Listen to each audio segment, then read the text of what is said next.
Book 8. At the end of the preceding book, a pause was necessary.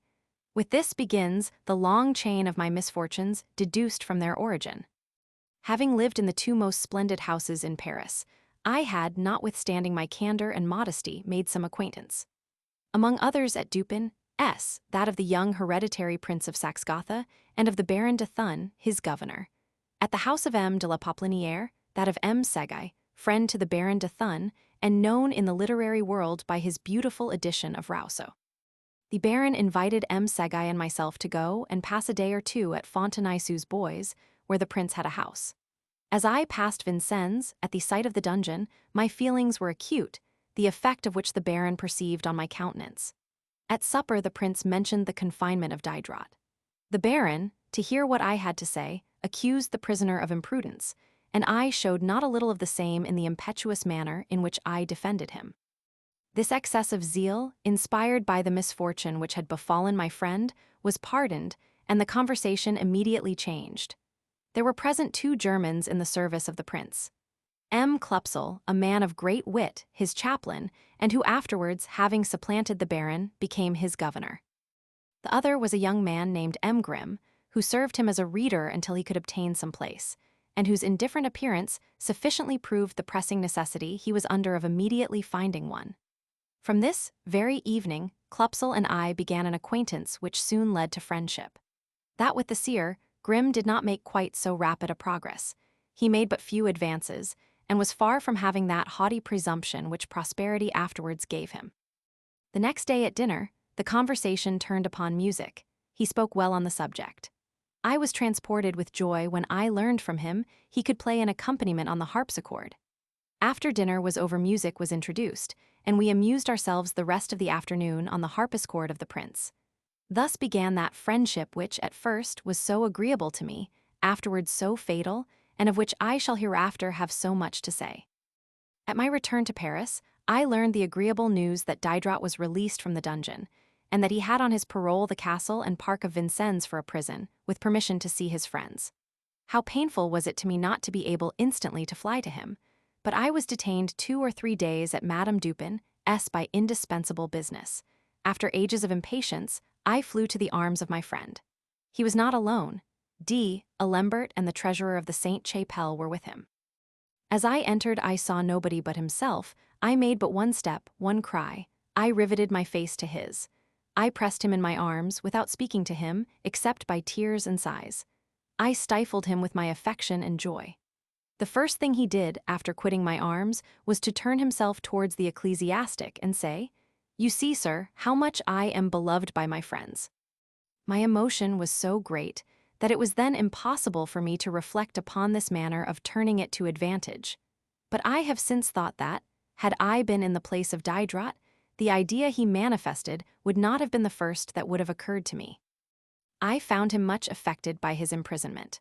The dungeon had made a terrible impression upon his mind, and, although he was very agreeably situated in the castle, and at liberty to walk where he pleased in the park, which was not enclosed even by a wall, he wanted the society of his friends to prevent him from yielding to melancholy. As I was the person most concerned for his sufferings, I imagined I should also be the friend, the sight of whom would give him consolation. On which account, notwithstanding very pressing occupations, I went every 2 days at farthest, either alone or accompanied by his wife, to pass the afternoon with him. The heat of the summer was this year, 1749, excessive. Vincennes is 2 leagues from Paris. The state of my finances not permitting me to pay for hackney coaches, at 2 o'clock in the afternoon, I went on foot when alone and walked as fast as possible, that I might arrive the sooner. The trees by the side of the road, always lopped, according to the custom of the country, afforded but little shade, and exhausted by fatigue, I frequently threw myself on the ground, being unable to proceed any further. I thought a book in my hand might make me moderate my pace.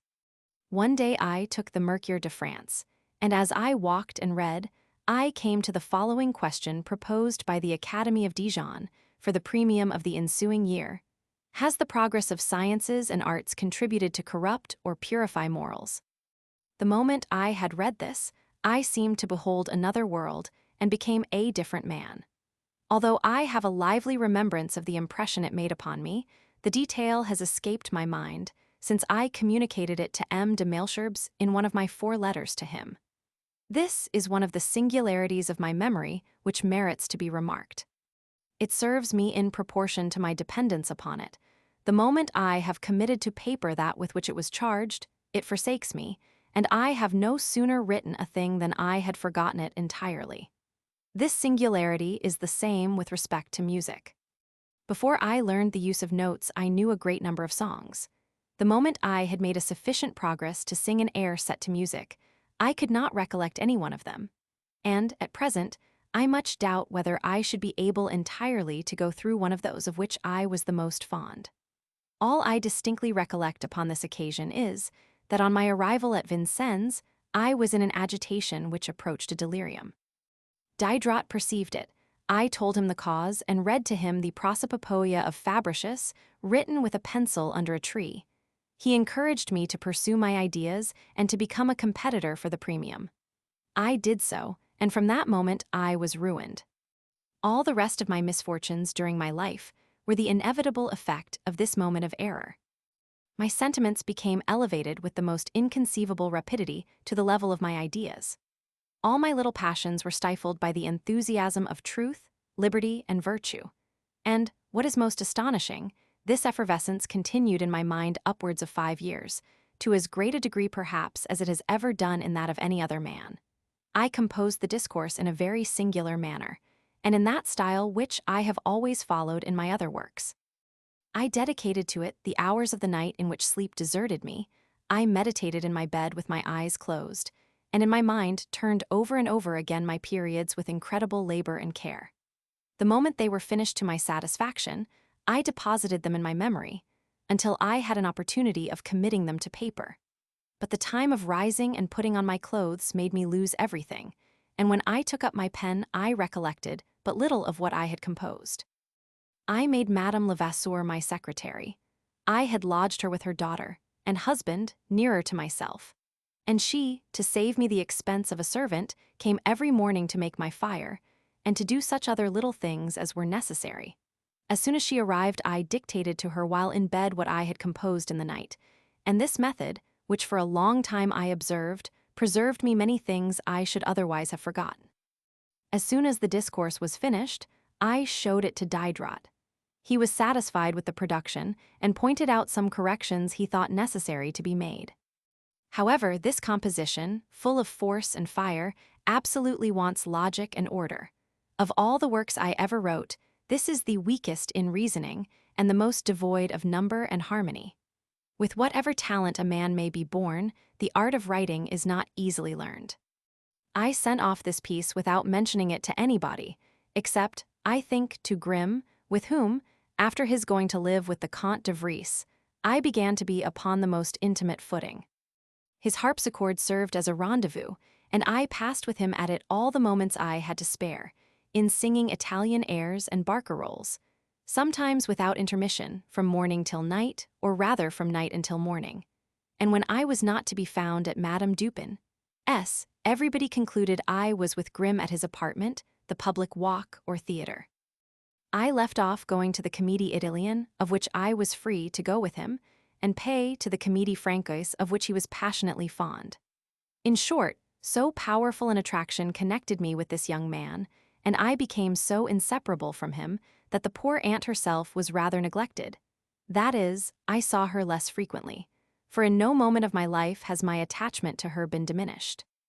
This impossibility of dividing, in favor of my inclinations, the little time I had to myself, renewed more strongly than ever the desire I had long entertained of having but one home for Teresa and myself. But the embarrassment of her numerous family, and especially the want of money to purchase furniture, had hitherto withheld me from accomplishing it. An opportunity to endeavor at it presented itself, and of this I took advantage.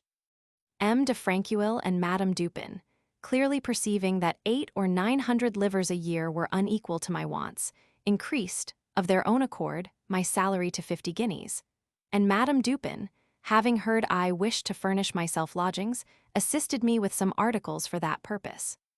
With this furniture and that Teresa already had, we made one common stock, and having an apartment in the Hotel de Languedoc, Rue de Grenelle-Saint-Honor, kept by very honest people.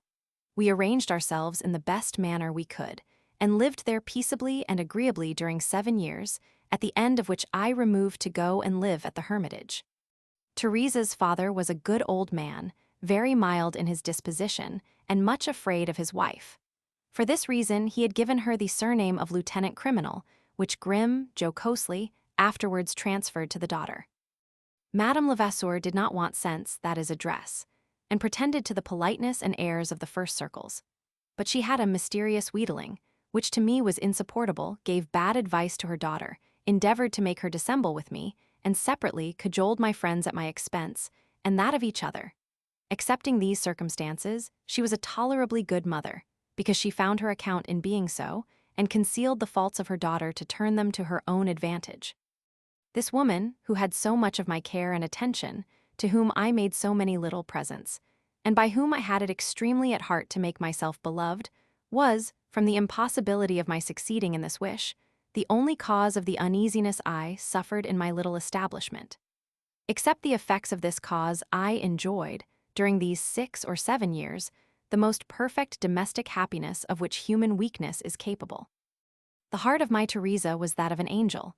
Our attachment increased with our intimacy, and we were more and more daily convinced how much we were made for each other. Could our pleasures be described, their simplicity would cause laughter. Our walks, tete-a-tete on the outside of the city, where I magnificently spent 8 or 10 sous in each guinct.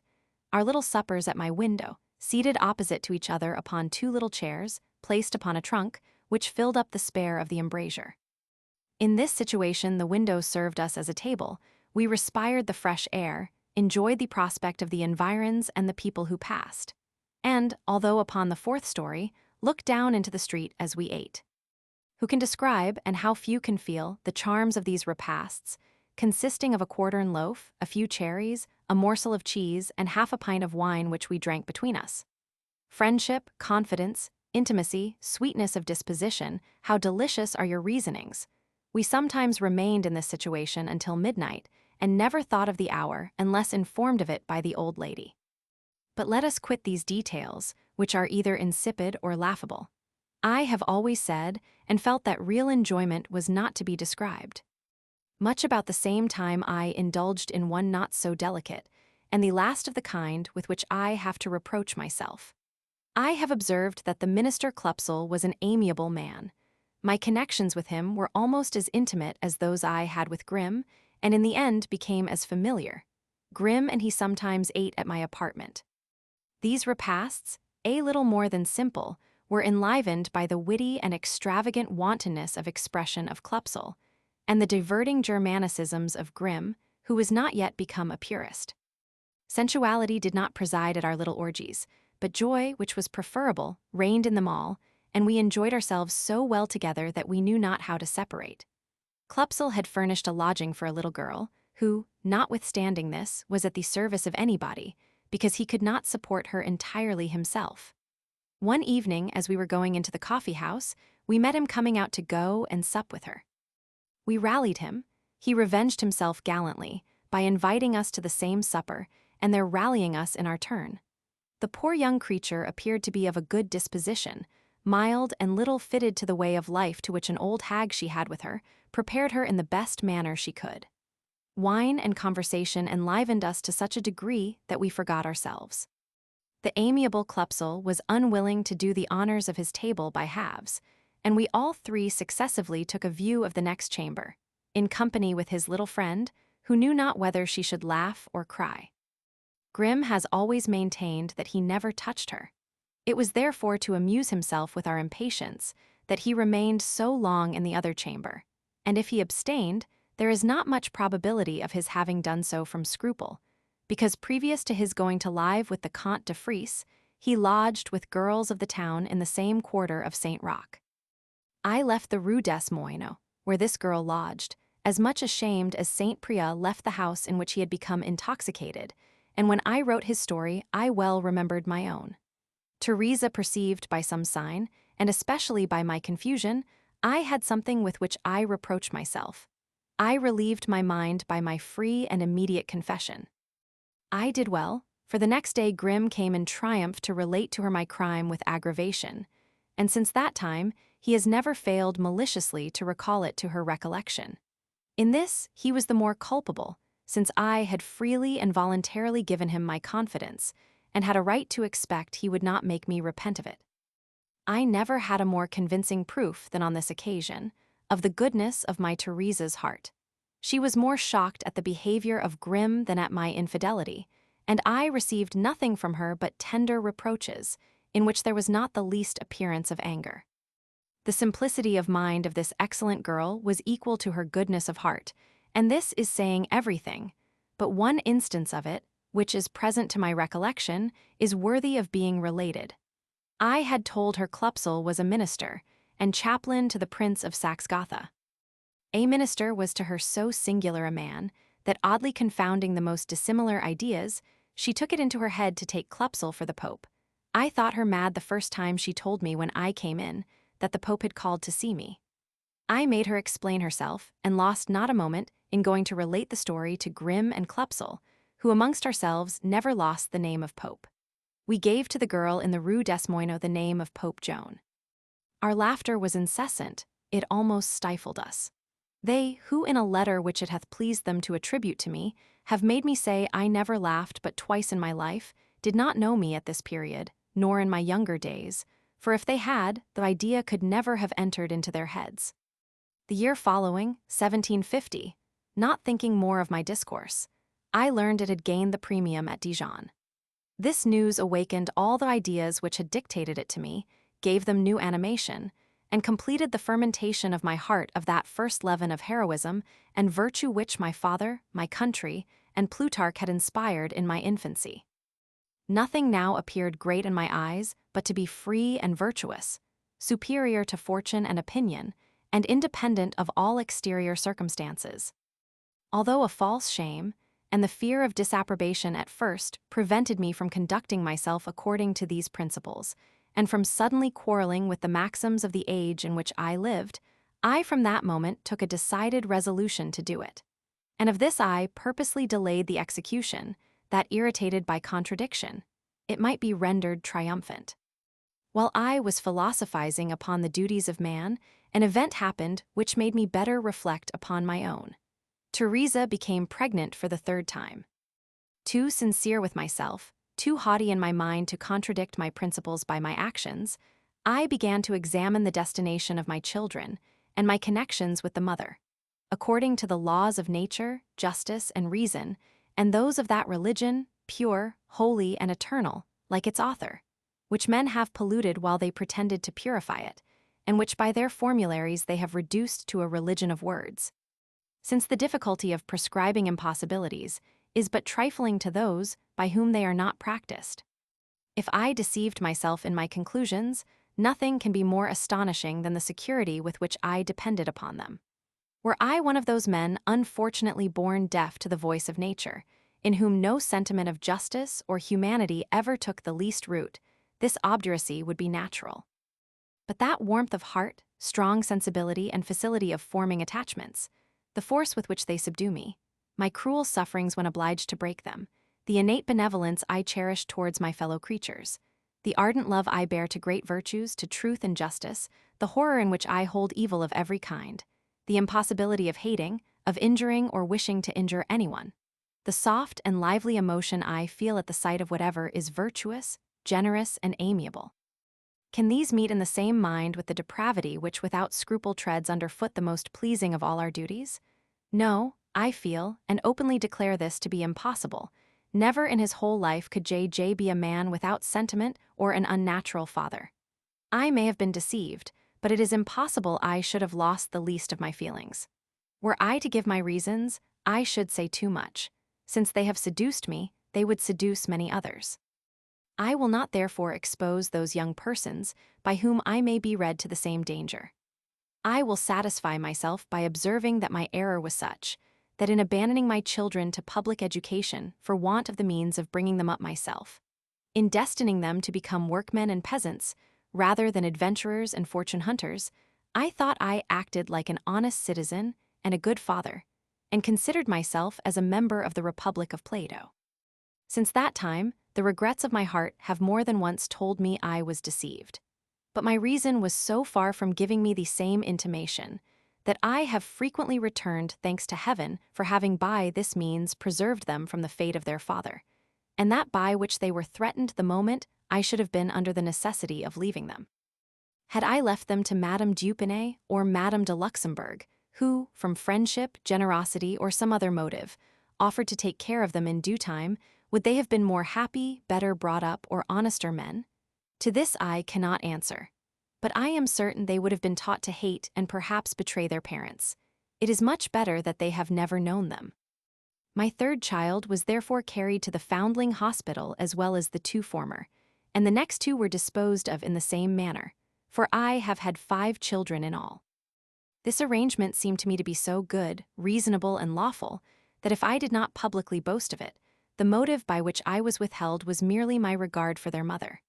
But I mentioned it to all those to whom I had declared our connection, to Diderot, to Grimm, afterwards to M. d'Epinay, and after another interval to Madame de Luxembourg. And this freely and voluntarily, without being under the least necessity of doing it, having it in my power to conceal the step from all the world. For La Gouin was an honest woman, very discreet, and a person on whom I had the greatest reliance. The only one of my friends to whom it was in some measure my interest to open myself was Thierry the physician, who had the care of my poor aunt in one of her lyings-in, in which she was very ill. In a word, there was no mystery in my conduct, not only on account of my never having concealed anything from my friends, but because I never found any harm in it. Everything considered, I chose the best destination for my children, or that which I thought to be such.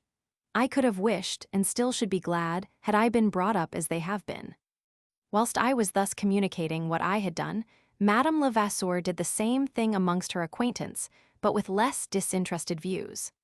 I introduced her and her daughter to Madame Dupin, who, from friendship to me, showed them the greatest kindness. The mother confided to her the secret of the daughter Madame Dupin, who is generous and kind, and to whom she never told how attentive I was to her, notwithstanding my moderate resources, in providing for everything, provided on her part for what was necessary, with a liberality which, by order of her mother, the daughter concealed from me during my residence in Paris, nor ever mentioned it until we were at the Hermitage, when she informed me of it. After having disclosed to me several other secrets of her heart, I did not know Madame Dupin, who never took the least notice to me of the matter, was so well informed. I know not yet whether Madame de Chenonceau, her daughter-in-law, was as much in the secret, but Madame de Brancuil knew the whole and could not refrain from prattling. She spoke of it to me the following year, after I had left her house. This induced me to write her a letter upon the subject, which will be found in my collections, and wherein I gave such of my reasons as I could make public, without exposing Madame Levasseur and her family. The most determinative of them came from that quarter, and these I kept profoundly secret. I can rely upon the discretion of Madame Dupin and the friendship of Madame de Chenonceau. I had the same dependence upon that of Madame de Franqueuil, who, however, was long dead before my secret made its way into the world. This it could never have done except by means of the persons to whom I entrusted it, nor did it until after my rupture with them. By this single fact they are judged. Without exculpating myself from the blame I deserve, I prefer it to that resulting from their malignity. My fault is great, but it was an error. I have neglected my duty, but the desire of doing an injury never entered my heart, and the feelings of a father were never more eloquent in favor of children whom he never saw. But, betraying the confidence of friendship, violating the most sacred of all engagements, publishing secrets confided to us, and wantonly dishonoring the friend we have deceived, and who in detaching himself from our society still respects us, are not faults, but baseness of mind, and the last degree of heinousness. I have promised my confession and not my justification, on which account I shall stop here. It is my duty faithfully to relate the truth, that of the reader to be just. More than this I never shall require of him. The marriage of M. de Chenonceau rendered his mother's house still more agreeable to me by the wit and merit of the new bride, a very amiable young person, who seemed to distinguish me amongst the scribes of M. Dupin. She was the only daughter of the Viscountess de Rochechouart, a great friend of the Comte de Frise, and consequently of Grimm's, who was very attentive to her. However, it was I who introduced him to her daughter. But their characters not suiting each other, this connection was not of long duration. And Grimm, who from that time aimed at what was solid, preferred the mother, a woman of the world, to the daughter who wished for steady friends, such as were agreeable to her, without troubling her head about the least intrigue or making any interest amongst the great.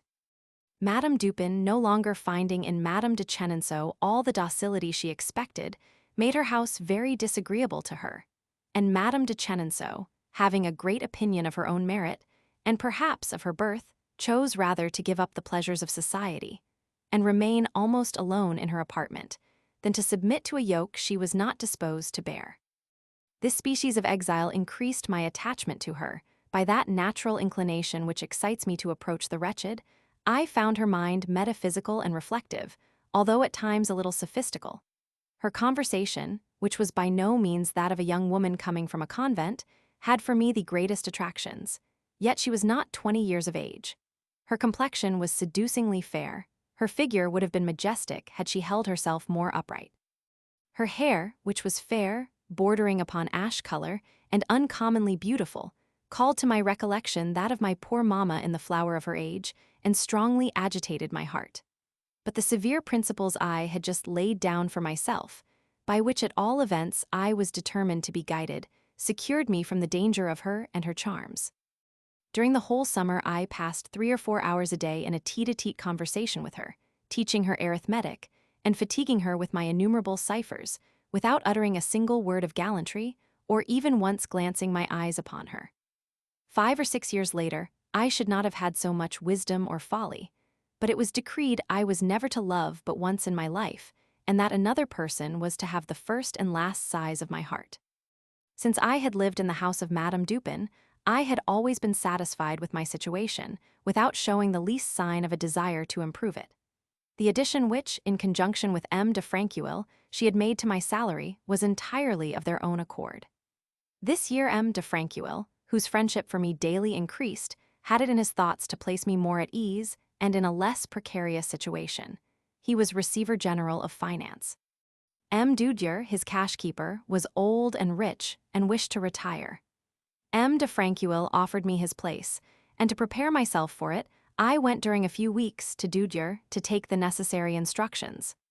But whether my talents were ill-suited to the employment, or that M. Dudier, who I thought wished to procure his place for another, was not in earnest in the instructions he gave me, I acquired by slow degrees and very imperfectly the knowledge I was in want of, and could never understand the nature of accounts, rendered intricate, perhaps designedly.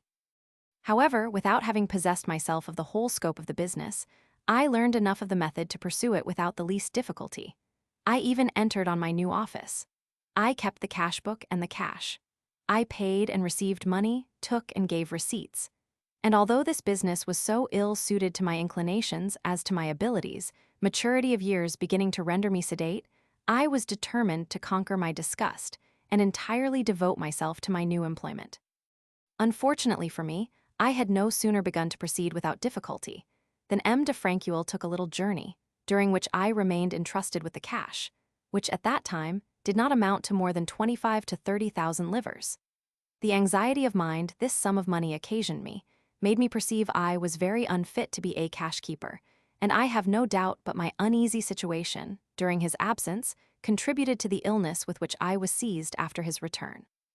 I have observed in my first part that I was born in a dying state. A defect in the bladder caused me, during my early years, to suffer an almost continual retention of urine, and my Aunt Susan, to whose care I was entrusted, had inconceivable difficulty in preserving me. However, she succeeded, and my robust constitution at length got the better of all my weakness, and my health became so well established that except the illness from languor, of which I have given an account, and frequent heats in the bladder, which the least heating of the blood rendered troublesome, I arrived at the age of 30 almost without feeling my original infirmity. The first time this happened was upon my arrival at Venice.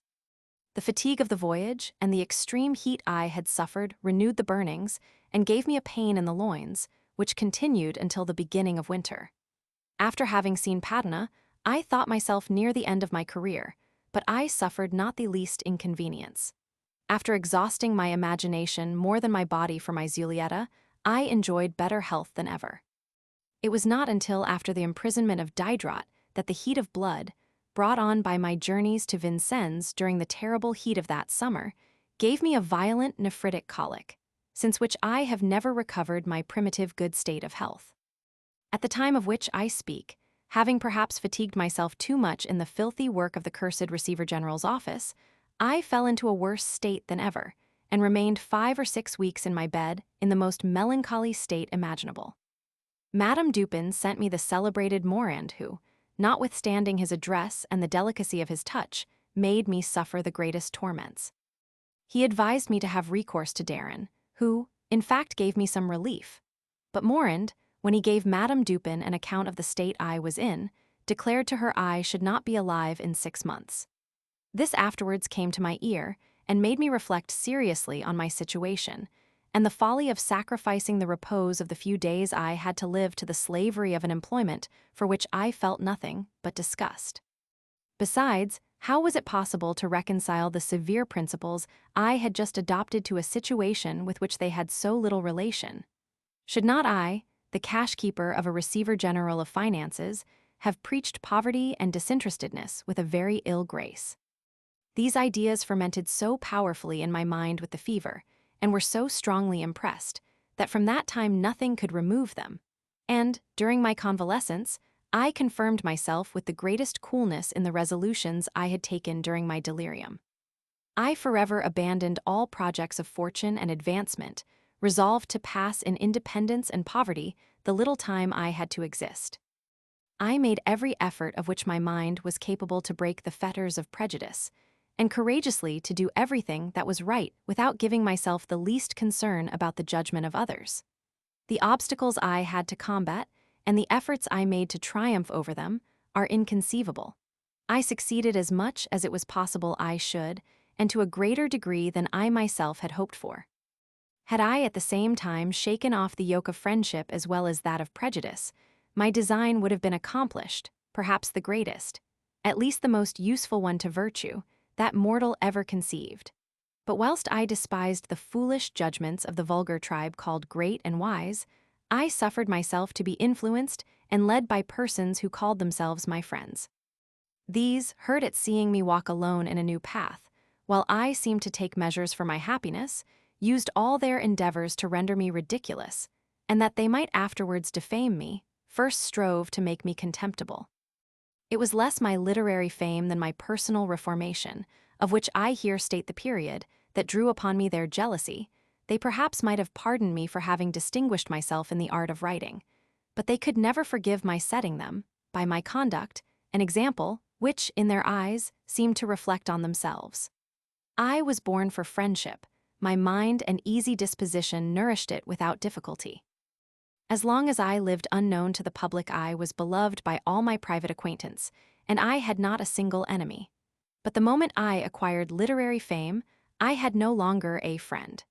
This was a great misfortune, but a still greater was that of being surrounded by people who called themselves my friends and used the rights attached to that sacred name to lead me on to destruction. The succeeding part of these memoirs will explain this odious conspiracy. I here speak of its origin, and the manner of the first intrigue will shortly appear. In the independence in which I lived, it was, however, necessary to subsist.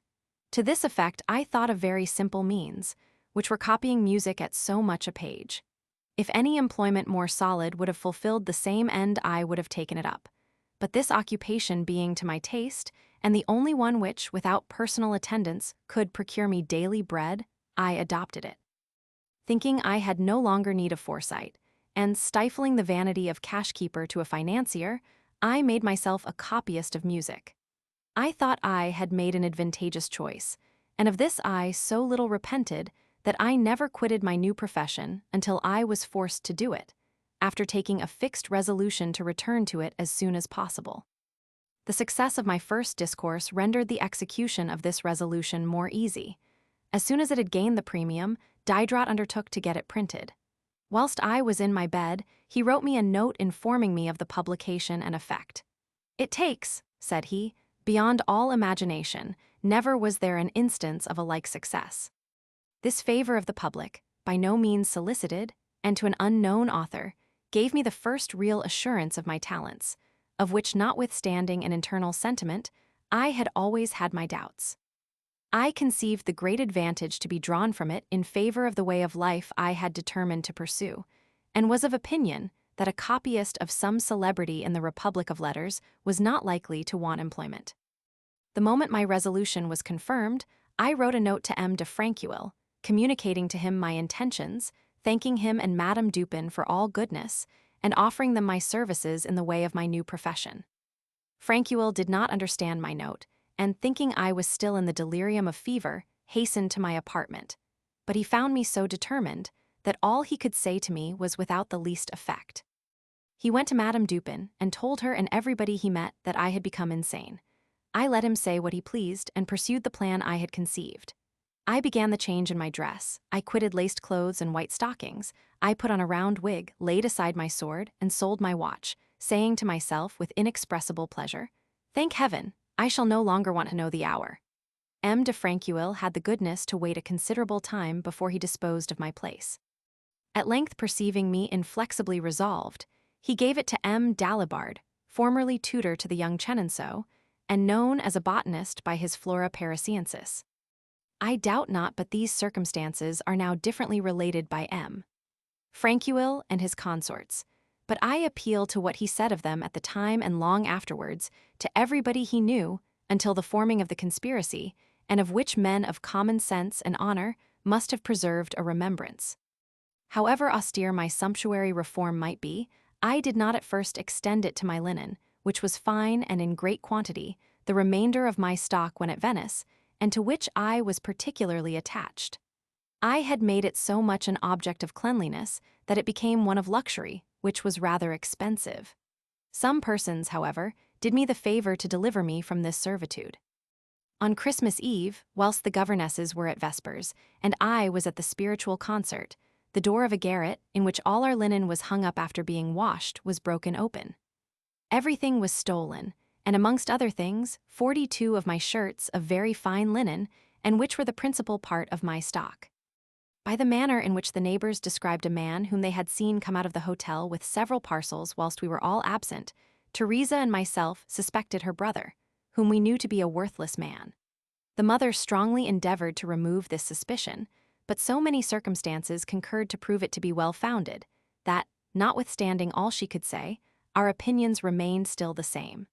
I dared not make a strict search for fear of finding more than I wished to do. The brother never returned to the place where I lived, and at length was no more heard of by any of us. I was much grieved Teresa and myself should be connected with such a family, and I exhorted her more than ever to shake off so dangerous a yoke.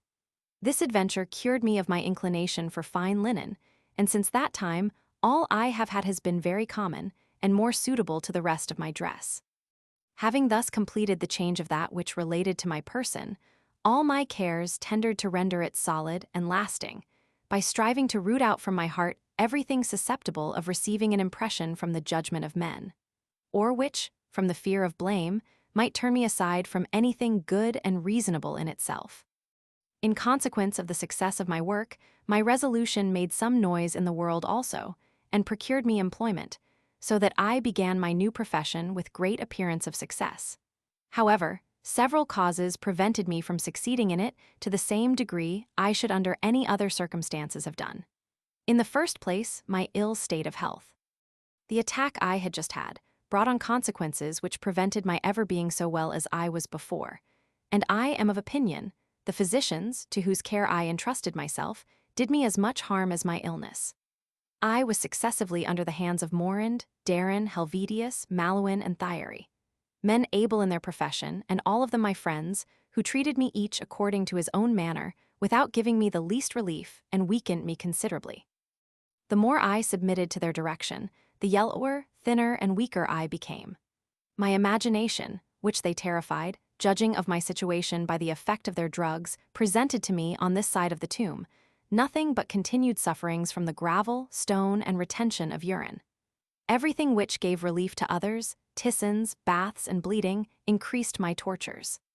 Perceiving the bougies of Darren, the only ones that had any favorable effect, and without which I thought I could no longer exist, to give me a momentary relief, I procured a prodigious number of them, that, in case of Darren's death, I might never be at a loss. During the 8 or 10 years in which I made such frequent use of these, they must, with what I had left, have cost me 50 louis. It will easily be judged that such expensive and painful means did not permit me to work without interruption, and that a dying man is not ardently industrious in the business by which he gains his daily bread. Literary occupations caused another interruption not less prejudicial to my daily employment. My discourse had no sooner appeared than the defenders of letters fell upon me as if they had agreed with each to do it. My indignation was so raised at seeing so many blockheads, who did not understand the question, attempt to decide upon it imperiously, that in my answer I gave some of them the worst of it. One M. Gaudier of Nancy, the first who fell under the lash of my pen, was very roughly treated in a letter to M. Grimm. The second was King Stanislaus himself, who did not disdain to enter the lists with me. The honor he did me obliged me to change my manner in combating his opinions. I made use of a graver style, but not less nervous, and without failing in respect to the author, I completely refuted his work. I knew a Jesuit, Father de Menu, had been concerned in it. I depended on my judgment to distinguish what was written by the prince from the production of the monk, and falling without mercy upon all the Jesuitical phrases, I remarked, as I went along, an anachronism which I thought could come from nobody but the priest. This composition, which, for what reason I knew not, has been less spoken of than any of my other writings, is the only one of its kind. I seized the opportunity which offered of showing to the public in what manner an individual may defend the cause of truth even against a sovereign. It is difficult to adopt a more dignified and respectful manner than that in which I answered him. I had the happiness to have to do with an adversary to whom, without adulation, I could show every mark of the esteem of which my heart was full, and this I did with success and a proper dignity. My friends, concerned for my safety, imagined they already saw me in the Bastille. This apprehension never once entered my head, and I was right in not being afraid. The good prince, after reading my answer, said, "I have enough of that, I will not return to the charge." I have, since that time, received from him different marks of esteem and benevolence, some of which I shall have occasion to speak of, and what I had written was read in France and throughout Europe without meeting the least censure. In a little time I had another adversary whom I had not expected. This was the same M. Boards, of Lyon, who 10 years before had shown me much friendship, and from whom I had received several services. I had not forgotten him, but had neglected him from idleness, and had not sent him my writings for want of an opportunity, without seeking for it, to get them conveyed to his hands.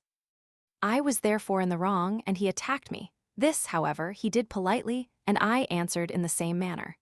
He replied more decidedly. This produced my last answer, after which I heard no more from him upon the subject, but he became my most violent enemy, took the advantage of the time of my misfortunes, to publish against me the most indecent libels, and made a journey to London on purpose to do me an injury. All this controversy employed me a good deal, and caused me a great loss of my time in my copying, without much contributing to the progress of truth or the good of my purse. Pissot, at that time my bookseller, gave me but little for my pamphlets, frequently nothing at all, and I never received a farthing for my first discourse. Diderot gave it him. I was obliged to wait a long time for the little he gave me, and to take it from him in the most trifling sums. Notwithstanding this, my copying went on but slowly. I had 2 things together upon my hands, which was the most likely means of doing them both ill. They were very opposite to each other in their effects by the different manners of living to which they rendered me subject. The success of my first writings had given me celebrity. My new situation excited curiosity. Everybody wished to know that whimsical man who sought not the acquaintance of anyone, and whose only desire was to live free and happy in the manner he had chosen. This was sufficient to make the thing impossible to me.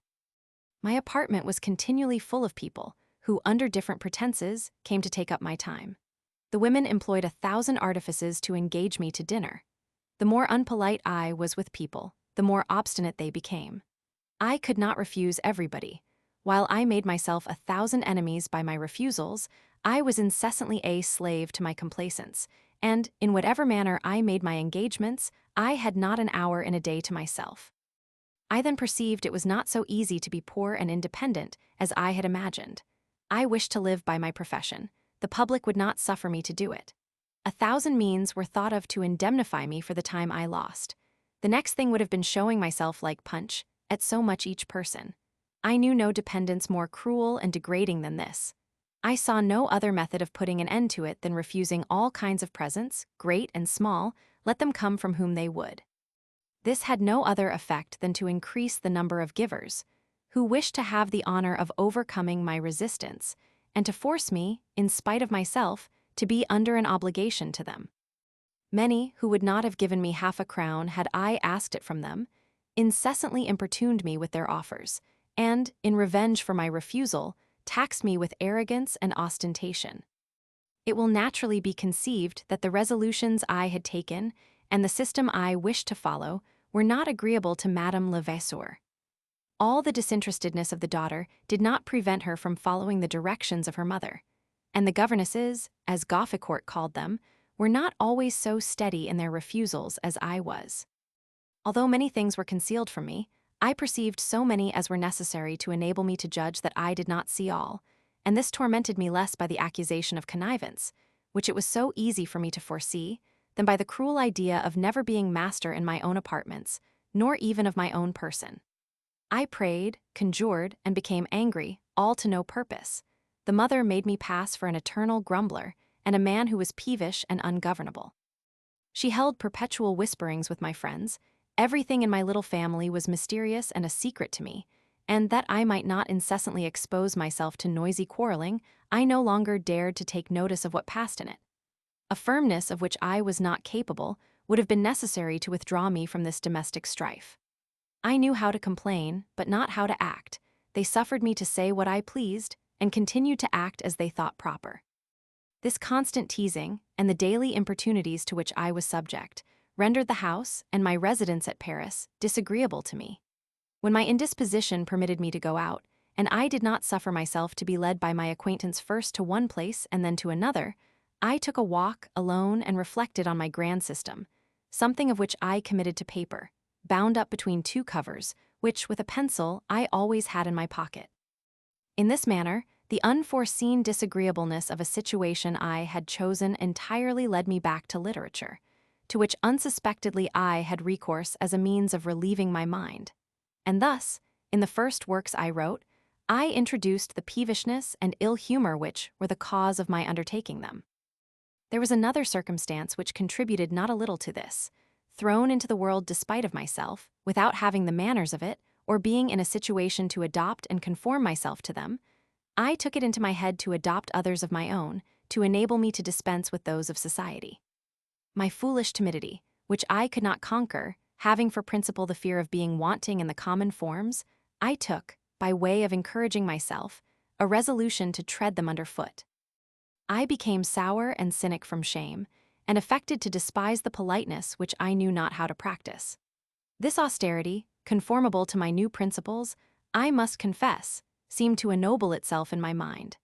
It assumed in my eyes the form of the intrepidity of virtue, and I dare assert it to be upon this noble basis, that it supported itself longer and better than could have been expected from anything so contrary to my nature.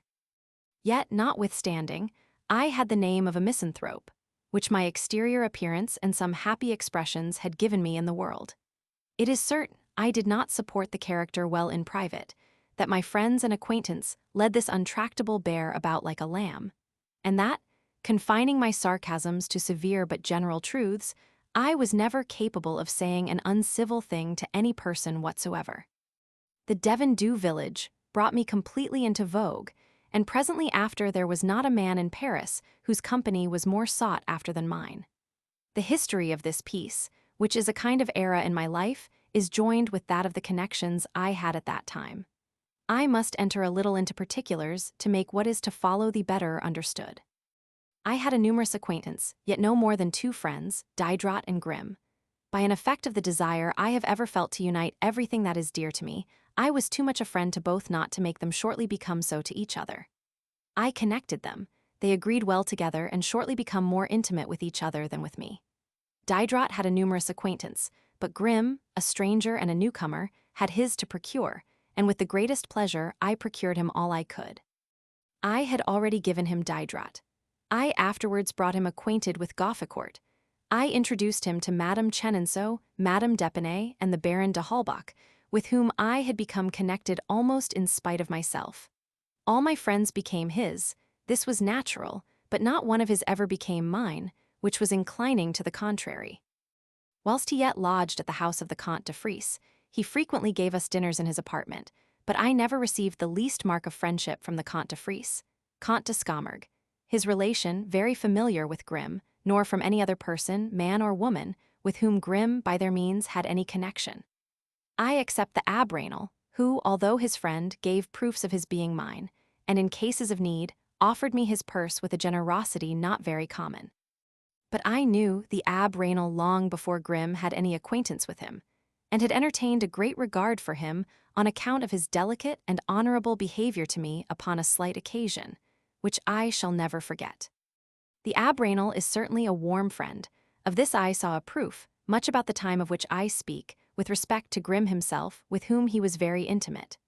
Grimm, after having been some time on a footing of friendship with Mademoiselle fell violently in love with her and wished to supplant Cahusac. The young lady, piquing herself on her constancy, refused her new admirer. He took this so much to heart that the appearance of his affliction became tragical. He suddenly fell into the strangest state imaginable. He passed days and nights in a continued lethargy. He lay with his eyes open, and although his pulse continued to beat regularly, without speaking, eating, or stirring, yet sometimes seeming to hear what was said to him, but never answering, not even by a sign, and remaining almost as immovable as if he had been dead, yet without agitation, pain, or fever. The Abbé Raynal and myself watched over him. The Abbé, more robust and in better health than I was, by night and I by day, without ever both being absent at one time. The Comte de Frise was alarmed and brought to him Senac, who, after having examined the state in which he was, said there was nothing to apprehend, and took his leave without giving a prescription. My fears for my friend made me carefully observe the countenance of the physician, and I perceived him smile as he went away. However, the patient remained several days almost motionless, without taking anything except a few preserved cherries, which from time to time I put upon his tongue, and which he swallowed without difficulty. At length, he one morning rose, dressed himself, and returned to his usual way of life, without either at that time or afterwards speaking to me or the Abbé Raynal, at least that I know of, or to any other person, of this singular lethargy, or the care we had taken of him during the time it lasted. The affair made a noise, and it would really have been a wonderful circumstance had the cruelty of an opera girl made a man die of despair.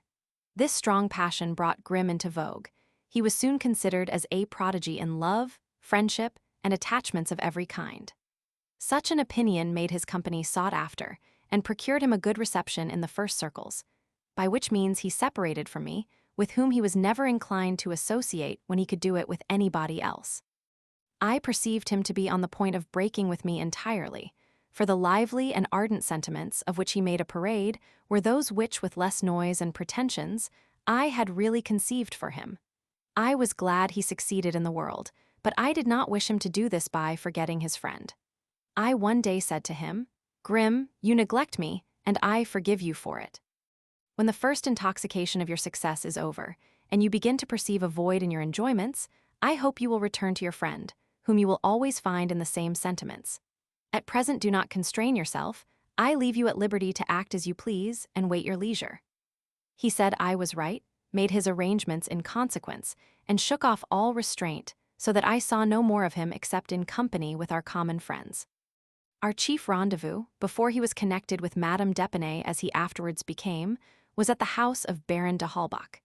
This said baron was the son of a man who had raised himself from obscurity.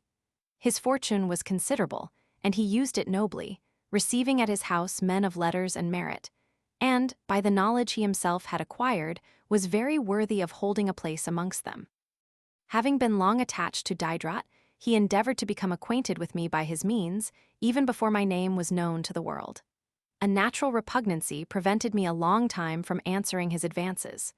One day, when he asked me the reason of my unwillingness, I told him he was too rich.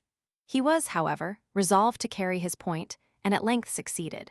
My greatest misfortune proceeded from my being unable to resist the force of marked attention.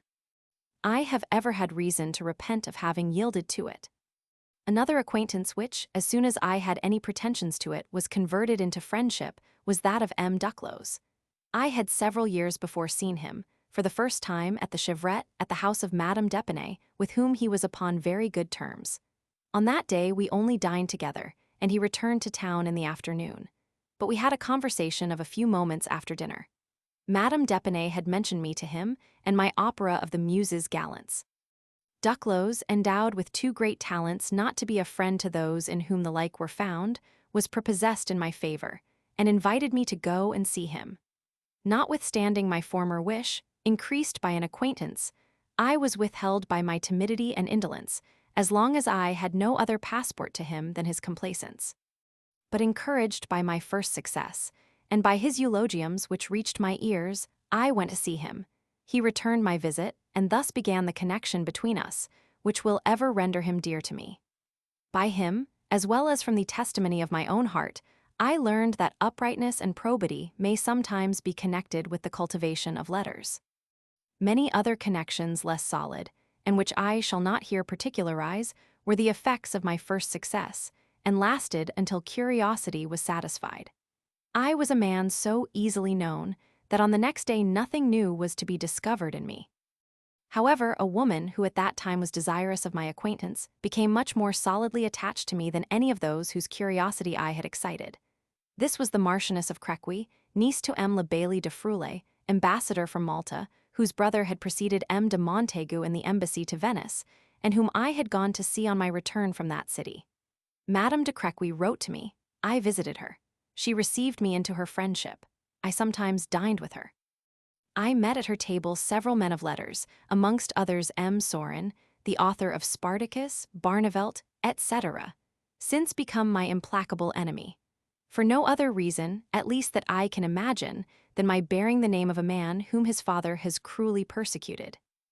It will appear that for a copyist, who ought to be employed in his business from morning till night, I had many interruptions, which rendered my days not very lucrative, and prevented me from being sufficiently attentive to what I did to do it well.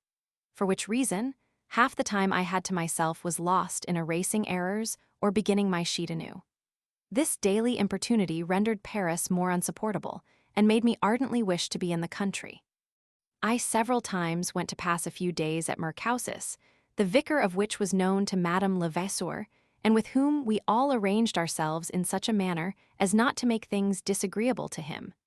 Grimm once went thither with us. Since I have neglected to relate here a trifling, but memorable adventure I had with the said Grimm one day, on which we were to dine at the Fountain of St. Vandrel, I will let it pass. But when I thought of it afterwards, I concluded that he was brooding in his heart the conspiracy he has, with so much success, since carried into execution. The vicar had a tolerable voice, sung well, and, although he did not read music, learned his part with great facility and precision. We passed our time in singing the trios I had composed at Chenonceau. To these, I added 2 or 3 new ones, to the words Grimm and the vicar wrote, well or ill. I cannot refrain from regretting these trios composed and sung in moments of pure joy, and which I left at Wooton with all my music. Mademoiselle Davenport has perhaps curled her hair with them, but they are worthy of being preserved, and are, for the most part, of very good counterpoint. It was after one of these little excursions in which I had the pleasure of seeing the aunt at her ease and very cheerful, and in which my spirits were much enlivened, that I wrote to the vicar very rapidly and very ill, an epistle in verse which will be found amongst my papers. I had nearer to Paris another station much to my liking with M. Mussard, my countryman, relation, and friend, who at Passy had made himself a charming retreat, where I have passed some very peaceful moments. M. Mussard was a jeweler, a man of good sense, who, after having acquired a genteel fortune, had given his only daughter in marriage to M. de Valmolet, the son of an exchange broker, and maître d'hôtel to the king, took the wise resolution to quit business in his declining years, and to place an interval of repose and enjoyment between the hurry and the end of life. The good man Mussard, a real philosopher in practice, lived without care in a very pleasant house which he himself had built in a very pretty garden, laid out with his own hands. In digging the terraces of this garden, he found fossil shells, and in such great quantities that his lively imagination saw nothing but shells in nature. He really thought the universe was composed of shells and the remains of shells, and that the whole earth was only the sand of these in different strati.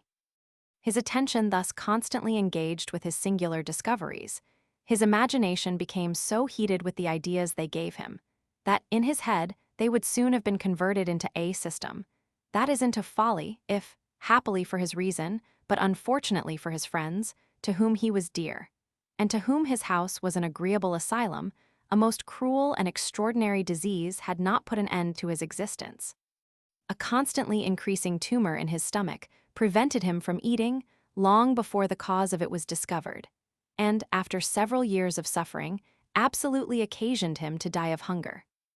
I can never, without the greatest affliction of mind, call to my recollection the last moments of this worthy man, who still received with so much pleasure Lenapes and myself, the only friends whom the sight of his sufferings did not separate from him until his last hour, when he was reduced to devouring with his eyes the repasts he had placed before us, scarcely having the power of swallowing a few drops of weak tea, which came up again a moment afterwards.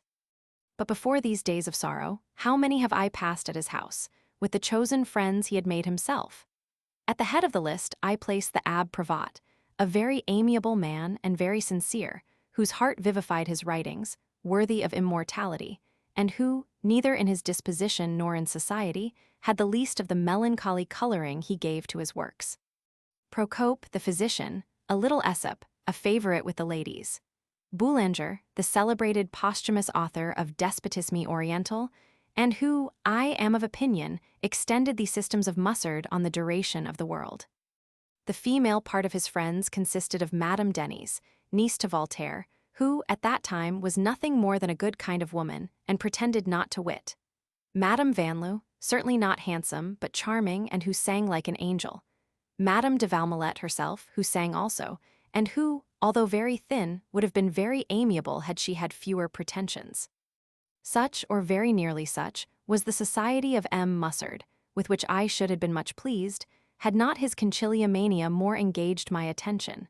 And I can say, with great truth, that, for upwards of 6 months, I worked with him in his cabinet with as much pleasure as he felt himself. He had long insisted upon the virtue of the waters of Passy, that they were proper in my case, and recommended me to come to his house to drink them. To withdraw myself from the tumult of the city, I at length consented, and went to pass 8 or 10 days at Passy, which, on account of my being in the country, were of more service to me than the waters I drank during my stay there. Mussard played the violoncello, and was passionately fond of Italian music. This was the subject of a long conversation we had one evening after supper, particularly the opera buff we had both seen in Italy, and with which we were highly delighted.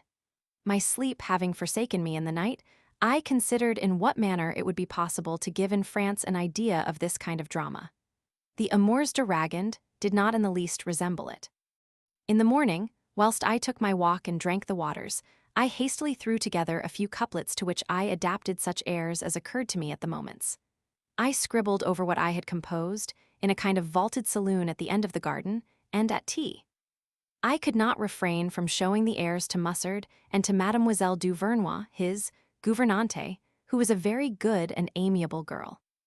3 pieces of composition I had sketched out were the first monologue, J.I. perdu mon serviteur, the air of the Devon, El amor croit esil esinquet, and the last duo. A Jamise, Colin, G.T. Engage, etc. I was so far from thinking it worthwhile to continue what I had begun, that, had it not been for the applause and encouragement I received from both Mussard and Mademoiselle, I should have thrown my papers into the fire and thought no more of their contents, as I had frequently done by things of much the same merit. But I was so animated by the encomiums I received, that in 6 days, my drama, excepting a few couplets, was written. The music also was so far sketched out, that all I had further to do to it after my return from Paris was to compose a little of the recitative, and to add the middle parts, the whole of which I finished with so much rapidity that in 3 weeks my work was ready for representation. The only thing now wanting was the divertisement, which was not composed until a long time afterwards. My imagination was so warmed by the composition of this work that I had the strongest desire to hear it performed, and would have given anything to have seen and heard the whole in the manner I should have chosen, which would have been that of Lully, who is said to have had Armide performed for himself only. As it was not possible I should hear the performance unaccompanied by the public, I could not see the effect of my piece without getting it received at the opera. Unfortunately, it was quite a new species of composition, to which the ears of the public were not accustomed, and besides the ill success of the Muses' Gallants, gave too much reason to fear for the Devon if I presented it in my own name. Duclos relieved me from this difficulty, and engaged to get the piece rehearsed without mentioning the author. That I might not discover myself, I did not go to the rehearsal, and the petits violons, by whom it was directed, knew not who the author was until after a general plaudit had borne the testimony of the work. Rebel and Franeur, who, when they were very young, went together from house to house playing on the violin, were so called. Everybody present was so delighted with it that on the next day nothing else was spoken of in the different companies. M. de Curry, intendant des Menus, who was present at the rehearsal, demanded the piece to have it performed at court. Duclos, who knew my intentions and thought I should be less master of my work at the court than at Paris, refused to give it. Curry claimed it authoritatively. Duclos persisted in his refusal, and the dispute between them was carried to such a length that one day they would have gone out from the opera house together had they not been separated. M. de Curry applied to me, and I referred him to Duclos. This made it necessary to return to the latter. The Duc d'Aumont interfered, and at length Duclos thought proper to yield to authority, and the piece was given to be played at Fontainebleau. The part to which I had been most attentive, and in which I had kept at the greatest distance from the common track, was the recitative. Mine was accented in a manner entirely new, and accompanied the utterance of the word. The directors dared not suffer this horrid innovation to pass, lest it should shock the ears of persons who never judge for themselves. Another recitative was proposed by Franqueuil and Gelliot, to which I consented, but refused at the same time to have anything to do with it myself. When everything was ready and the day of performance fixed, a proposition was made me to go to Fontainebleau, that I might at least be at the last rehearsal. I went with Mademoiselle Fell, Grimm, and I think the Abrainel, in one of the stages to the court. The rehearsal was tolerable. I was more satisfied with it than I expected to have been. The orchestra was numerous, composed of the orchestras of the opera and the King's Band. Gelliot played Colin, Mademoiselle Fell, Colette, Cuvelier the Devon. The choruses were those of the opera. I said but little. Gelliot had prepared everything. I was unwilling either to approve of or censure what he had done, and notwithstanding I had assumed the air of an old Roman, I was, in the midst of so many people, as bashful as a schoolboy. The next morning, the day of performance, I went to breakfast at the coffee house du Grand Commune, where I found a great number of people. The rehearsal of the preceding evening and the difficulty of getting into the theater were the subjects of conversation. An officer present said he entered with the greatest ease, gave a long account of what had passed, described the author, and related what he had said and done. But what astonished me most in this long narrative, given with as much assurance as simplicity, was that it did not contain a syllable of truth. It was clear to me that he who spoke so positively of the rehearsal had not been at it, because, without knowing him, he had before his eyes that author whom he said he had seen and examined so minutely. However, what was more singular still in this scene was its effect upon me.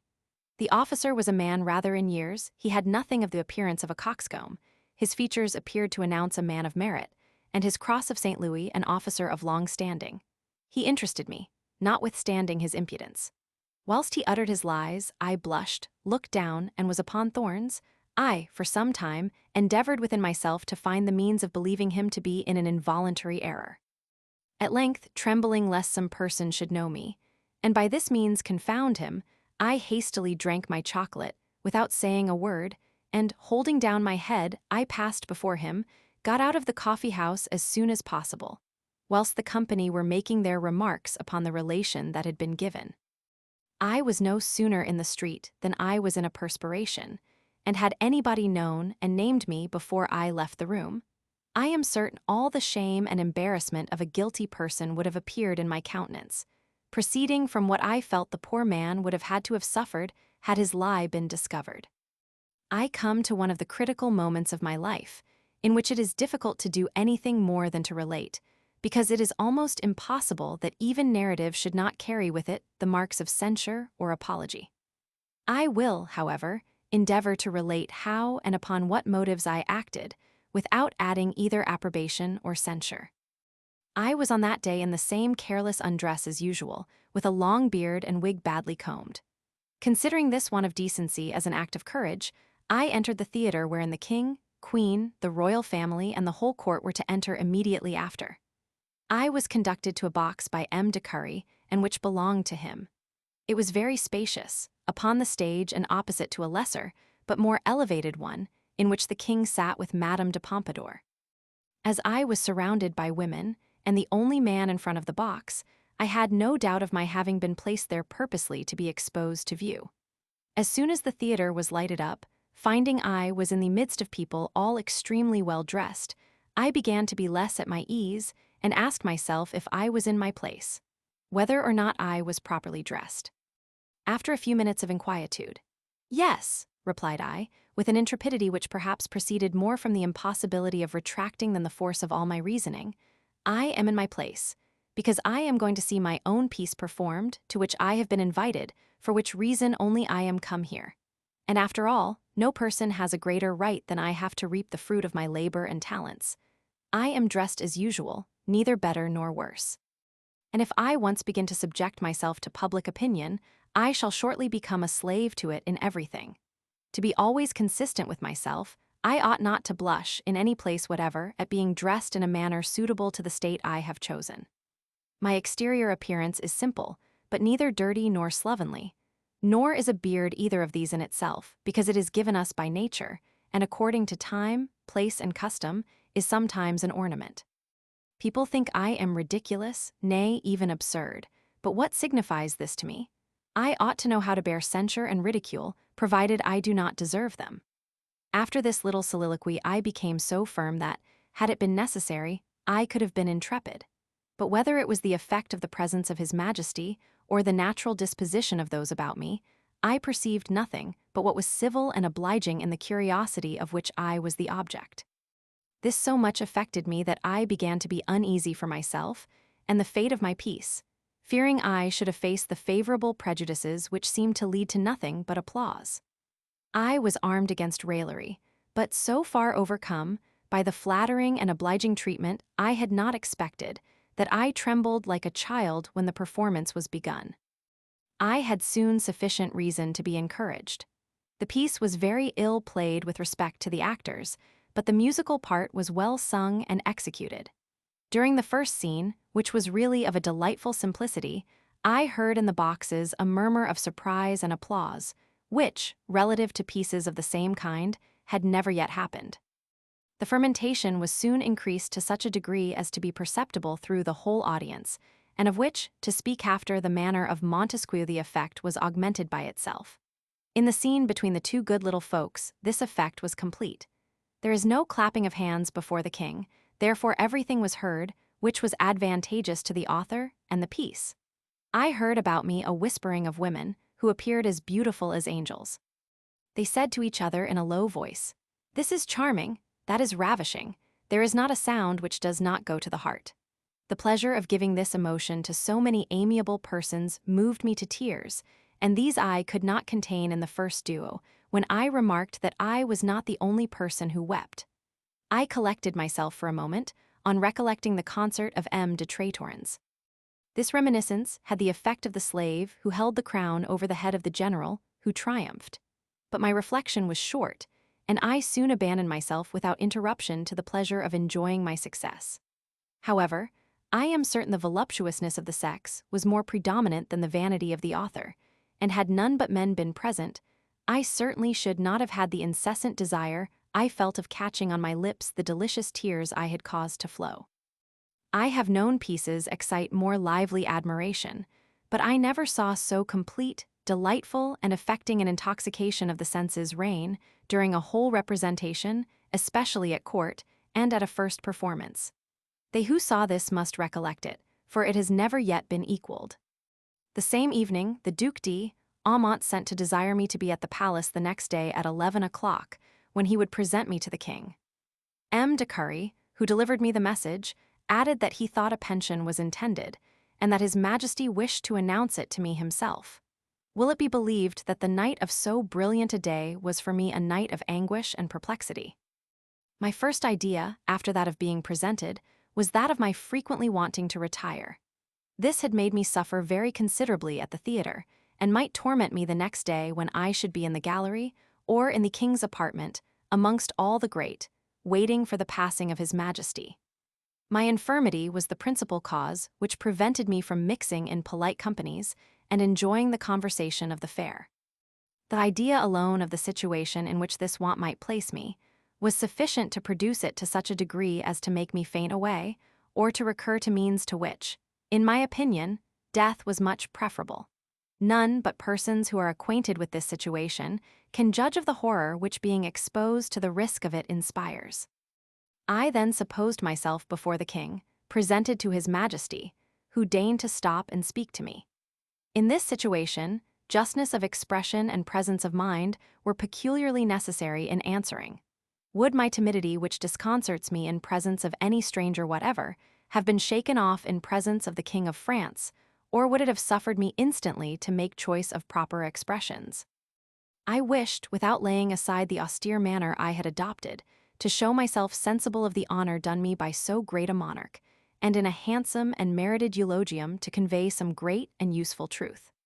I could not prepare a suitable answer without exactly knowing what His Majesty was to say to me. And had this been the case, I was certain that, in his presence, I should not recollect a word of what I had previously meditated. What, said I, will become of me in this moment, and before the whole court, if, in my confusion, any of my stupid expressions should escape me? This danger alarmed and terrified me. I trembled to such a degree that at all events I was determined not to expose myself to it. I lost, it is true, the pension which in some measure was offered me, but I at the same time exempted myself from the yoke it would have imposed. Adieu, truth, liberty, and courage. How should I afterwards have dared to speak of disinterestedness and independence? Had I received the pension, I must either have become a flatterer or remained silent, and moreover, who would have ensured to me the payment of it? What steps should I have been under the necessity of taking? How many people must I have solicited? I should have had more trouble and anxious cares in preserving than in doing without it. Therefore, I thought I acted according to my principles by refusing and sacrificing appearances to reality. I communicated my resolution to Grimm, who said nothing against it. To others, I alleged my ill state of health and left the court in the morning. My departure made some noise and was generally condemned. My reasons could not be known to everybody. It was therefore easy to accuse me of foolish pride, and thus not irritate the jealousy of such as felt they would not have acted as I had done. The next day Jelliot wrote me a note, in which he stated the success of my piece and the pleasure it had afforded the king. All day long, said he, His Majesty sings, with the worst voice in his kingdom, J.I. perdu mon serviteur, J.I. perdu tout mon bonheur. He likewise added that in a fortnight the Devon was to be performed a second time, which confirmed in the eyes of the public the complete success of the first. 2 days afterwards, about 9 o'clock in the evening, as I was going to sup with Madame d'Épinay, I perceived a hackney coach pass by the door. Somebody within made a sign to me to approach. I did so, and got into it, and found the person to be Diderot. He spoke of the pension with more warmth than, upon such a subject, I should have expected from a philosopher. He did not blame me for having been unwilling to be presented to the king, but severely reproached me with my indifference about the pension.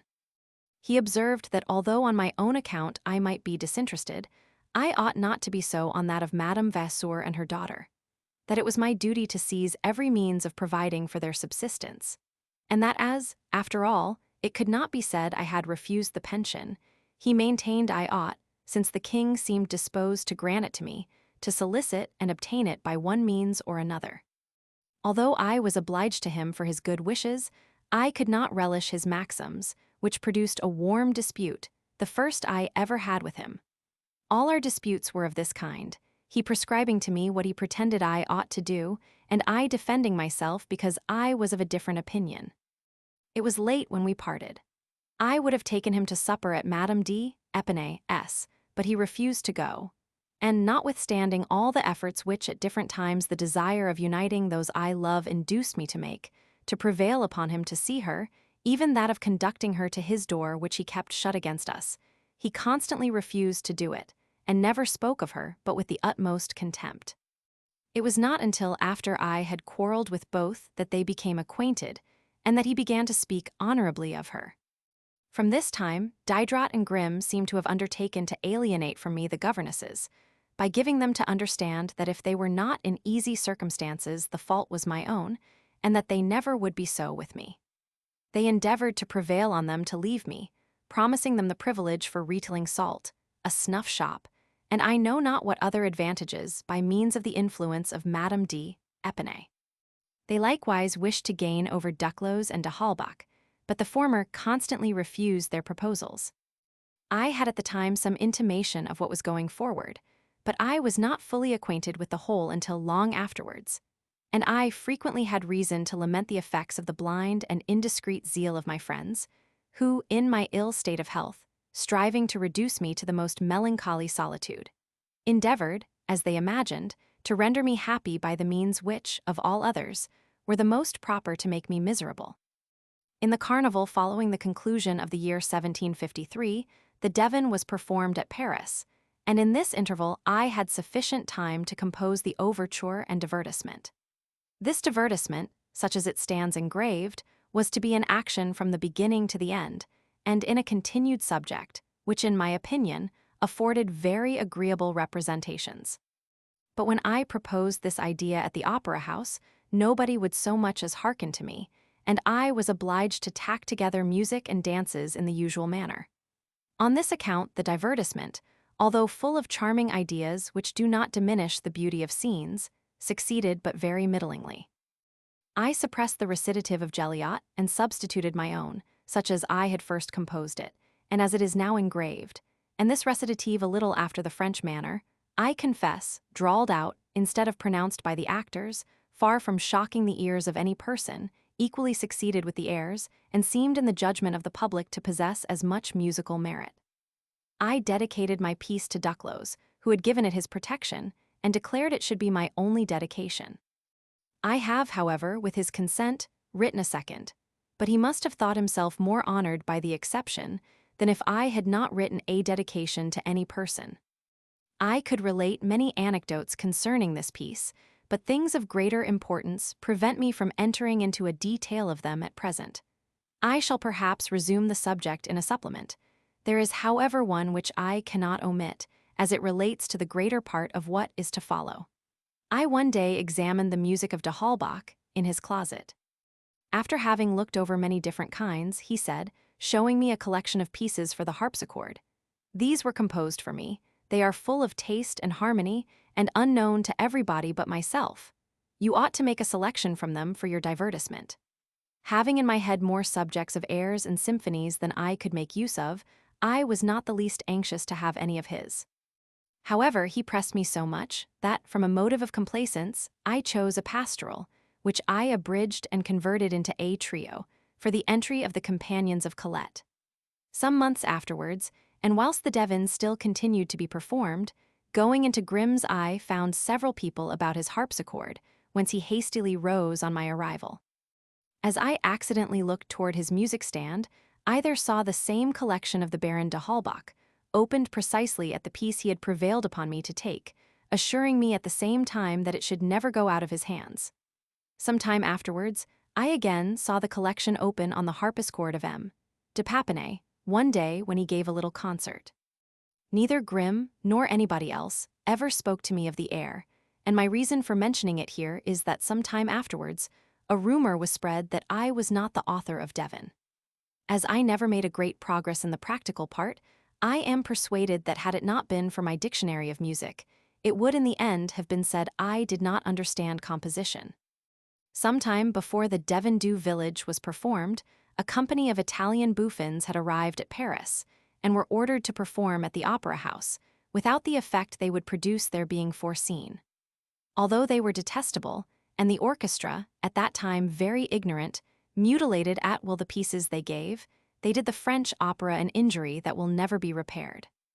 The comparison of these two kinds of music, heard the same evening in the same theater, opened the ears of the French. Nobody could endure their languid music after the marked and lively accents of Italian composition, and the moment the bouffons had done, everybody went away. The managers were obliged to change the order of representation and let the performance of the bouffons be the last. Aigle Pygmalion and La Sylph were successively given. Nothing could bear the comparison. The Devon Du Village was the only piece that did it, and this was still relished after La Serva Padrona. When I composed my interlude, my head was filled with these pieces, and they gave me the first idea of it. I was, however, far from imagining they would one day be passed in review by the side of my composition. Had I been a plagiarist, how many pilferings would have been manifest, and what care would have been taken to point them out to the public? But I had done nothing of the kind. All attempts to discover any such thing were fruitless. Nothing was found in my music which led to the recollection of that of any other person, and my whole composition compared with the pretended original was found to be as new as the musical characters I had invented. Had Mondinville or Rameau undergone the same ordeal, they would have lost much of their substance. The bouffons acquired for Italian music very warm partisans. All Paris was divided into two parties, the violence of which was greater than if an affair of state or religion had been in question. One of them, the most powerful and numerous, composed of the great, of men of fortune, and the ladies, supported French music. The other, more lively and haughty and fuller of enthusiasm, was composed of real connoisseurs, and men of talents and genius. This little group assembled at the Opera House, under the box belonging to the Queen. The other party filled up the rest of the pit and the theatre, but the heads were mostly assembled under the box of His Majesty. Hence the party names of Coin du Roi, Coin de la Reine, then in great celebrity. The dispute, as it became more animated, produced several pamphlets. The King's Corner aimed at pleasantry. It was laughed at by the petty prophet. It attempted to reason. The Lettre sur la musique francaise refuted its reasoning. These two little productions, the former of which was by Grimm, the latter by myself, are the only ones which have outlived the quarrel. All the rest are long since forgotten. But the petty prophet, which, notwithstanding all I could say, was for a long time attributed to me, was considered as a pleasantry, and did not produce the least inconvenience to the author. Whereas the letter on music was taken seriously, and incensed against me the whole nation, which thought itself offended by this attack on its music. The description of the incredible effect of this pamphlet would be worthy of the pen of Tacitus. The great quarrel between the Parliament and the clergy was then at its height. The Parliament had just been exiled, the fermentation was general, everything announced an approaching insurrection. The pamphlet appeared. From that moment every other quarrel was forgotten. The perilous state of French music was the only thing by which the attention of the public was engaged, and the only insurrection was against myself. This was so general that it has never since been totally calmed. At court, the Bastille or banishment was absolutely determined on, and a lettre de cachet would have been issued had not M. de Voyer set forth in the most forcible manner that such a step would be ridiculous. Were I to say this pamphlet probably prevented a revolution, the reader would imagine I was in a dream. It is, however, a fact, the truth of which all Paris can attest, it being no more than 15 years since the date of this singular fact. Although no attempts were made on my liberty, I suffered numerous insults, and even my life was in danger. The musicians of the opera orchestra humanely resolved to murder me as I went out of the theater. Of this I received information, but the only effect it produced on me was to make me more assiduously attend the opera, and I did not learn, until a considerable time afterwards, that M. Ancelot, officer in the Mousquetaires and who had a friendship for me, had prevented the effect of this conspiracy by giving me an escort, which, unknown to myself, accompanied me until I was out of danger. The direction of the opera house had just been given to the Hôtel de Ville. The first exploit performed by the Prévôt des Marchands was to take from me my freedom of the theater, and this in the most uncivil manner possible. Admission was publicly refused me on my presenting myself, so that I was obliged to take a ticket that I might not that evening have the mortification to return as I had come. This injustice was the more shameful, as the only price I had set on my peace when I gave it to the managers was a perpetual freedom of the house. For although this was a right common to every author, and which I enjoyed under a double title, I expressly stipulated for it in presence of M. Duclos. It is true, the treasurer brought me 50 louis, for which I had not asked. But besides the smallness of the sum, compared with that which, according to the rule, established in such cases, was due to me, this payment had nothing in common with the right of entry formerly granted, and which was entirely independent of it. There was in this behavior such a complication of iniquity and brutality, that the public, notwithstanding its animosity against me, which was then at its highest, was universally shocked at it, and many persons who insulted me the preceding evening, the next day exclaimed in the open theatre that it was shameful thus to deprive an author of his right of entry, and particularly one who had so well deserved it and was entitled to claim it for himself and another person. So true is the Italian proverb, "Agnan ama la giustizia in causa adulteri." In this situation, the only thing I had to do was to demand my work, since the price I had agreed to receive for it was refused me. For this purpose, I wrote to M. D'Argenson, who had the department of the opera. I likewise enclosed to him a memoir which was unanswerable, but this, as well as my letter, was ineffectual, and I received no answer to either. The silence of that unjust man hurt me extremely, and did not contribute to increase the very moderate good opinion I always had of his character and abilities. It was in this manner the managers kept my peace while they deprived me of that for which I had given it them. From the weak to the strong, such an act would be a theft. From the strong to the weak, it is nothing more than an appropriation of property without a right. With respect to the pecuniary advantages of the work, although it did not produce me a fourth part of the sum it would have done to any other person, they were considerable enough to enable me to subsist several years, and to make amends for the ill success of copying, which went on but very slowly. I received 100 louis from the king, 50 from Madame de Pompadour for the performance at Bellevue, where she herself played the part of Colin, 50 from the opera, and 500 livres from Pissot for the engraving. So that this interlude, which cost me no more than 5 or 6 weeks' application, produced, notwithstanding the ill treatment I received from the managers and my stupidity at court, almost as much money as my Emilius, which had cost me 20 years' meditation and 3 years' labor. But I paid dearly for the pecuniary ease I received from the piece, by the infinite vexations it brought upon me. It was the germ of the secret jealousies which did not appear until a long time afterwards. After its success, I did not remark either in Grimm, Diderot, or any of the men of letters, with whom I was acquainted, the same cordiality and frankness, nor that pleasure in seeing me I had previously experienced. The moment I appeared at the Baroness, the conversation was no longer general. The company divided into small parties, whispered into each other's ears, and I remained alone without knowing to whom to address myself. I endured for a long time this mortifying neglect, and, perceiving that Madame de Halbach, who was mild and amiable, still received me well, I bore with the vulgarity of her husband as long as it was possible. But he one day attacked me without reason or pretense, and with such brutality, in presence of Diderot, who said not a word, and Margency, who since that time has often told me how much he admired the moderation and mildness of my answers, that, at length driven from his house, by this unworthy treatment, I took leave with a resolution never to enter it again.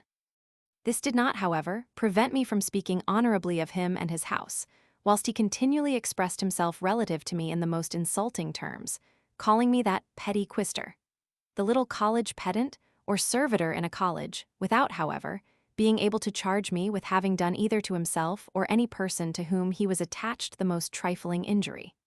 In this manner, he verified my fears and predictions. I am of opinion my pretended friends would have pardoned me for having written books, and even excellent ones, because this merit was not foreign to themselves, but that they could not forgive my writing an opera, nor the brilliant success it had, because there was not one amongst them capable of the same, nor in a situation to aspire to like honors. Duclos, the only person superior to jealousy, seemed to become more attached to me.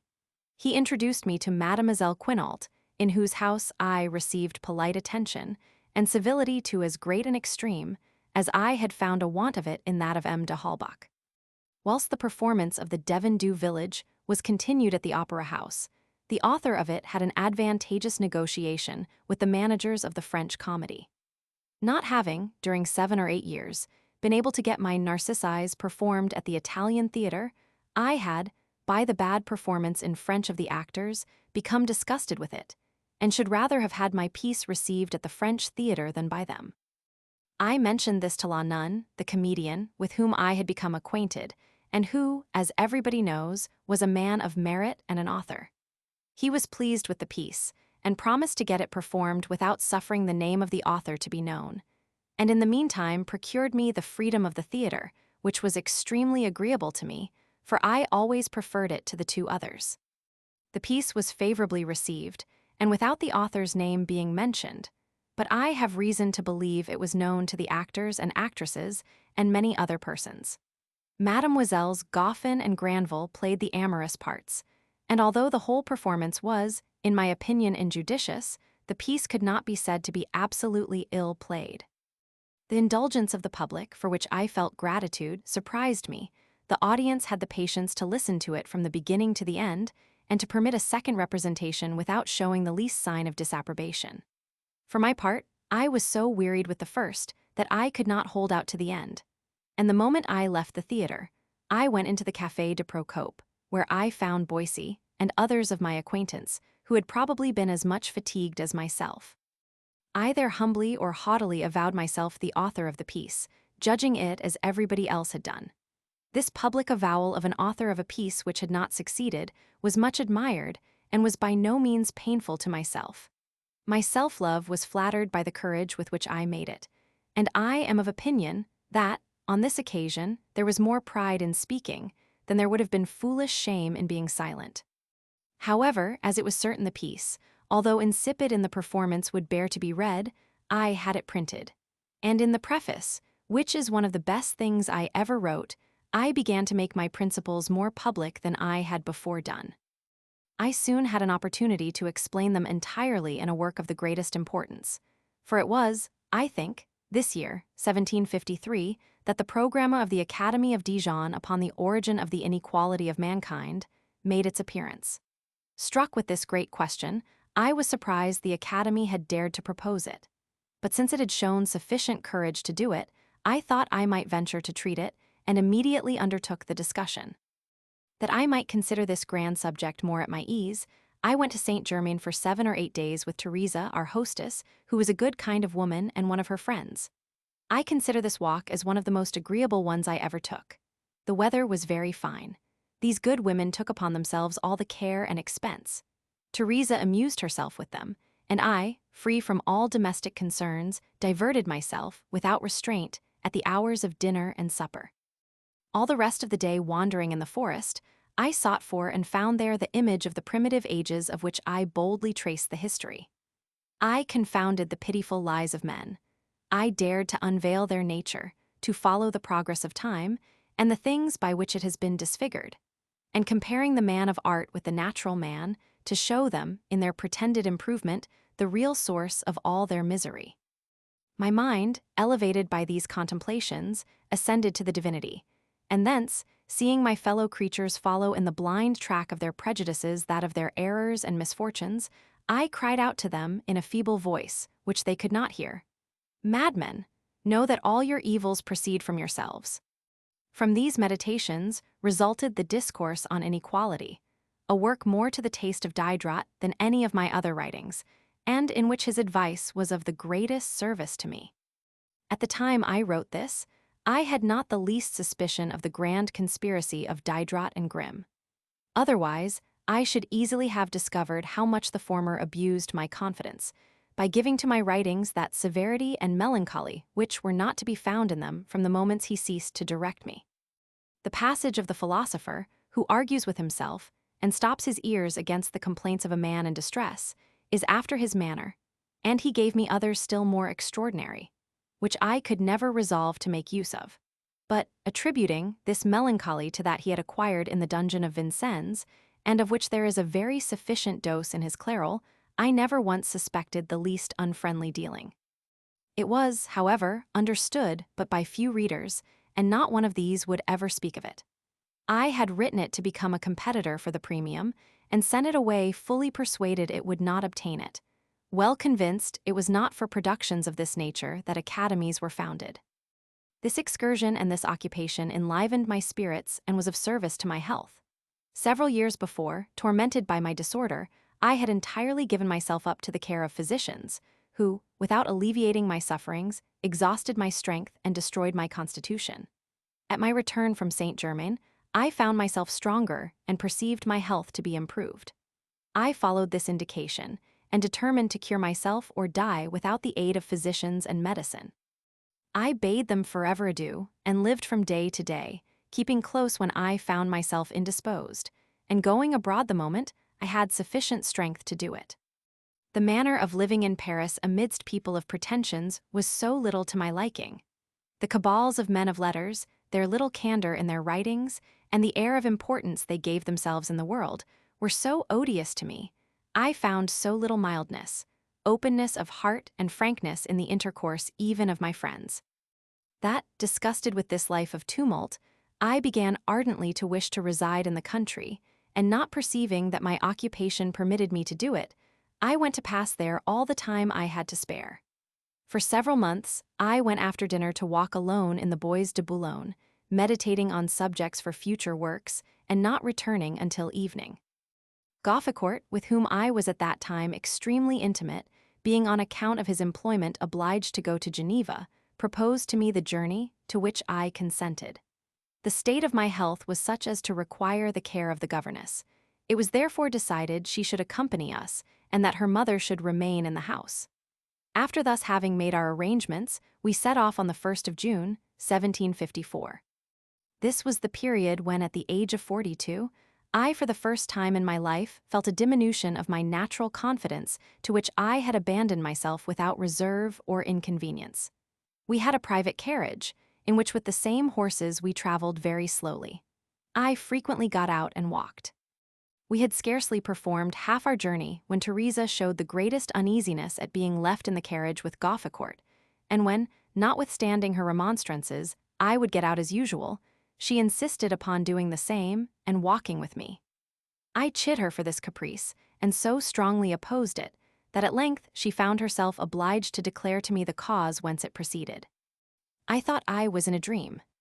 My astonishment was beyond expression when I learned that my friend M. de Gauffecourt, upwards of 60 years of age, crippled by the gout, impotent and exhausted by pleasures, had since our departure incessantly endeavored to corrupt a person who belonged to his friend, and was no longer young nor handsome, by the most base and shameful means, such as presenting to her a purse, attempting to inflame her imagination by the reading of an abominable book, and by the sight of infamous figures, with which it was filled.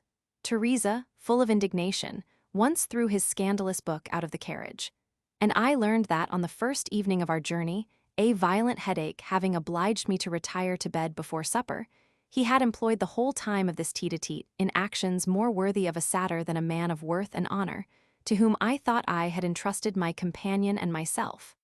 What astonishment and grief of heart for me!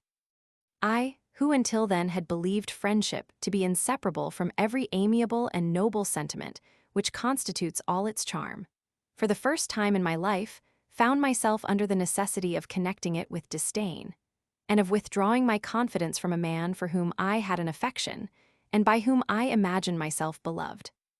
The wretch concealed from me his turpitude, and that I might not expose Teresa, I was obliged to conceal from him my contempt, and secretly to harbor in my heart such sentiments as were foreign to its nature. Sweet and sacred illusion of friendship! Gauffecourt first took the veil from before my eyes. What cruel hands have since that time prevented it from again being drawn over them? At Lyons, I quitted Gauffecourt to take the road to Savoy, being unable to be so near to Mamma without seeing her. I saw her, good God, in what a situation, how contemptible! What remained to her of primitive virtue? Was it the same Madame de Warens, formerly so gay and lively, to whom the vicar of Pontverra had given me recommendations? How my heart was wounded! The only resource I saw for her was to quit the country. I earnestly but vainly repeated the invitation I had several times given her in my letters to come and live peacefully with me, assuring her I would dedicate the rest of my life, and that of Teresa, to render her happy. Attached to her pension, from which, although it was regularly paid, she had not for a long time received the least advantage, my offers were lost upon her. I again gave her a trifling part of the contents of my purse, much less than I ought to have done, and considerably less than I should have offered her had not I been certain of its not being of the least service to herself. During my residence at Geneva, she made a journey into Chablais and came to see me at Grange Canal. She was in want of money to continue her journey. What I had in my pocket was insufficient to this purpose, but an hour afterwards I sent it her by Teresa. Poor mamma. I must relate this proof of the goodness of her heart. A little diamond ring was the last jewel she had left. She took it from her finger to put it upon that of Teresa, who instantly replaced it upon that whence it had been taken, kissing the generous hand which she bathed with her tears. Ah, this was the proper moment to discharge my debt. I should have abandoned everything to follow her and share her fate, let it be what it would. I did nothing of the kind. My attention was engaged by another attachment, and I perceived the attachment I had to her was abated by the slender hopes there were of rendering it useful to either of us. I sighed after her, my heart was grieved at her situation, but I did not follow her. Of all the remorse I felt, this was the strongest and most lasting. I merited the terrible chastisement with which I have since that time incessantly been overwhelmed. May this have expiated my ingratitude. Of this I appear guilty in my conduct, but my heart has been too much distressed by what I did ever to have been that of an ungrateful man. Before my departure from Paris, I had sketched out the dedication of my discourse on the inequality of mankind. I finished it at Chambéry and dated it from that place, thinking that, to avoid all chicane, it was better not to date it either from France or Geneva. The moment I arrived in that city, I abandoned myself to the republican enthusiasm which had brought me to it. This was augmented by the reception I there met with. Kindly treated by persons of every description, I entirely gave myself up to a patriotic zeal, and mortified at being excluded from the rights of a citizen by the possession of a religion different from that of my forefathers, I resolved openly to return to the latter. I thought the gospel being the same for every Christian, and the only difference in religious opinions the result of the explanations given by men to that which they did not understand. It was the exclusive right of the sovereign power in every country to fix the mode of worship, and these unintelligible opinions, and that consequently it was the duty of a citizen to admit the one, and conform to the other in the manner prescribed by the law. The conversation of the encyclopedists, far from staggering my faith, gave it new strength by my natural aversion to disputes and party. The study of man and the universe had everywhere shown me the final causes and the wisdom by which they were directed. The reading of the Bible, and especially that of the New Testament, to which I had for several years past applied myself, had given me a sovereign contempt for the base and stupid interpretations given to the words of Jesus Christ by persons the least worthy of understanding his divine doctrine. In a word, philosophy, while it attached me to the essential part of religion, had detached me from the trash of the little formularies with which men had rendered it obscure. Judging that for a reasonable man there were not two ways of being a Christian, I was also of opinion that in each country everything relative to form and discipline was within the jurisdiction of the laws. From this principle, so social and pacific, and which has brought upon me such cruel persecutions, it followed that, if I wished to be a citizen of Geneva, I must become a Protestant, and conform to the mode of worship established in my country. This I resolved upon. I moreover put myself under the instructions of the pastor of the parish in which I lived, and which was without the city. All I desired was not to appear at the consistory. However, the ecclesiastical edict was expressly to that effect, but it was agreed upon to dispense with it in my favor, and a commission of 5 or 6 members was named to receive my profession of faith. Unfortunately, the minister Perdriau, a mild and an amiable man, took it into his head to tell me the members were rejoiced at the thoughts of hearing me speak in the little assembly. This expectation alarmed me to such a degree that, having night and day during 3 weeks studied a little discourse I had prepared, I was so confused when I ought to have pronounced it that I could not utter a single word, and during the conference, I had the appearance of the most stupid schoolboy. The persons deputed spoke for me, and I answered yes and no, like a blockhead. I was afterwards admitted to the communion and reinstated in my rights as a citizen. I was enrolled as such in the lists of guards, paid by none but citizens and burgesses, and I attended at a council general extraordinary to receive the oath from the syndic Mussard. I was so impressed with the kindness shown me on this occasion by the council and the consistory, and by the great civility and obliging behavior of the magistrates, ministers, and citizens, that pressed by the worthy Deluc, who was incessant in his persuasions, and still more so by my own inclination, I did not think of going back to Paris for any other purpose than to break up housekeeping, find a situation for M. and Madame Levasseur, or provide for their subsistence, and then return with Teresa to Geneva, there to settle for the rest of my days. After taking this resolution, I suspended all serious affairs the better to enjoy the company of my friends until the time of my departure. Of all the amusements of which I partook, that with which I was most pleased was sailing round the lake in a boat, with Deluc, the father, his daughter-in-law, his 2 sons, and my Teresa. We gave 7 days to this excursion in the finest weather possible. I preserved a lively remembrance of the situation which struck me at the other extremity of the lake, and of which I, some years afterwards, gave a description in my New Aloysia. The principal connections I made at Geneva, besides the Delucs, of which I have spoken, were the young Vernes, with whom I had already been acquainted at Paris, and of whom I then formed a better opinion than I afterwards had of him. M. Perdriau, then a country pastor, now professor of belles lettres, whose mild and agreeable society will ever make me regret the loss of it, although he has since thought proper to detach himself from me. M. Jalabert, at that time professor of natural philosophy, since become counselor and syndic, to whom I read my discourse upon inequality, but not the dedication, with which he seemed to be delighted. The Professor Lullin, with whom I maintained a correspondence until his death, and who gave me a commission to purchase books for the library. The Professor Vernet, who, like most other people, turned his back upon me after I had given him proofs of attachment and confidence of which he ought to have been sensible, if a theologian can be affected by anything. Chapins, clerk and successor to Gofficourt, whom he wished to supplant, and who, soon afterwards, was himself supplanted. Marcet de Mézières, an old friend of my father, S., and who had also shown himself to be mine. After having well deserved of his country, he became a dramatic author, and, pretending to be of the Council of 200, changed his principles, and, before he died, became ridiculous. But he from whom I expected most was M. Moltu, a very promising young man by his talents and his brilliant imagination, whom I have always loved, although his conduct with respect to me was frequently equivocal, and notwithstanding his being connected with my most cruel enemies, whom I cannot but look upon as destined to become the defender of my memory and the avenger of his friend. In the midst of these dissipations, I neither lost the taste for my solitary excursions nor the habit of them. I frequently made long ones upon the banks of the lake, during which my mind, accustomed to reflection, did not remain idle.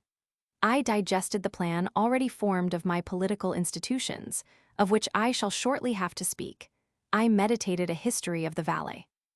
The plan of a tragedy in prose, the subject of which, nothing less than Lucretia, did not deprive me of the hope of succeeding, although I had dared again to exhibit that unfortunate heroine when she could no longer be suffered upon any French stage.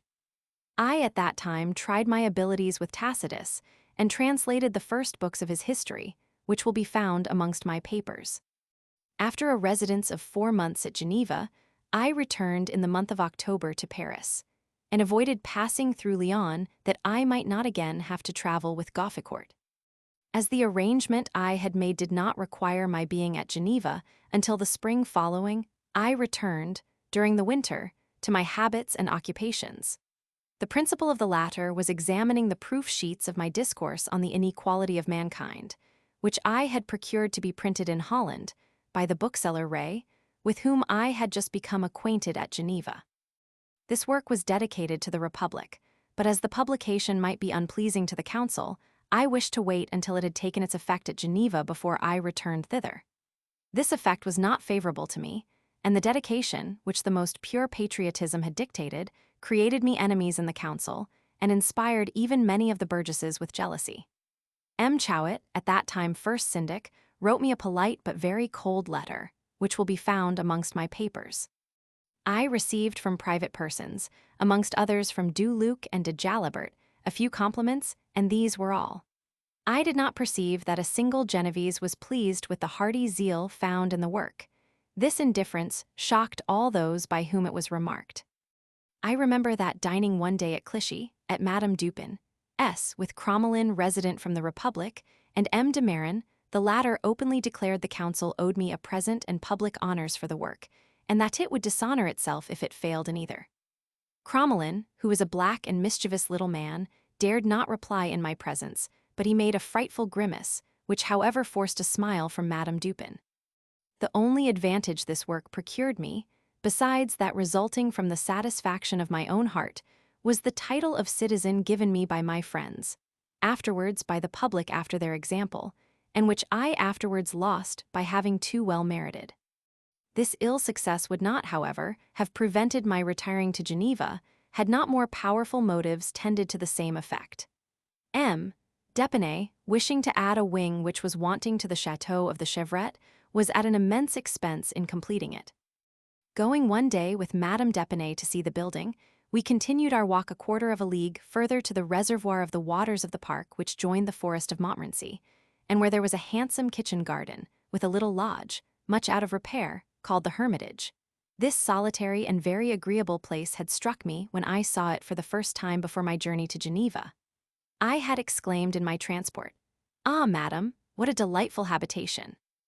This asylum was purposely prepared for me. Madame d'Épinay did not pay much attention to what I said, but at this second journey I was quite surprised to find, instead of the old decayed building, a little house almost entirely new, well laid out, and very habitable for a little family of 3 persons. Madame d'Épinay had caused this to be done in silence, and at a very small expense, by detaching a few materials and some of the workmen from the castle. She now said to me, on remarking my surprise, "My dear, here behold your asylum. It is you who have chosen it. Friendship offers it to you. I hope this will remove from you the cruel idea of separating from me." I do not think I was ever in my life more strongly or more deliciously affected. I bathed with tears the beneficent hand of my friend, and if I were not conquered from that very instant even, I was extremely staggered.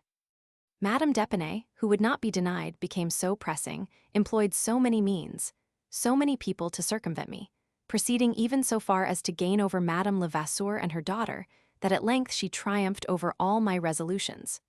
Renouncing the idea of residing in my own country, I resolved, I promised, to inhabit the Hermitage. And whilst the building was drying, Madame d'Épinay took care to prepare furniture, so that everything was ready the following spring. One thing which greatly aided me in determining was the residence Voltaire had chosen near Geneva. I easily comprehended this man would cause a revolution there, and that I should find in my country the manners, which drove me from Paris, that I should be under the necessity of incessantly struggling hard, and have no other alternative than that of being an unsupportable pedant, a poltroon, or a bad citizen. The letter Voltaire wrote me on my last work induced me to insinuate my fears in my answer, and the effect this produced confirmed them. From that moment I considered Geneva as lost, and I was not deceived. I perhaps ought to have met the storm, had I thought myself capable of resisting it. But what could I have done alone, timid, and speaking badly, against a man, arrogant, opulent, supported by the credit of the great, eloquent, and already the idol of the women and young men? I was afraid of uselessly exposing myself to danger to no purpose. I listened to nothing but my peaceful disposition, to my love of repose, which, if it then deceived me, still continues to deceive me on the same subject. By retiring to Geneva, I should have avoided great misfortunes. But I have my doubts whether, with all my ardent and patriotic zeal, I should have been able to effect anything great and useful for my country. Tronchin, who about the same time went to reside at Geneva, came afterwards to Paris and brought with him treasures. At his arrival he came to see me, with the Chevalier Jaucourt. Madame d'Épinay had a strong desire to consult him in private, but this it was not easy to do. She addressed herself to me, and I engaged Tronchin to go and see her. Thus, under my auspices, they began a connection, which was afterwards increased at my expense. Such has ever been my destiny. The moment I had united two friends who were separately mine, they never failed to combine against me. Although, in the conspiracy then formed by the truncheons, they must all have borne me a mortal hatred. He still continued friendly to me. He even wrote me a letter after his return to Geneva to propose to me the place of honorary librarian. But I had taken my resolution, and the offer did not tempt me to depart from it. About this time I again visited M. de Halbach. My visit was occasioned by the death of his wife, which, as well as that of Madame Francuil, happened whilst I was at Geneva. Diderot, when he communicated to me these melancholy events, spoke of the deep affliction of the husband. His grief affected my heart. I myself was grieved for the loss of that excellent woman, and wrote to M. de Halbach a letter of condolence. I forgot all the wrongs he had done me, and at my return from Geneva, and after he had made the tour of France with Grimm and other friends to alleviate his affliction, I went to see him, and continued my visits until my departure for the Hermitage. As soon as it was known in his circle that Madame d'Épinay was preparing me a habitation there, innumerable sarcasms, founded upon the want I must feel of the flattery and amusement of the city, and the supposition of my not being able to support the solitude for a fortnight, were uttered against me. Feeling within myself how I stood affected, I left him and his friends to say what they pleased, and pursued my intention. M. de Halbach rendered me some services in finding a place for the old Levasseur, who was 80 years of age and a burden to his wife, from which she begged me to relieve her. This is an instance of the treachery of my memory. A long time after I had written what I have stated above, I learned, in conversing with my wife, that it was not M. de Halbach, but M. de Chenonceau, then one of the administrators of the Hôtel Dieu, who procured this place for her father. I had so totally forgotten the circumstance, and the idea of M. de Halbach's having done it was so strong in my mind that I would have sworn it had been him. He was put into a house of charity, where, almost as soon as he arrived there, age and the grief of finding himself removed from his family sent him to the grave. His wife and all his children, except Teresa, did not much regret his loss. But she, who loved him tenderly, has ever since been inconsolable, and never forgiven herself for having suffered him, at so advanced an age, to end his days in any other house than her own. Much about the same time I received a visit I little expected, although it was from a very old acquaintance. My friend Venture, accompanied by another man, came upon me one morning by surprise. What a change did I discover in his person! Instead of his former gracefulness, he appeared sottish and vulgar, which made me extremely reserved with him. My eyes deceived me, or either debauchery had stupefied his mind, or all his first splendor was the effect of his youth, which was past. I saw him almost with indifference, and we parted rather coolly. But when he was gone, the remembrance of our former connection so strongly called to my recollection that of my younger days, so charmingly, so prudently dedicated to that angelic woman, Madame de Werns, who was not much less changed than himself.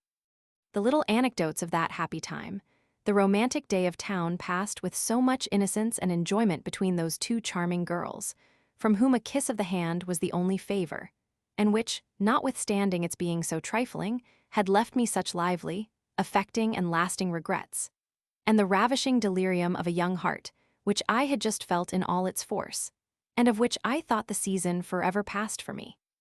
The tender remembrance of these delightful circumstances made me shed tears over my faded youth, and its transports forever lost to me. Ah, how many tears should I have shed over their tardy and fatal return had I foreseen the evils I had yet to suffer from them. Before I left Paris, I enjoyed during the winter which preceded my retreat a pleasure after my own heart, and of which I tasted in all its purity. Palissot, academician of Nancy, known by a few dramatic compositions, had just had one of them performed at Luneville before the King of Poland. He perhaps thought to make his court by representing in his piece a man who had dared to enter into a literary dispute with the king. Stanislaus, who was generous and did not like satire, was filled with indignation at the author's daring to be personal in his presence. The Comte de Tresson, by order of the prince, wrote to M. de Lambert, as well as to myself, to inform me that it was the intention of His Majesty to have Palissot expelled his academy. My answer was a strong solicitation in favor of Palissot, begging M. de Tresson to intercede with the king in his behalf. His pardon was granted, and M. de Tresson, when he communicated to me the information in the name of the monarch, added that the whole of what had passed should be inserted in the register of the Academy. I replied that this was less granting a pardon than perpetuating a punishment. At length, after repeated solicitations, I obtained a promise that nothing relative to the affair should be inserted in the register, and that no public trace should remain of it. The promise was accompanied, as well on the part of the king as on that of M. de Tresson, with assurance of esteem and respect, with which I was extremely flattered. And I felt on this occasion that the esteem of men who are themselves worthy of it produced in the mind a sentiment infinitely more noble and pleasing than that of vanity. I have transcribed into my collection the letters of M. de Tresson, with my answers to them, and the original of the former will be found amongst my other papers. I am perfectly aware that if ever these memoirs become public, I here perpetuate the remembrance of a fact of which I would wish to efface every trace. But I transmit many others as much against my inclination. The grand object of my undertaking, constantly before my eyes, and the indispensable duty of fulfilling it to its utmost extent, will not permit me to be turned aside by trifling considerations, which would lead me from my purpose. In my strange and unparalleled situation, I owe too much to truth to be further than this indebted to any person whatever. They who wish to know me well must be acquainted with me in every point of view, in every relative situation, both good and bad. My confessions are necessarily connected with those of many other people. I write both with the same frankness in everything that relates to that which has befallen me, and am not obliged to spare any person more than myself, although it is my wish to do it. I am determined always to be just and true, to say of others all the good I can, never speaking of evil except when it relates to my own conduct, and there is a necessity for my so doing. Who, in the situation in which the world has placed me, has a right to require more at my hands? My confessions are not intended to appear during my lifetime, nor that of those they may disagreeably affect. Were I master of my own destiny, and that of the book one am now writing, it should never be made public until after my death and theirs. But the efforts which the dread of truth obliges my powerful enemies to make to destroy every trace of it, render it necessary for me to do everything, which the strictest right and the most severe justice will permit, to preserve what I have written. Were the remembrance of me to be lost at my dissolution, rather than expose any person alive, I would without a murmur suffer an unjust and momentary reproach. But since my name is to live, it is my duty to endeavor to transmit with it to posterity the remembrance of the unfortunate man by whom it was born, such as he really was, and not such as his unjust enemies incessantly endeavored to describe him. Book 9. My impatience to inhabit the hermitage not permitting me to wait until the return of fine weather, the moment my lodging was prepared I hastened to take possession of it, to the great amusement of the coterie Halbachik, which publicly predicted I should not be able to support solitude for 3 months, and that I should unsuccessfully return to Paris, and live there as they did. For my part, having for 15 years been out of my element, finding myself upon the eve of returning to it, I paid no attention to their pleasantries. Since contrary to my inclinations, I have again entered the world, I have incessantly regretted my dear Charmettes, and the agreeable life I led there. I felt a natural inclination to retirement and the country. It was impossible for me to live happily elsewhere. At Venice, in the train of public affairs, in the dignity of a kind of representation, in the pride of projects of advancement. At Paris, in the vortex of the great world, in the luxury of suppers, in the brilliancy of spectacles, in the rays of splendor. My groves, rivulets, and solitary walks constantly presented themselves to my recollection, interrupted my thought, rendered me melancholy, and made me sigh with desire. All the labor to which I had subjected myself, every project of ambition which by fits had animated my ardor, all had for object this happy country retirement, which I now thought near at hand. Without having acquired a genteel independence, which I had judged to be the only means of accomplishing my views, I imagined myself, in my particular situation, to be able to do without it, and that I could obtain the same end by a means quite opposite. I had no regular income, but I possessed some talents and had acquired a name. My wants were few, and I had freed myself from all those which were most expensive and which merely depended on prejudice and opinion. Besides this, although naturally indolent, I was laborious when I chose to be so, and my idleness was less that of an indolent man than that of an independent one who applies to business when it pleases him. My profession of a copyist of music was neither splendid nor lucrative, but it was certain. The world gave me credit for the courage I had shown in making choice of it. I might depend upon having sufficient employment to enable me to live. 2,000 livres which remained of the produce of the Devon Dew village, and my other writings, were a sum which kept me from being straitened, and several works I had upon the stocks promised me, without extorting money from the booksellers, supplies sufficient to enable me to work at my ease without exhausting myself, even by turning to advantage the leisure of my walks. My little family, consisting of 3 persons, all of whom were usefully employed, was not expensive to support. Finally, from my resources, proportioned to my wants and desires, I might reasonably expect a happy and permanent existence, in that manner of life which my inclination had induced me to adopt. I might have taken the interested side of the question, and, instead of subjecting my pen to copying, entirely devoted it to works which, from the elevation to which I had soared, and at which I found myself capable of continuing, might have enabled me to live in the midst of abundance, nay, even of opulence, had I been the least disposed to join the maneuvers of an author to the care of publishing a good book. But I felt that writing for bread would soon have extinguished my genius, and destroyed my talents, which were less in my pen than in my heart, and solely proceeded from an elevated and noble manner of thinking, by which alone they could be cherished and preserved. Nothing vigorous or great can come from a pen totally venal. Necessity, nay, even avarice, perhaps, would have made me write rather rapidly than well. If the desire of success had not led me into cabals, it might have made me endeavor to publish fewer true and useful works than those which might be pleasing to the multitude, and instead of a distinguished author, which I might possibly become, I should have been nothing more than a scribbler. No, I have always felt that the profession of letters was illustrious in proportion as it was less a trade. It is too difficult to think nobly when we think for a livelihood. To be able to dare even to speak great truths, an author must be independent of success. I gave my books to the public with a certainty of having written for the general good of mankind, without giving myself the least concern about what was to follow. If the work was thrown aside, so much the worse for such as did not choose to profit by it. Their approbation was not necessary to enable me to live. My profession was sufficient to maintain me had not my works had a sale, for which reason alone they all sold. It was on the 9th of August, 1756, that I left cities, never to reside in them again. For I do not call a residence the few days I afterwards remained in Paris, London, or other cities, always on the wing or contrary to my inclinations. Madame d'Epinay came and took us all 3 in her coach, her farmer carted away my little baggage, and I was put into possession the same day. I found my little retreat simply furnished, but neatly, and with some taste. The hand which had lent its aid in this furnishing rendered it inestimable in my eyes, and I thought it charming to be the guest of my female friend in a house I had made choice of, and which she had caused to be built purposely for me.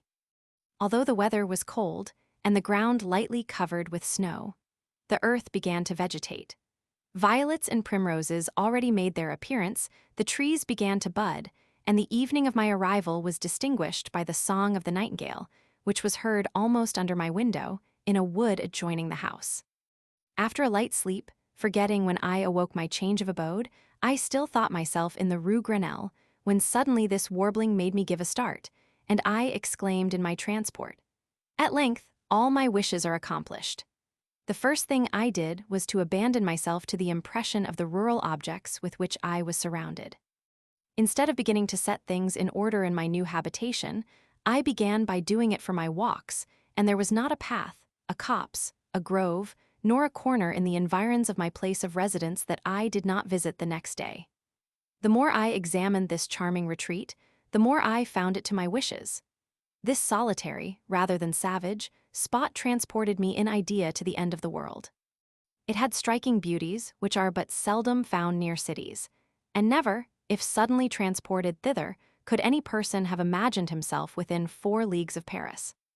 After abandoning myself for a few days to this rural delirium, I began to arrange my papers and regulate my occupations.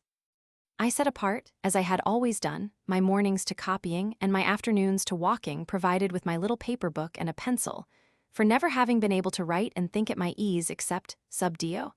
I had no inclination to depart from this method, and I was persuaded the forest of Montmorency, which was almost at my door, would in future be my closet and study. I had several works begun. These I cast my eye over. My mind was indeed fertile in great projects, but in the noise of the city, the execution of them had gone on but slowly. I proposed to myself to use more diligence when I should be less interrupted. I am of opinion I have sufficiently fulfilled this intention.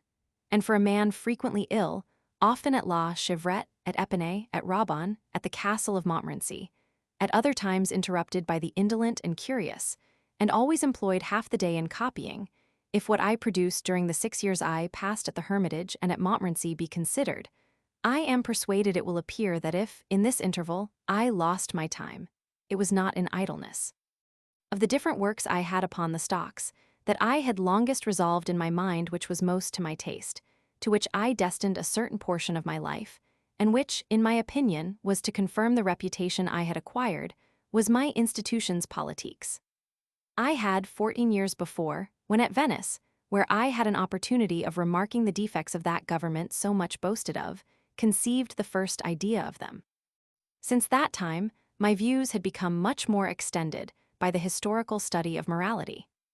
I had perceived everything to be radically connected with politics, and that, upon whatever principles these were founded, a people would never be more than that which the nature of the government made them. Therefore, the great question of the best government possible appeared to me to be reduced to this: what is the nature of a government the most proper to form the most virtuous and enlightened, the wisest and best people, taking the last epithet in its most extensive meaning? I thought this question was much if not quite of the same nature with that which follows. What government is that which, by its nature, always maintains itself nearest to the laws or least deviates from the laws? Hence, what is the law, and a series of questions of similar importance. I perceived these led to great truths, useful to the happiness of mankind, but more especially to that of my country, wherein, in the journey I had just made to it, I had not found notions of laws and liberty either sufficiently just or clear. I had thought this indirect manner of communicating these to my fellow citizens would be least mortifying to their pride, and might obtain me forgiveness for having seen a little further than themselves. Although I had already labored 5 or 6 years at the work, the progress I had made in it was not considerable. Writings of this kind require meditation, leisure, and tranquility. I had besides written the institutions politiques, as the expression is, en bonne fortune, and had not communicated my project to any person, not even to Diderot. I was afraid it would be thought too daring for the age and country in which I wrote, and that the fears of my friends would restrain me from carrying it into execution. It was more especially the wise severity of Duclos which inspired me with this fear.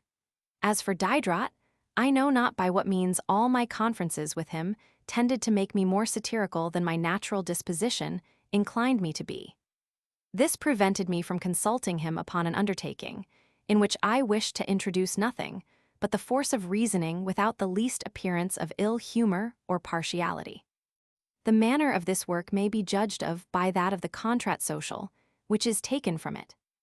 I did not yet know that it would be finished in time, and in such a manner as to appear before my decease. I wished fearlessly to give to my subject everything it required, fully persuaded that not being of a satirical turn, and never wishing to be personal, I should in equity always be judged irreprehensible. I undoubtedly wished fully to enjoy the right of thinking which I had by birth, but still respecting the government under which I lived, without ever disobeying its laws, and very attentive not to violate the rights of persons, I would not from fear renounce its advantages. I confess, even that, as a stranger, and living in France, I found my situation very favorable in daring to speak the truth, well knowing that continuing, as I was determined to do, not to print anything in the kingdom without permission, I was not obliged to give to any person in it an account of my maxims nor of their publication elsewhere. I should have been less independent even at Geneva, where, in whatever place my books might have been printed, the magistrate had a right to criticize their contents. This consideration had greatly contributed to make me yield to the solicitations of Madame d'Épinay and abandon the project of fixing my residence at Geneva. I felt, as I have remarked in my Emilius, that unless an author be a man of intrigue, when he wishes to render his works really useful to any country whatsoever, he must compose them in some other. What made me find my situation still more happy was my being persuaded that the government of France would, perhaps, without looking upon me with a very favorable eye, make it a point to protect me, or at least not to disturb my tranquillity. It appeared to me a stroke of simple yet dexterous policy to make a merit of tolerating that which there was no means of preventing. Since, had I been driven from France, which was all government had the right to do, my work would still have been written, and perhaps with less reserve. Whereas if I were left undisturbed, the author remained to answer for what he wrote, and a prejudice, general throughout all Europe, would be destroyed by acquiring the reputation of observing a proper respect for the rights of persons. They who, by the event, shall judge I was deceived, may perhaps be deceived in their turn. In the storm which has since broken over my head, my books served as a pretense, but it was against my person that every shaft was directed. My persecutors gave themselves but little concern about the author, but they wished to ruin Jean-Jacques, and the greatest evil they found in my writings was the honor they might possibly do me. Let us not encroach upon the future. I do not know that this mystery, which is still one to me, will hereafter be cleared up to my readers. But had my avowed principles been of a nature to bring upon me the treatment I received, I should sooner have become their victim, since the work in which these principles are manifested with most courage, not to call it audacity, seemed to have had its effect previous to my retreat to the hermitage, without I will not only say my having received the least censure, but without any steps having been taken to prevent the publication of it in France, where it was sold as publicly as in Holland. The new Eloisa afterwards appeared with the same facility, I dare add, with the same applause, and, what seems incredible, the profession of faith of this Eloisa at the point of death is exactly similar to that of the Savoyard vicar. Every strong idea in the social contract had been before published in the Discourse on Inequality, and every bold opinion in Emilius previously found in Eloisa. This unrestrained freedom did not excite the least murmur against the first two works, therefore it was not that which gave cause to it against the latter. Another undertaking much of the same kind, but of which the project was more recent, then engaged my attention. This was the extract of the works of the Abbé de Saint-Pierre, of which, having been led away by the thread of my narrative, I have not hitherto been able to speak. The idea was suggested to me, after my return from Geneva, by the Abbé Malby, not immediately from himself, but by the interposition of Madame Dupin, who had some interest in engaging me to adopt it. She was one of the 3 or 4 pretty women of Paris, of whom the Abbé de Saint-Pierre had been the spoiled child, and although she had not decidedly had the preference, she had at least partaken of it with Madame d'Aiguillon. She preserved for the memory of the good man a respect and an affection which did honor to them both, and her self-love would have been flattered by seeing the stillborn works of her friend brought to life by her secretary. These works contained excellent things, but so badly told that the reading of them was almost insupportable. And it is astonishing the Abbé de Saint-Pierre, who looked upon his readers as schoolboys, should nevertheless have spoken to them as men, by the little care he took to induce them to give him a hearing. It was for this purpose that the work was proposed to me as useful in itself, and very proper for a man laborious in maneuver, but idle as an author, who, finding the trouble of thinking very fatiguing, preferred, in things which pleased him, throwing a light upon and extending the ideas of others to producing any himself. Besides, not being confined to the functions of a translator, I was at liberty sometimes to think for myself, and I had it in my power to give such a form to my work that many important truths would pass in it under the name of the Abbé de Saint-Pierre, much more safely than under mine. The undertaking also was not trifling. The business was nothing less than to read and meditate 23 volumes, diffuse, confused, full of long narrations and periods, repetitions, and false or little views, from amongst which it was necessary to select some few that were good and useful, and sufficiently encouraging to enable me to support the painful labor. I frequently wished to have given it up, and should have done so, could I have got it off my hands with a great grace. But when I received the manuscripts of the Abb, which were given to me by his nephew, the Comte de Saint-Pierre, I had, by the solicitation of Saint Lambert, in some measure engaged to make use of them, which I must either have done or have given them back. It was with the former intention I had taken the manuscripts to the Hermitage, and this was the first work to which I proposed to dedicate my leisure hours.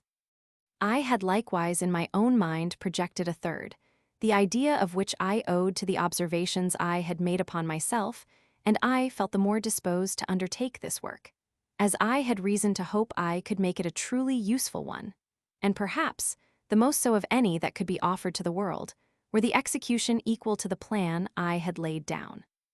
It has been remarked that most men are in the course of their lives frequently unlike themselves, and seem to be transformed into others very different from what they were. It was not to establish a thing so generally known that I wished to write a book. I had a newer and more important object. This was to search for the causes of these variations, and, by confining my observations to those which depend on ourselves, to demonstrate in what manner it might be possible to direct them, in order to render us better and more certain of our dispositions. For it is undoubtedly more painful to an honest man to resist desires already formed, and which it is his duty to subdue, than to prevent, change, or modify the same desires in their source, were he capable of tracing them to it.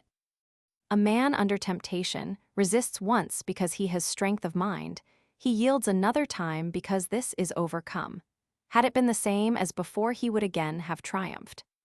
By examining within myself, and searching in others what could be the cause of these different manners of being, I discovered that, in a great measure, they depended on the interior impressions of external objects, and that, continually modified by our senses and organs, we, without knowing it, bore in our ideas, sentiments, and even actions, the effect of these modifications.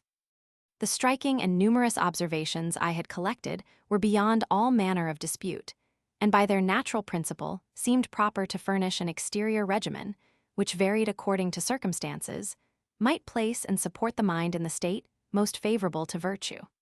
From how many mistakes would reason be preserved, how many vices would be stifled in their birth, were it possible to force animal economy to favor moral order, which it so frequently disturbs. Climate, seasons, sounds, colors, light, darkness, the elements, ailments, noise, silence, motion, rest, all act on the animal machine and consequently on the mind. All offer 1,000 means, almost certain of directing in their origin the sentiments by which we suffer ourselves to be governed. Such was the fundamental idea of which I had already made a sketch upon paper, and whence I hoped for an effect the more certain, in favor of persons well disposed, who, sincerely loving virtue, were afraid of their own weakness, as it appeared to me easy to make of it a book as agreeable to read as it was to compose. I have, however, applied myself but very little to this work, the title of which was to have been Morale Sensitive, ou le Materialisme du Sage Interruptions, the cause of which will soon appear, prevented me from continuing it, and the fate of the sketch, which is more connected with my own than it may appear to be, will hereafter be seen. Besides this, I had for some time meditated a system of education, of which Madame de Chenonceau, alarmed for her son by that of her husband, had desired me to consider. The authority of friendship placed this object, although less in itself to my taste, nearer to my heart than any other. On which account this subject, of all those of which I have just spoken, is the only one I carried to its utmost extent. The end I proposed to myself in treating of it should, I think, have procured the author a better fate. But I will not here anticipate this melancholy subject. I shall have too much reason to speak of it in the course of my work. These different objects offered me subjects of meditation for my walks, for, as I believed I had already observed, I am unable to reflect when I am not walking. The moment I stop, I think no more, and as soon as I am again in motion, my head resumes its workings. I had, however, provided myself with a work for the closet upon rainy days. This was my dictionary of music, which my scattered, mutilated, and unshapen materials made it necessary to rewrite almost entirely. I had with me some books necessary to this purpose. I had spent 2 months in making extracts from others. I had borrowed from the king's library, whence I was permitted to take several to the hermitage. I was thus provided with materials for composing in my apartment when the weather did not permit me to go out, and my copying fatigued me. This arrangement was so convenient that it made it turn to advantage as well at the hermitage as at Montmorency, and afterwards even at Modier's, where I completed the work whilst I was engaged in others, and constantly found a change of occupation to be a real relaxation. During a considerable time, I exactly followed the distribution I had prescribed myself, and found it very agreeable. But as soon as the fine weather brought Madame d'Épinay more frequently to Épinay or to the Curvette, I found that attentions, in the first instance natural to me, but which I had not considered in my scheme, considerably deranged my projects. I have already observed that Madame d'Épinay had many amiable qualities. She sincerely loved her friends, served them with zeal, and not sparing for them either time or pains, certainly deserved on their part every attention in return. I had hitherto discharged this duty without considering it as one, but at length I found that I had given myself a chain of which nothing but friendship prevented me from feeling the weight, and this was still aggravated by my dislike to numerous societies. Madame d'Épinay took advantage of these circumstances to make me a proposition seemingly agreeable to me, but which was more so to herself. This was to let me know when she was alone or had but little company. I consented, without perceiving to what a degree I engaged myself. The consequence was that I no longer visited her at my own hour but at hers, and that I never was certain of being master of myself for a day together. This constraint considerably diminished the pleasure I had in going to see her. I found the liberty she had so frequently promised was given me upon no other condition than that of my never enjoying it. And once or twice, when I wished to do this, there were so many messages, notes, and alarms relative to my health, that I perceived that I could have no excuse but being confined to my bed for not immediately running to her upon the first intimation. It was necessary I should submit to this yoke, and I did it, even more voluntarily than could be expected from so great an enemy to dependence, the sincere attachment I had to Madame d'Épinay preventing me, in a great measure, from feeling the inconvenience with which it was accompanied. She, on her part, filled up, well or ill, the void which the absence of her usual circle left in her amusements. This for her was but a very slender supplement, although preferable to absolute solitude, which she could not support. She had the means of doing it much more at her ease after she began with literature, and at all events to write novels, letters, comedies, tales, and other trash of the same kind. But she was not so much amused in writing these as in reading them, and she never scribbled over 2 or 3 pages at one sitting without being previously assured of having, at least, 2 or 3 benevolent auditors at the end of so much labor. I seldom had the honor of being one of the chosen few, except by means of another. When alone, I was, for the most part, considered as a cipher in everything, and this not only in the company of Madame d'Épinay, but in that of M. de Halbach, and in every place where Grimm gave the ton. This nullity was very convenient to me, except in a tete-a-tete, when I knew not what countenance to put on, not daring to speak of literature, of which it was not for me to say a word, nor of gallantry, being too timid and fearing more than death, the ridiculousness of an old gallant. Besides that, I never had such an idea when in the company of Madame d'Épinay, and that it perhaps would never have occurred to me had I passed my whole life with her. Not that her person was in the least disagreeable to me. On the contrary, I loved her perhaps too much as a friend to do it as a lover. I felt a pleasure in seeing and speaking to her. Her conversation, although agreeable enough in a mixed company, was uninteresting in private. Mine, not more elegant or entertaining than her own, was no great amusement to her. Ashamed of being long silent, I endeavored to enliven our tete-a-tete, and although this frequently fatigued me, I was never disgusted with it. I was happy to show her little attentions, and gave her little fraternal kisses, which seemed not to be more sensual to herself. These were all. She was very thin, very pale, and had a bosom which resembled the back of her hand. This defect alone would have been sufficient to moderate my most ardent desires. My heart never could distinguish a woman in a person who had it, and besides other causes useless to mention, always made me forget the sex of this lady. Having resolved to conform to an assiduity which was necessary, I immediately and voluntarily entered upon it, and for the first year at least, found it less burthensome than I could have expected. Madame d'Épinay, who commonly passed the summer in the country, continued there but a part of this. Whether she was more detained by her affairs in Paris, or that the absence of Grimm rendered the residence of the chevrette less agreeable to her, I know not. I took the advantage of the intervals of her absence, or when the company with her was numerous, to enjoy my solitude with my good Teresa and her mother, in such a manner as to taste all its charms. Although I had for several years past been frequently in the country, I seldom had enjoyed much of its pleasures, and these excursions, always made in company with people who considered themselves as persons of consequence, and rendered insipid by constraint, served to increase in me the natural desire I had for rustic pleasures. The want of these was the more sensible to me, as I had the image of them immediately before my eyes. I was so tired of saloons, jets d'eau, groves, parterres, and of more fatiguing persons by whom they were shown, so exhausted with pamphlets, harpsichords, trios, unravellings of plots, stupid bon mots, insipid affections, pitiful storytellers, and great suppers, that when I gave a side glance at a poor simple hawthorn bush, a hedge, a barn, or a meadow, when in passing through a hamlet, I scented a good chervil omelette, and heard at a distance the burden of a rustic song of the Biscuiers, I wished all rouge, furbelows, and ambergris at the devil, and envying the dinner of the good housewife, and the wine of her own vineyard, I heartily wished to give a slap on the chaps to Monsieur le Chef and Monsieur le Maître, who made me dine at the hour of supper, and sup when I should have been asleep, but especially to Messieurs the lackeys, who devoured with their eyes the morsel I put into my mouth, and upon pain of my dying with thirst, sold me the adulterated wine of their master.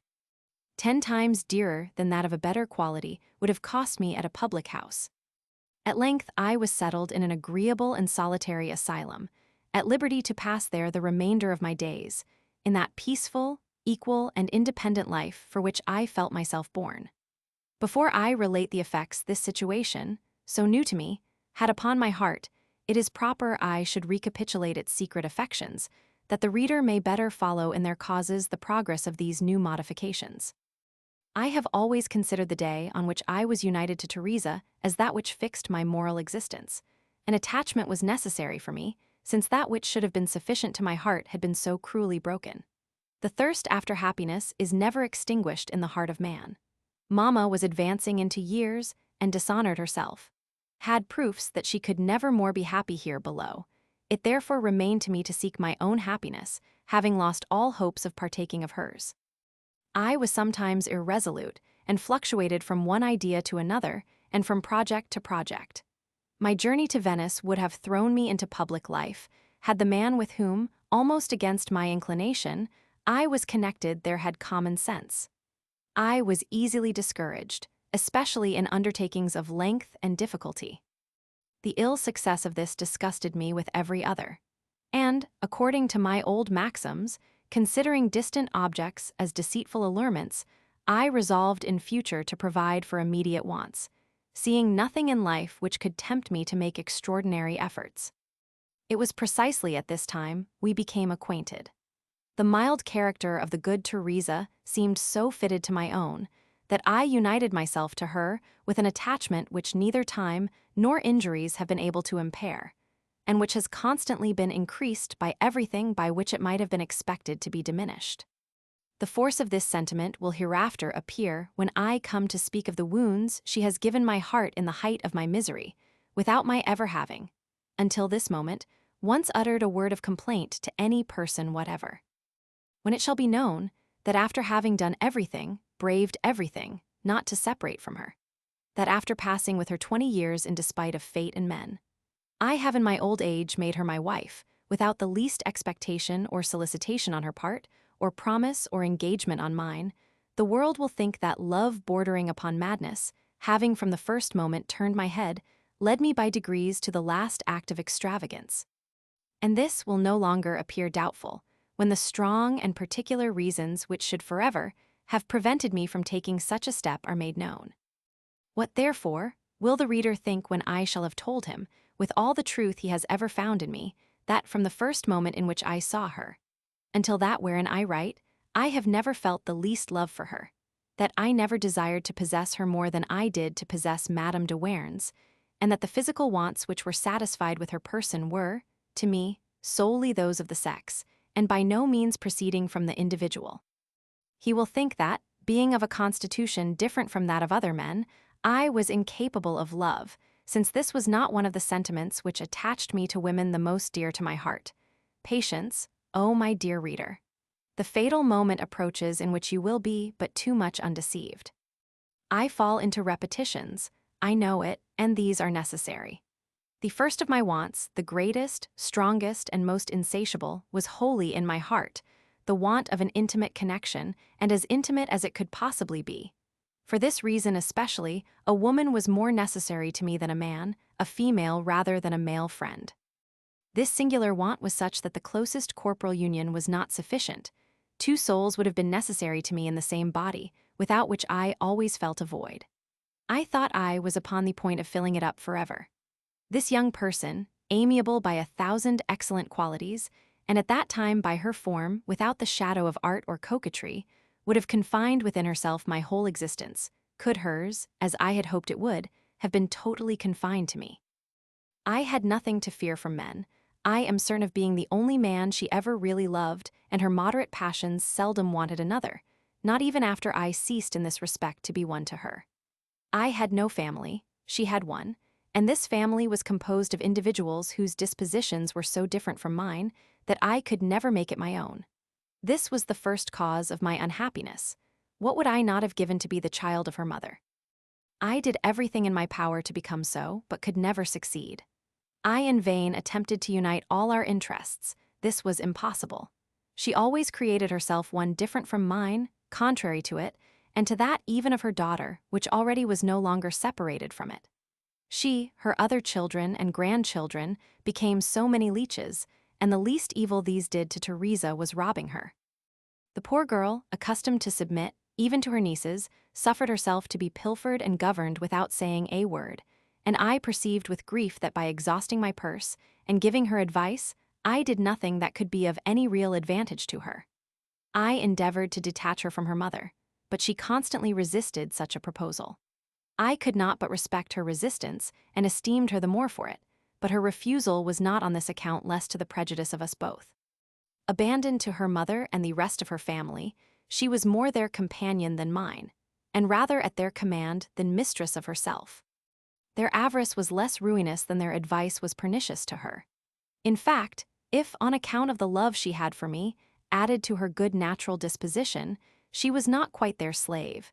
She was enough so to prevent in a great measure the effect of the good maxims I endeavored to instill into her, and notwithstanding all my efforts, to prevent our being united. Thus was it that notwithstanding a sincere and reciprocal attachment, in which I had lavished all the tenderness of my heart, the void in that heart was never completely filled. Children, by whom this effect should have been produced, were brought into the world, but these only made things worse. I trembled at the thought of entrusting them to a family ill brought up, to be still worse educated. The risk of the education of the foundling hospital was much less. This reason for the resolution I took, much stronger than all those I stated in my letter to Madame de Franqueuil, was, however, the only one with which I dared not make her acquainted.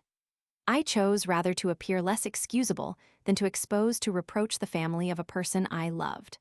But by the conduct of her wretched brother, notwithstanding all that can be said in his defense, it will be judged whether or not I ought to have exposed my children to an education similar to his. Not having it in my power to taste in all its plenitude the charms of that intimate connection of which I felt the want, I sought for substitutes which did not fill up the void, yet they made it less sensible. Not having a friend entirely devoted to me, I wanted others, whose impulse should overcome my indolence. For this reason, I cultivated and strengthened my connection with Diderot and the Abbé de Candillac, formed with Grimm a new one still more intimate, till at length by the unfortunate discourse, of which I have related some particulars, I unexpectedly found myself thrown back into a literary circle which I thought I had quitted forever. My first steps conducted me by a new path to another intellectual world, the simple and noble economy of which I cannot contemplate without enthusiasm.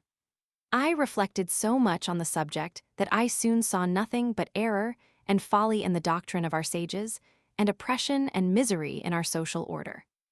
In the illusion of my foolish pride, I thought myself capable of destroying all imposture, and thinking that, to make myself listened to, it was necessary my conduct should agree with my principles, I adopted the singular manner of life which I have not been permitted to continue, the example of which my pretended friends have never forgiven me, which at first made me ridiculous, and would at length have rendered me respectable, had it been possible for me to persevere.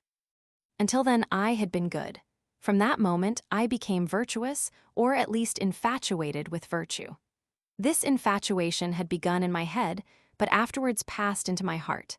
The most noble pride there took root amongst the ruins of extirpated vanity. I affected nothing. I became what I appeared to be, and during 4 years at least, whilst this effervescence continued at its greatest height, there is nothing great and good that can enter the heart of man, of which I was not capable between heaven and myself. Hence flowed my sudden eloquence. Hence, in my first writings, that fire really celestial, which consumed me, and whence during 40 years not a single spark had escaped, because it was not yet lighted up. I was really transformed. My friends and acquaintance scarcely knew me. I was no longer that timid and rather bashful than modest man, who neither dared to present himself nor utter a word, whom a single pleasantry disconcerted, and whose face was covered with a blush the moment his eyes met those of a woman. I became bold, haughty, intrepid, with a confidence the more firm, as it was simple, and resided in my soul rather than in my manner. The contempt with which my profound meditations had inspired me for the manners, maxims, and prejudices of the age in which I lived, rendered me proof against the raillery of those by whom they were possessed, and I crushed their little pleasantries with a sentence, as I would have crushed an insect with my fingers. What a change! All Paris repeated the severe and acute sarcasms of the same man who, 2 years before and 10 years afterwards, knew not how to find what he had to say, nor the word he ought to employ. Let the situation in the world the most contrary to my natural disposition be sought after, and this will be found. Let one of the short moments of my life in which I became another man, and ceased to be myself, be recollected. This also will be found in the time of which I speak. But instead of continuing only 6 days or 6 weeks, it lasted almost 6 years, and would perhaps still continue, but for the particular circumstances which caused it to cease, and restored me to nature, above which I had wished to soar. The beginning of this change took place as soon as I had quitted Paris, and the sight of the vices of that city no longer kept up the indignation with which it had inspired me. I no sooner had lost sight of men than I ceased to despise them, and once removed from those who designed me evil, my hatred against them no longer existed. My heart, little fitted for hatred, pitied their misery and even their wickedness. This situation, more pleasing but less sublime, soon allayed the ardent enthusiasm by which I had so long been transported, and I insensibly, almost to myself even, again became fearful, complacent, and timid, in a word, the same Jean-Jacques I before had been. Had this resolution gone no further than restoring me to myself, all would have been well, but unfortunately it rapidly carried me away to the other extreme. From that moment, my mind in agitation passed the line of repose, and its oscillations, continually renewed, have never permitted it to remain here.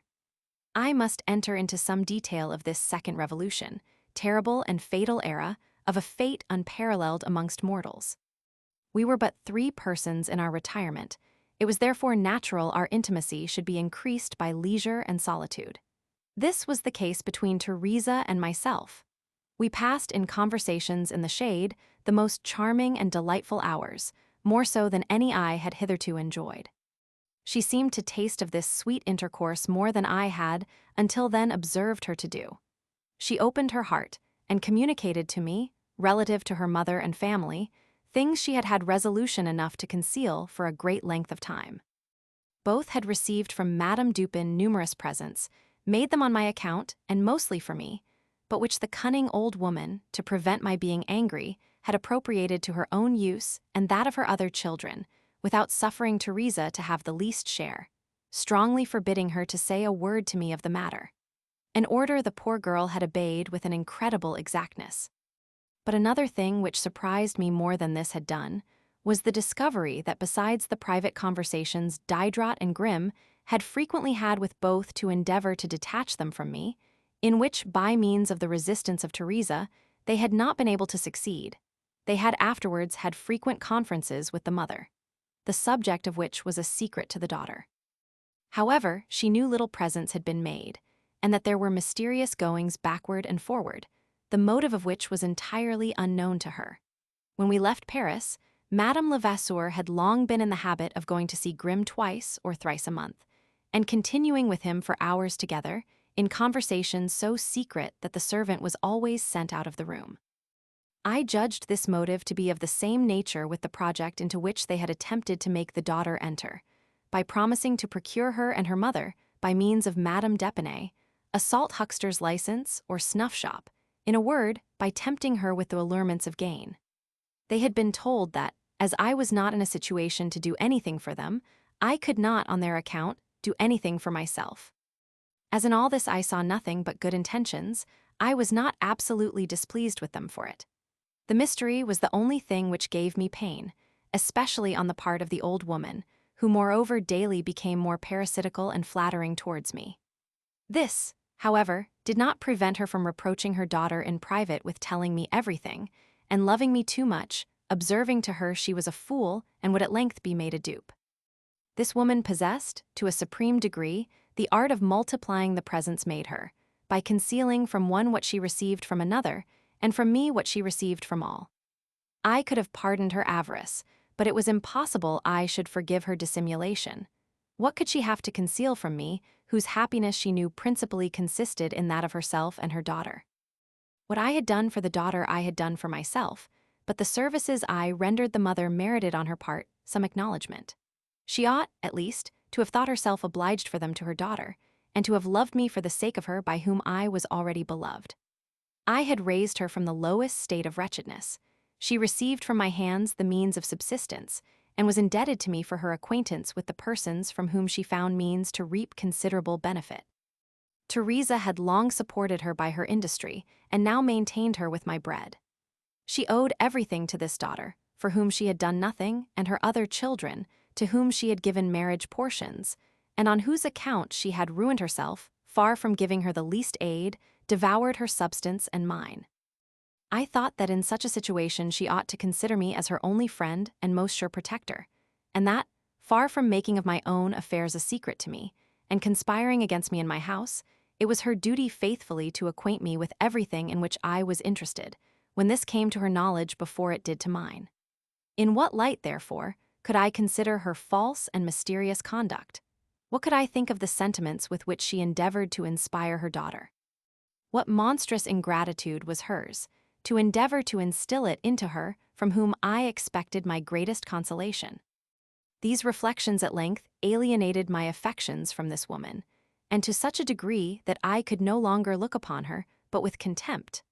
I nevertheless continued to treat with respect the mother of the friend of my bosom, and in everything to show her almost the reverence of a son. But I must confess I could not remain long with her without pain, and that I never knew how to bear restraint. This is another short moment of my life, in which I approached near to happiness without being able to attain it, and this by no fault of my own. Had the mother been of a good disposition, we all three should have been happy to the end of our days. The longest liver only would have been to be pitied. Instead of which, the reader will see the course things took, and judge whether or not it was in my power to change it. Madame Levasseur, who perceived I had got more full possession of the heart of Teresa, and that she had lost ground with her, endeavored to regain it, and instead of striving to restore herself to my good opinion by the mediation of her daughter, attempted to alienate her affections from me. One of the means she employed was to call her family to her aid. I had begged Teresa not to invite any of her relations to the hermitage, and she had promised me she would not. These were sent for in my absence, without consulting her, and she was afterwards prevailed upon to promise not to say anything of the matter. After the first step was taken, all the rest were easy. When once we make a secret of anything to the person we love, we soon make little scruple of doing it in everything. The moment I was at the Chevrette, the hermitage was full of people who sufficiently amused themselves. A mother has always great power over a daughter of a mild disposition. Yet notwithstanding all the old woman could do, she was never able to prevail upon Teresa to enter into her views, nor to persuade her to join in the league against me. For her part, she resolved upon doing it forever, and seeing on one side her daughter and myself, who were in a situation to live, and that was all, on the other, Diderot, Grimm, D. Halbach, and Madame d'Epinay, who promised great things, and gave some little ones, she could not conceive it was possible to be in the wrong with the wife of a farmer general and baron. Had I been more clear-sighted, I should from this moment have perceived I nourished a serpent in my bosom. But my blind confidence, which nothing had yet diminished, was such that I could not imagine she wished to injure the person she ought to love. Though I saw numerous conspiracies formed on every side, all I complain of was the tyranny of persons who called themselves my friends, and who, as it seemed, would force me to be happy in the manner they should point out, and not in that I had chosen for myself. Although Teresa refused to join in the confederacy with her mother, she afterwards kept her secret. For this her motive was commendable, although I will not determine whether she did it well or ill. Two women, who have secrets between them, love to prattle together. This attracted them towards each other, and Teresa, by dividing herself, sometimes let me feel I was alone, for I could no longer consider as a society that which we all three formed. I now felt the neglect I had been guilty of during the first years of our connection, in not taking advantage of the docility with which her love inspired her, to improve her talents and give her knowledge, which, by more closely connecting us in our retirement, would agreeably have filled up her time and my own, without once suffering us to perceive the length of a private conversation. Not that this was ever exhausted between us, or that she seemed disgusted with our walks, but we had not a sufficient number of ideas common to both to make ourselves a great store, and we could not incessantly talk of our future projects, which were confined to those of enjoying the pleasures of life. The objects around us inspired me with reflections beyond the reach of her comprehension. An attachment of 12 years, standing, had no longer need of words. We were too well acquainted with each other to have any new knowledge to acquire in that respect. The resource of puns, jests, gossiping, and scandal was all that remained. In solitude especially is it that the advantage of living with a person who knows how to think is particularly felt. I wanted not this resource to amuse myself with her, but she would have stood in need of it to have always found amusement with me. The worst of all was our being obliged to hold our conversations when we could. Her mother, who become importunate, obliged me to watch for opportunities to do it. I was under constraint in my own house. This is saying everything. The air of love was prejudicial to good friendship. We had an intimate intercourse without living in intimacy. The moment I thought I perceived that Teresa sometimes sought for a pretext to elude the walks I proposed to her, I ceased to invite her to accompany me, without being displeased with her for not finding in them so much amusement as I did. Pleasure is not a thing which depends upon the will. I was sure of her heart, and the possession of this was all I desired. As long as my pleasures were hers, I tasted of them with her. When this ceased to be the case, I preferred her contentment to my own. In this manner it was that, half deceived in my expectation, leading a life after my own heart, in a residence I had chosen with a person who was dear to me, I at length found myself almost alone. What I still wanted prevented me from enjoying what I had. With respect to happiness and enjoyment, everything or nothing was what was necessary to me. The reason of these observations will hereafter appear. At present, I return to the thread of my narrative. I imagined that I possessed treasures in the manuscripts given me by the Comte de Saint-Pierre. On examination, I found they were a little more than the collection of the printed works of his uncle, with notes and corrections by his own hand, and a few other trifling fragments which had not yet been published. I confirmed myself by these moral writings in the idea I had conceived from some of his letters, shown me by Madame de Crequy, that he had more sense and ingenuity than at first I had imagined. But after a careful examination of his political works, I discerned nothing but superficial notions, and projects that were useful but impracticable, in consequence of the idea from which the author never could depart, that men conducted themselves by their sagacity rather than by their passions. The high opinion he had of the knowledge of the moderns had made him adopt this false principle of improved reason, the basis of all the institutions he proposed, and the source of his political sophisms. This extraordinary man, an honor to the age in which he lived, and to the human species, and perhaps the only person, since the creation of mankind, whose sole passion was that of reason, wandered in all his systems from error to error, by attempting to make men like himself, instead of taking them as they were, are, and will continue to be. He labored for imaginary beings, while he thought himself employed for the benefit of his contemporaries. All these things considered, I was rather embarrassed as to the form I should give to my work. To suffer the author's visions to pass was doing nothing useful. Fully to refute them would have been unpolite, as the care of revising and publishing his manuscripts, which I had accepted, and even requested, had been entrusted to me. This trust had imposed on me the obligation of treating the author honorably. I at length concluded upon that which to me appeared the most decent, judicious, and useful. This was to give separately my own ideas and those of the author, and, for this purpose, to enter into his views, to set them in a new light, to amplify, extend them, and spare nothing which might contribute to present them in all their excellence. My work, therefore, was to be composed of two parts absolutely distinct. One, to explain, in the manner I have just mentioned, the different projects of the author. In the other, which was not to appear until the first had had its effect, I should have given my opinion upon these projects, which I confess might sometimes have exposed them to the fate of the sonnet of the misanthrope. At the head of the whole was to have been the life of the author. For this I had collected some good materials, and which I flattered myself I should not spoil in making use of them. I had been a little acquainted with the Abbé de Saint-Pierre, in his old age, and the veneration I had for his memory warranted to me, upon the whole, that the Comte would not be dissatisfied with the manner in which I should have treated his relation. I made my first essay on the Perpetual Peace, the greatest and most elaborate of all the works which composed the collection, and before I abandoned myself to my reflections, I had the courage to read everything the Abbé had written upon this fine subject, without once suffering myself to be disgusted either by his slowness or his repetitions. The public has seen the extract, on which account I have nothing to say upon the subject. My opinion of it has not been printed, nor do I know that it ever will be. However, it was written at the same time the extract was made.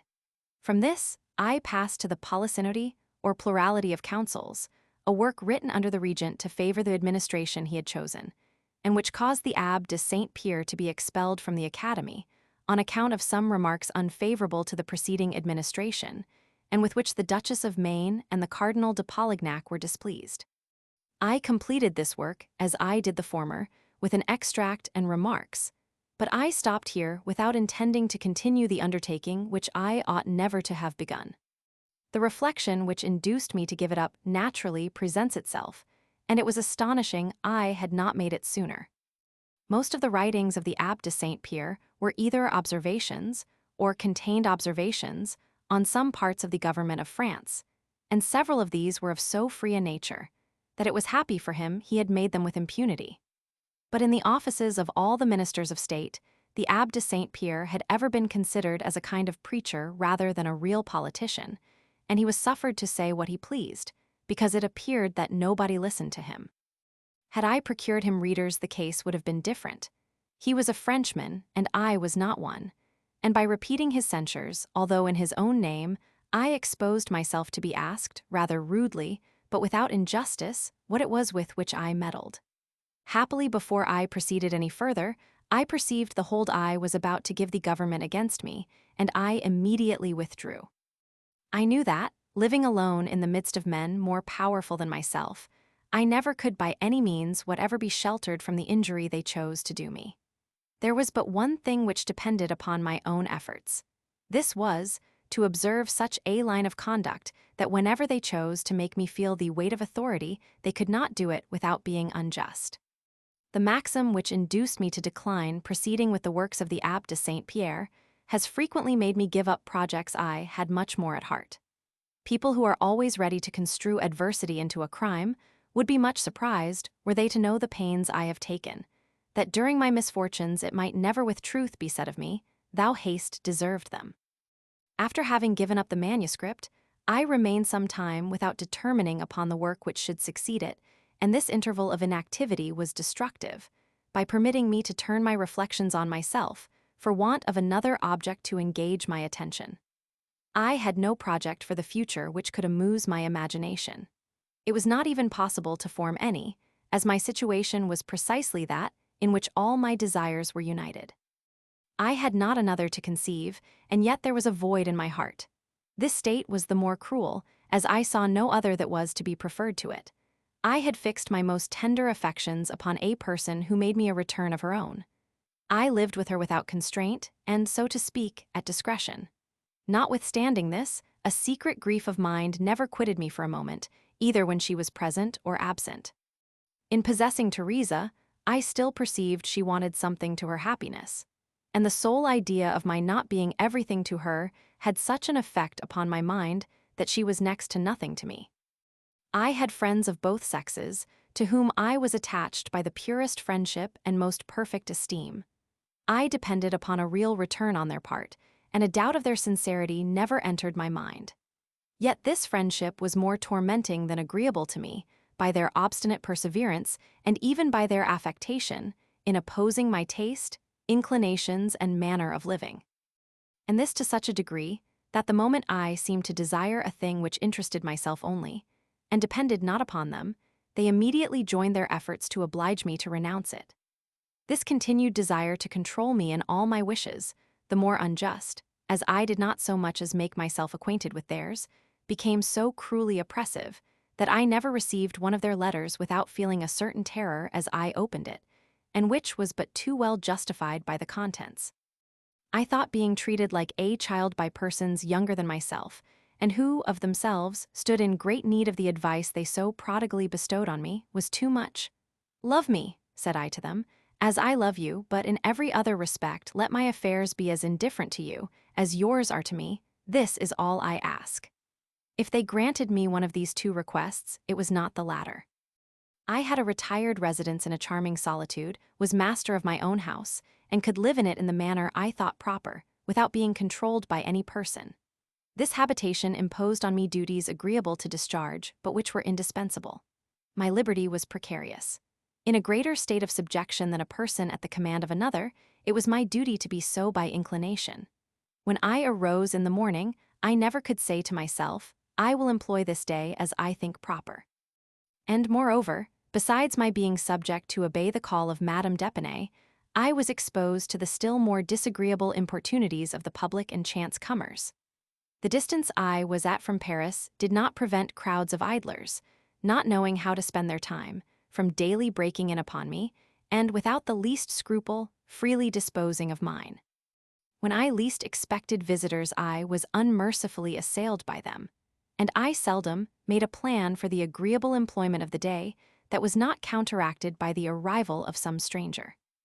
In short, finding no real enjoyment in the midst of the pleasures I had been most desirous to obtain, I, by sudden mental transitions, returned in imagination to the serene days of my youth, and sometimes exclaimed with a sigh, "Ah, this is not Les Charmettes."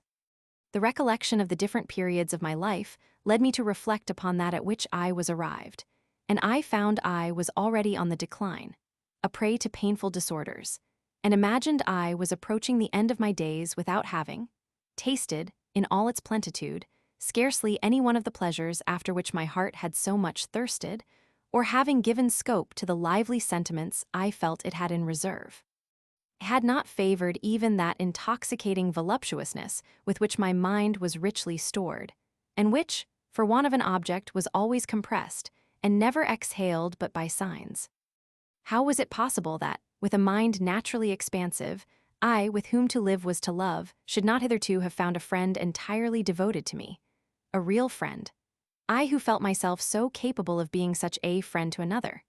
How can it be accounted for that with such warm affections, such combustible senses, and a heart wholly made up of love, I had not once, at least, felt its flame for a determinate object?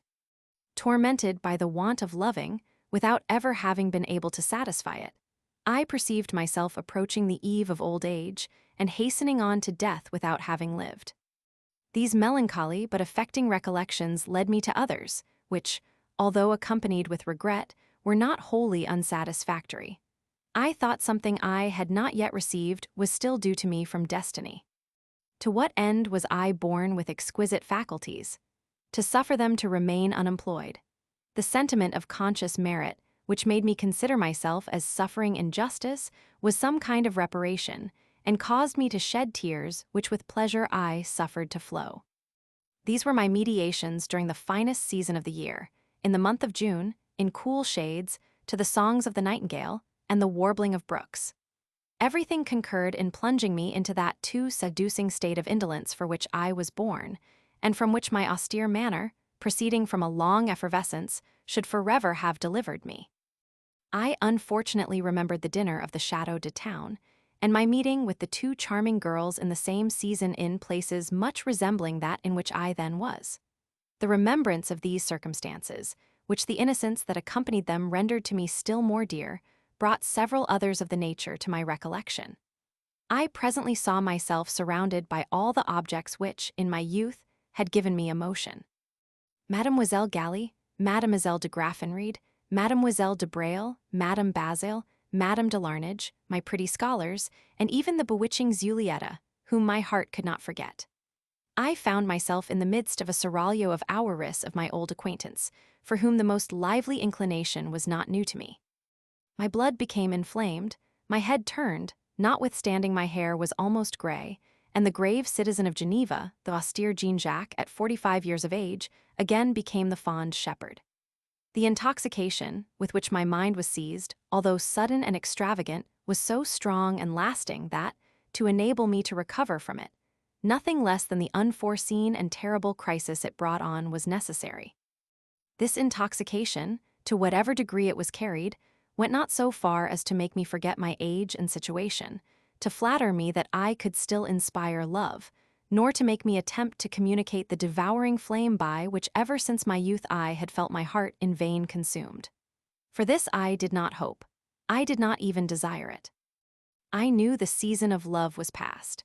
I knew too well in what contempt the ridiculous pretensions of superannuated gallants were held, ever to add one to the number, and I was not a man to become an impudent coxcomb in the decline of life, after having been so little such during the flower of my age. Besides, as a friend to peace, I should have been apprehensive of domestic dissensions, and I too sincerely loved Teresa to expose her to the mortification of seeing me entertain for others more lively sentiments than those with which she inspired me for herself. What step did I take upon this occasion? My reader will already have guessed it, if he has taken the trouble to pay the least attention to my narrative. The impossibility of attaining real beings threw me into the regions of chimera, and seeing nothing in existence worthy of my delirium, I sought food for it in the ideal world, which my imagination quickly peopled with beings after my own heart. This resource never came more apropos, nor was it ever so fertile. In my continual ecstasy, I intoxicated my mind with the most delicious sentiments that ever entered the heart of man. Entirely forgetting the human species, I formed to myself societies of perfect beings, whose virtues were as celestial as their beauty, tender and faithful friends, such as I never found here below. I became so fond of soaring in the empyrean, in the midst of the charming objects with which I was surrounded, that I thus passed hours and days without perceiving it. And, losing the remembrance of all other things, I scarcely had eaten a morsel in haste before I was impatient to make my escape and run to regain my groves. When ready to depart for the enchanted world, I saw arrive wretched mortals who came to detain me upon earth. I could neither conceal nor moderate my vexation, and no longer master of myself, I gave them so uncivil a reception that it might justly be termed brutal. This tended to confirm my reputation as a misanthrope, from the very cause which, could the world have read my heart, should have acquired me one of a nature directly opposite. In the midst of my exultation, I was pulled down like a paper kite, and restored to my proper place by means of a smart attack of my disorder. I recurred to the only means that had before given me relief, and thus made a truce with my angelic amours. For besides that it seldom happens that a man is amorous when he suffers, my imagination, which is animated in the country and beneath the shade of trees, languishes and becomes extinguished in a chamber and under the joists of a ceiling. I frequently regretted that there existed no dryads. It would certainly have been amongst these that I should have fixed my attachment. Other domestic broils came at the same time to increase my chagrin. Madame Levasseur, while making me the finest compliments in the world, alienated from me her daughter as much as she possibly could. I received letters from my late neighborhood, informing me that the good old lady had secretly contracted several debts in the name of Teresa, to whom these became known, but of which she had never mentioned to me a word. The debts to be paid hurt me much less than the secret that had been made of them. How could she, for whom I had never had a secret, have one from me? Is it possible to dissimulate with persons whom we love?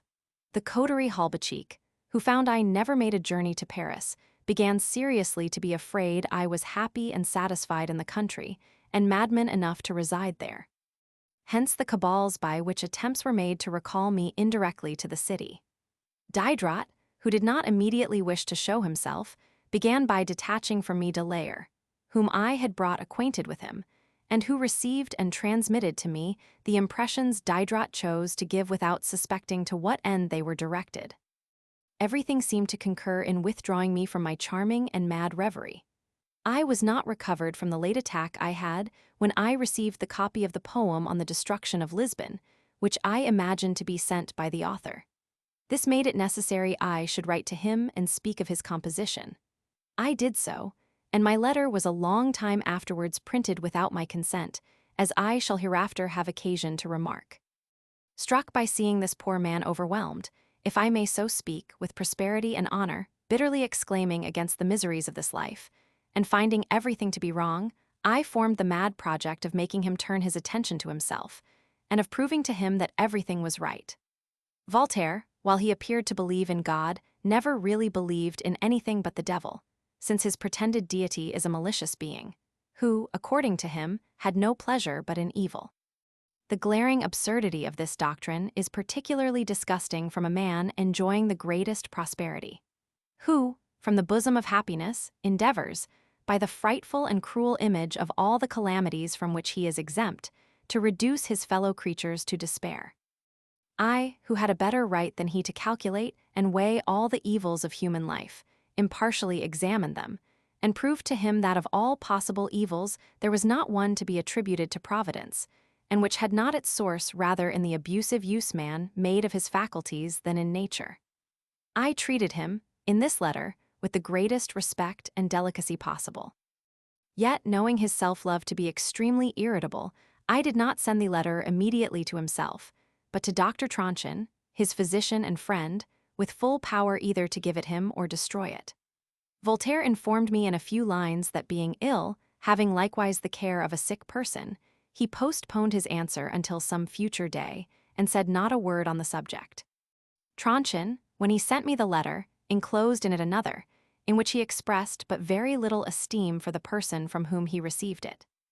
I have never published, nor even shown, either of these two letters, not liking to make a parade of such little triumphs, but the originals are in my collections. Since that time, Voltaire has published the answer he promised me, but which I never received. This is the novel of Candide, of which I cannot speak because I have not read it. All these interruptions ought to have cured me of my fantastic amours, and they were perhaps the means offered me by heaven to prevent their destructive consequences. But my evil genius prevailed, and I had scarcely begun to go out before my heart, my head, and my feet returned to the same paths. I say the same in certain respects, for my ideas, rather less exalted, remained this time upon earth, but yet were busied in making so exquisite a choice of all that was to be found there amiable of every kind, that it was not much less chimerical than the imaginary world I had abandoned.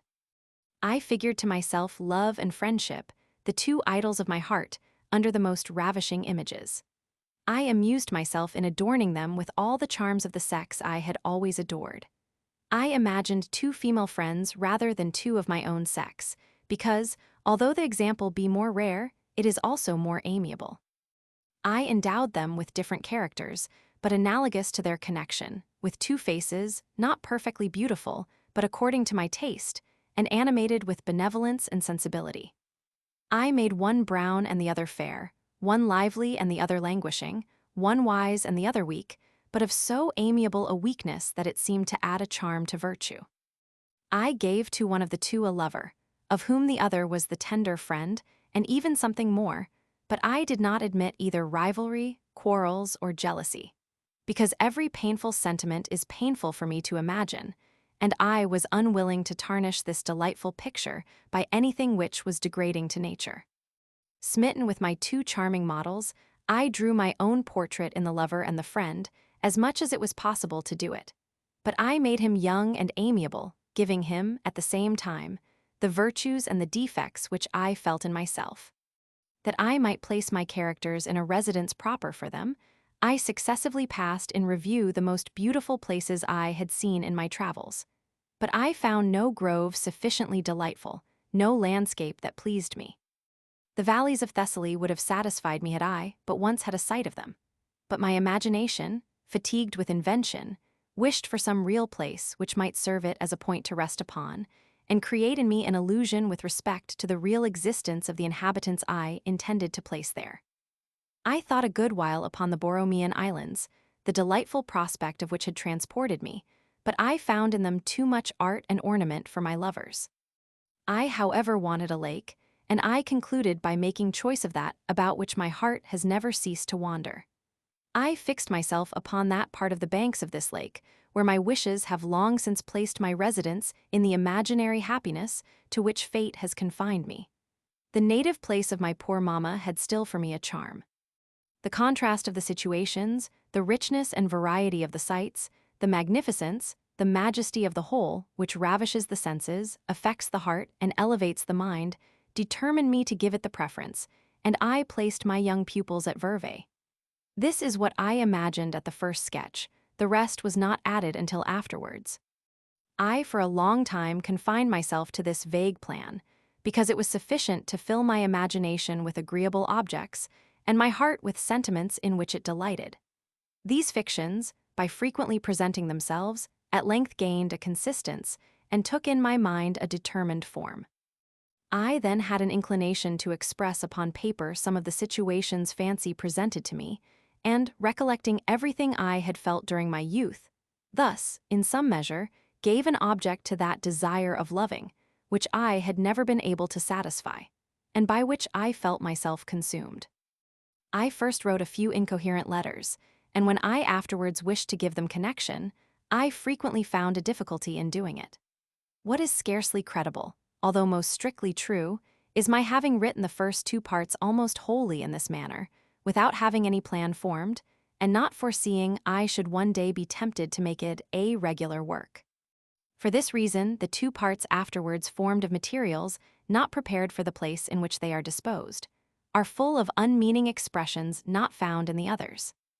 In the midst of my reveries I had a visit from Madame de Houdetot, the first she had ever made me, but which unfortunately was not the last, as will hereafter appear. The Comtesse de Houdetot was the daughter of the late M. de Bellegarde, a farmer general, sister to M. d'Epinay, and Messieurs de Lalive and de la Briche, both of whom have since been introductors to ambassadors. I have spoken of the acquaintance I made with her before she was married. Since that event I had not seen her, except at the fêtes at La Chevrette, with Madame d'Epinay, her sister-in-law. Having frequently passed several days with her, both at La Chevrette and Epinay, I always thought her amiable, and that she seemed to be my well-wisher. She was fond of walking with me, we were both good walkers, and the conversation between us was inexhaustible. However, I never went to see her in Paris, although she had several times requested and solicited me to do it. Her connections with M. de Saint Lambert, with whom I began to be intimate, rendered her more interesting to me, and it was to bring me some account of that friend who was, I believe, then at Man, that she came to see me at the Hermitage. This visit had something of the appearance of the beginning of a romance. She lost her way. Her coachman, quitting the road, which turned to the right, attempted to cross straight over from the Mill of Clairvaux to the Hermitage. Her carriage stuck in a quagmire in the bottom of the valley, and she got out and walked the rest of the road. Her delicate shoes were soon worn through. She sunk into the dirt, her servants had the greatest difficulty in extricating her, and she at length arrived at the Hermitage in boots, making the place resound with her laughter, in which I most heartily joined. She had to change everything. Teresa provided her with what was necessary, and I prevailed upon her to forget her dignity and partake of a rustic collation, with which she seemed highly satisfied. It was late and her stay was short, but the interview was so mirthful that it pleased her, and she seemed disposed to return.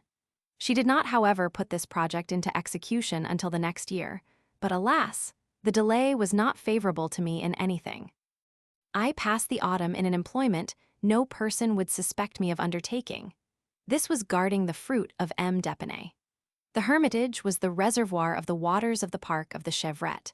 There was a garden walled round and planted with espaliers and other trees, which produced M. d'Epinay more fruit than his kitchen garden at the Chevrette, although 3/4 of it were stolen from him. That I might not be a guest entirely useless, I took upon myself the direction of the garden and the inspection of the conduct of the gardener. Everything went on well until the fruit season, but as this became ripe, I observed that it disappeared without knowing in what manner it was disposed of. The gardener assured me it was the dormice which eat it all. I destroyed a great number of these animals, notwithstanding which the fruit still diminished. I watched the gardener's motions so narrowly that I found he was the great dormouse. He lodged at Montmorency, whence he came in the night with his wife and children to take away the fruit he had concealed in the daytime, and which he sold in the market at Paris as publicly as if he had brought it from a garden of his own. The wretch whom I loaded with kindness, whose children were clothed by Teresa, and whose father, who was a beggar, I almost supported, robbed us with as much ease as effrontery, not one of the three being sufficiently vigilant to prevent him. And one night he emptied my cellar. Whilst he seemed to address himself to me only, I suffered everything, but being desirous of giving an account of the fruit, I was obliged to declare by whom a great part of it had been stolen. Madame d'Epinay desired me to pay and discharge him and look out for another. I did so. As this rascal rambled about the Hermitage in the night, armed with a thick club staff with an iron ferrule and accompanied by other villains like himself, to relieve the governesses from their fears, I made his successor sleep in the house with us. And this not being sufficient to remove their apprehensions, I sent to ask M. d'Epinay for a musket, which I kept in the chamber of the gardener, with a charge not to make use of it except an attempt was made to break open the door or scale the walls of the garden, and to fire nothing but powder, meaning only to frighten the thieves. This was certainly the least precaution a man indisposed could take for the common safety of himself and family, having to pass the winter in the midst of a wood, with 2 timid women. I also procured a little dog to serve as a sentinel. Delayer coming to see me about this time, I related to him my situation, and we laughed together at my military apparatus. At his return to Paris, he wished to amuse Diderot with the story. And by this means, the coterie de Halbachique learned that I was seriously resolved to pass the winter at the Hermitage. This perseverance, of which they had not imagined me to be capable, disconcerted them, and until they could think of some other means of making my residence disagreeable to me, they sent back, by means of Diderot, the same Delayer, who, though at first he had thought my precautions quite natural, now pretended to discover that they were inconsistent with my principles, and styled them more than ridiculous in his letters, in which he overwhelmed me with pleasantries sufficiently bitter and satirical to offend me had I been the least disposed to take offense. But at that time, being full of tender and affectionate sentiments, and not susceptible of any other, I perceived in his biting sarcasms nothing more than a jest, and believed him only jocose when others would have thought him mad. By my care and vigilance I guarded the garden so well, that, although there had been but little fruit that year, the produce was triple that of the preceding years. It is true, I spared no pains to preserve it, and I went so far as to escort what I sent to the Chevrette and to Epinay, and to carry baskets of it myself. The aunt and I carried one of these, which was so heavy that we were obliged to rest at every dozen steps, and which we arrived with it we were quite wet with perspiration. As soon as the bad season began to confine me to the house, I wished to return to my indolent amusements, but this I found impossible. I had everywhere 2 charming female friends before my eyes, their friend, everything by which they were surrounded, the country they inhabited, and the objects created or embellished for them by my imagination. I was no longer myself for a moment, my delirium never left me. After many useless efforts to banish all fictions from my mind, they at length seduced me, and my future endeavors were confined to giving them order and coherence, for the purpose of converting them into a species of novel. What embarrassed me most was that I had contradicted myself so openly and fully. After the severe principles I had just so publicly asserted, after the austere maxims I had so loudly preached, and my violent invectives against books which breathed nothing but effeminacy and love, could anything be less expected or more extraordinary than to see me, with my own hand, write my name in the list of authors of those books had so severely censured? I felt this incoherence in all its extent.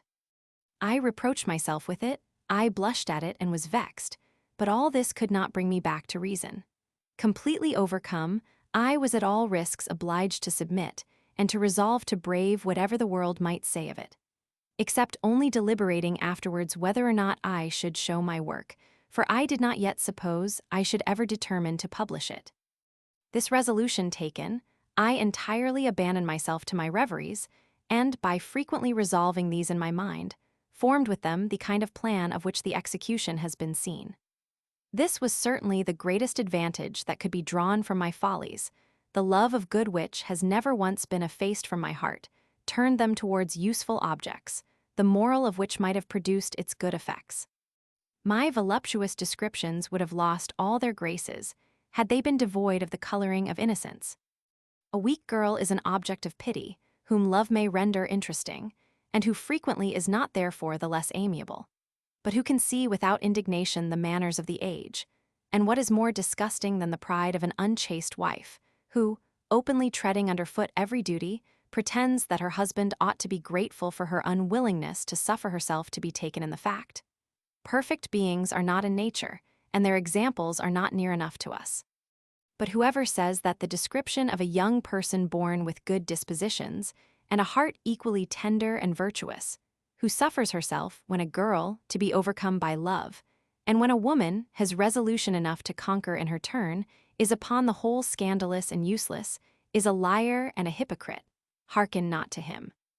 Besides this object of morality and conjugal chastity which is radically connected with all social order, I had in view one more secret in behalf of concord and public peace, a greater, and perhaps more important object in itself, at least for the moment for which it was created. The storm brought on by the encyclopédie, far from being appeased, was at the time at its height. Two parties exasperated against each other to the last degree of fury soon resembled enraged wolves, set on for their mutual destruction, rather than Christians and philosophers, who had a reciprocal wish to enlighten and convince each other, and lead their brethren to the way of truth. Perhaps nothing more was wanting to each party than a few turbulent chiefs, who possessed a little power, to make this quarrel terminate in a civil war. And God only knows what a civil war of religion founded on each side upon the most cruel intolerance would have produced. Naturally an enemy to all spirit of party, I had freely spoken severe truths to each, of which they had not listened. I thought of another expedient, which, in my simplicity, appeared to me admirable. This was to abate their reciprocal hatred by destroying their prejudices, and showing to each party the virtue and merit which in the other was worthy of public esteem and respect. This project, little remarkable for its wisdom, which supported sincerity in mankind, and whereby I fell into the error with which I reproached the Abbé de Saint-Pierre, had the success that was to be expected from it. It drew together and united the parties for no other purpose than that of crushing the author. Until experience made me discover my folly, I gave my attention to it with a zeal worthy of the motive by which I was inspired. And I imagined the two characters of Walmer and Julia in an ecstasy, which made me hope to render them both amiable, and, what is still more, by means of each other. Satisfied with having made a rough sketch of my plan, I returned to the situations in detail, which I had marked out. And from the arrangement, I gave them resulted the first two parts of the Eloisa, which I finished during the winter with inexpressible pleasure, procuring gilt paper to receive a fair copy of them, azure and silver powder to dry the writing, and blue narrow ribbon to tack my sheets together. In a word, I thought nothing sufficiently elegant and delicate for my two charming girls, of whom, like another Pygmalion, I became madly enamored. Every evening, by the fireside, I read the two parts to the governesses. The daughter, without saying a word, was like myself moved to tenderness, and we mingled our sighs. Her mother, finding there were no compliments, understood nothing of the matter, remained unmoved, and at the intervals when I was silent always repeated, Sir, that is very fine. Madame d'Epinay, uneasy at my being alone in winter in a solitary house, in the midst of woods, often sent to inquire after my health. I never had such real proofs of her friendship for me, to which mine never more fully answered. It would be wrong in me were not I, among these proofs, to make special mention of her portrait, which she sent me, at the same time requesting instructions from me in what manner she might have mine, painted by Latour, and which had been shown at the exhibition. I ought equally to speak of another proof of her attention to me, which, although it be laughable, is a feature in the history of my character, on account of the impression received from it. One day, when it froze to an extreme degree, in opening a packet she had sent me of several things I had desired her to purchase for me, I found a little under petticoat of English flannel, which she told me she had worn, and desired I would make of it an under waistcoat. This care, more than friendly, appeared to me so tender, and as if she had stripped herself to clothe me, that in my emotion I repeatedly kissed, shedding tears at the same time, both the note and the petticoat. Teresa thought me mad. It is singular that of all the marks of friendship Madame d'Epinay ever showed me this touched me the most, and that ever since our rupture I have never recollected it without being very sensibly affected. I for a long time preserved her little note, and it would still have been in my possession had not it shared the fate of my other notes received at the same period. Although my disorder then gave me but little respite in winter, and a part of the interval was employed in seeking relief from pain, this was still upon the whole the season which since my residence in France I had passed with most pleasure and tranquillity. During 4 or 5 months, whilst the bad weather sheltered me from the interruptions of importunate visits, I tasted to a greater degree than I had ever yet or have since done, of that equal simple and independent life, the enjoyment of which still made it more desirable to me, without any other company than the 2 governesses in reality and the 2 female cousins in idea. It was then especially that I daily congratulated myself upon the resolution I had had the good sense to take, unmindful of the clamors of my friends, who were vexed at seeing me delivered from their tyranny. And when I heard of the attempt of a madman, when de Layer and Madame d'Epinay spoke to me in letters of the trouble and agitation which reigned in Paris, how thankful was I to heaven for having placed me at a distance from all such spectacles of horror and guilt. These would have been continued and increased the bilious humor which the sight of public disorders had given me, whilst seeing nothing around me in my retirement but gay and pleasing objects. My heart was wholly abandoned to sentiments which were amiable. I remark here with pleasure the course of the last peaceful moments that were left me.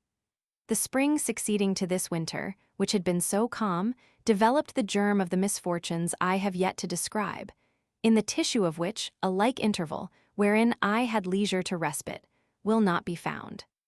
I think, however, I recollect that during this interval of peace, and in the bosom of my solitude, I was not quite undisturbed by the Holbachians.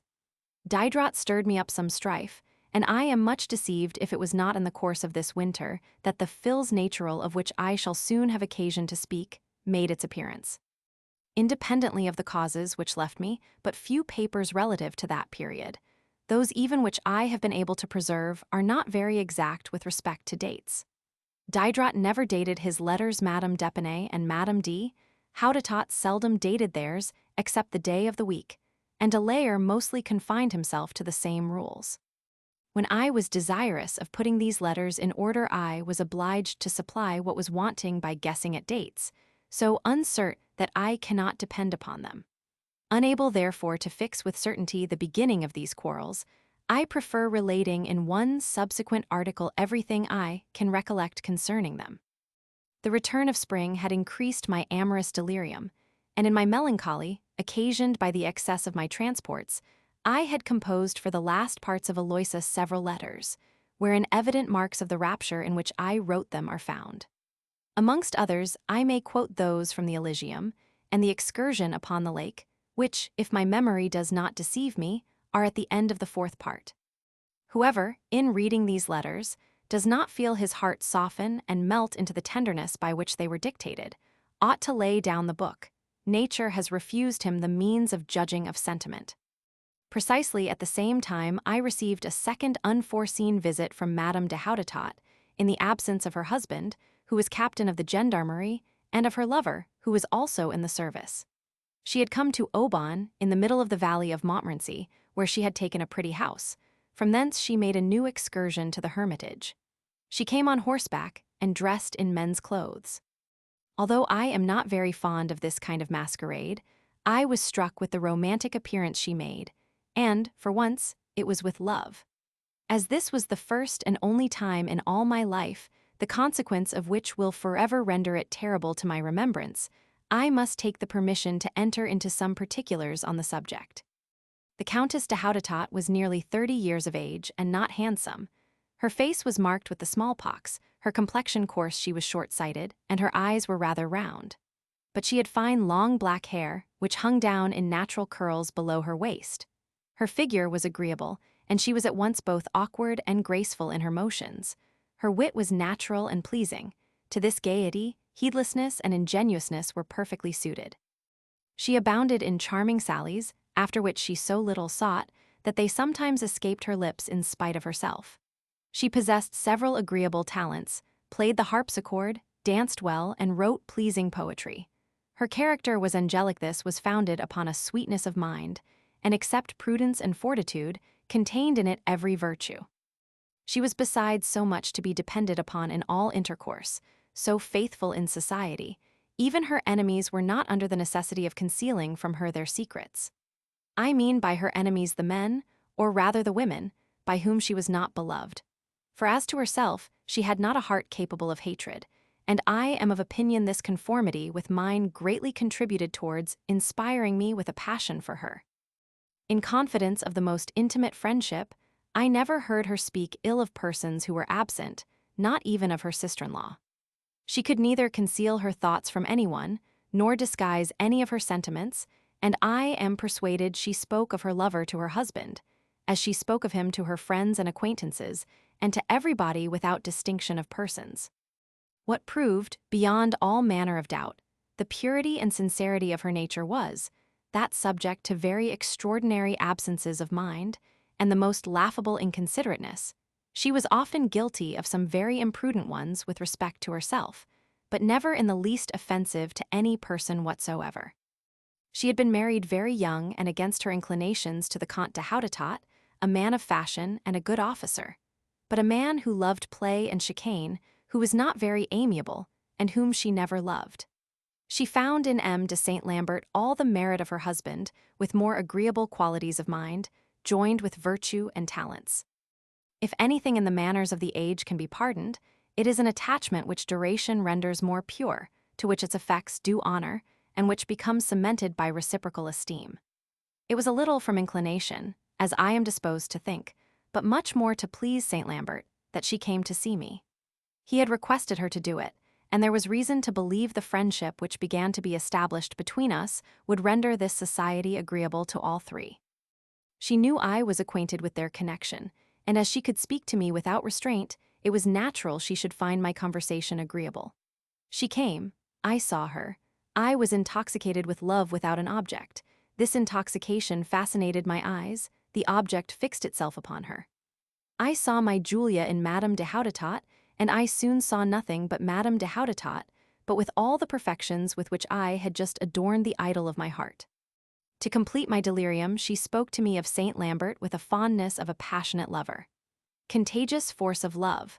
While listening to her, and finding myself near her, I was seized with a delicious trembling, which I had never before experienced when near to any person whatsoever. She spoke, and I felt myself affected. I thought I was nothing more than interested in her sentiments, when I perceived I possessed those which were similar. I drank freely of the poisoned cup, of which I yet tasted nothing more than the sweetness. Finally, imperceptibly to us both, she inspired me for herself with all she expressed for her lover. Alas! It was very late in life, and cruel was it to consume with a passion not less violent than unfortunate for a woman whose heart was already in the possession of another. Notwithstanding the extraordinary emotions I had felt when near to her, I did not at first perceive what had happened to me. It was not until after her departure that, wishing to think of Julia, I was struck with surprise at being unable to think of anything but Madame de Houdetot. Then was it my eyes were opened. I felt my misfortune, and lamented what had happened, but I did not foresee the consequences. I hesitated a long time on the manner in which I should conduct myself towards her, as if real love left behind it sufficient reason to deliberate and act accordingly. I had not yet determined upon this when she unexpectedly returned and found me unprovided. It was this time, perfectly acquainted with my situation, shame, the companion of evil, rendered me dumb and made me tremble in her presence. I neither dared to open my mouth or raise my eyes. I was in an inexpressible confusion which it was impossible she should not perceive. I resolved to confess to her my troubled state of mind, and left her to guess the cause whence it proceeded.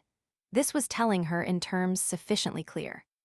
Had I been young and amiable, and Madame de Houdetot afterwards weak, I should here blame her conduct.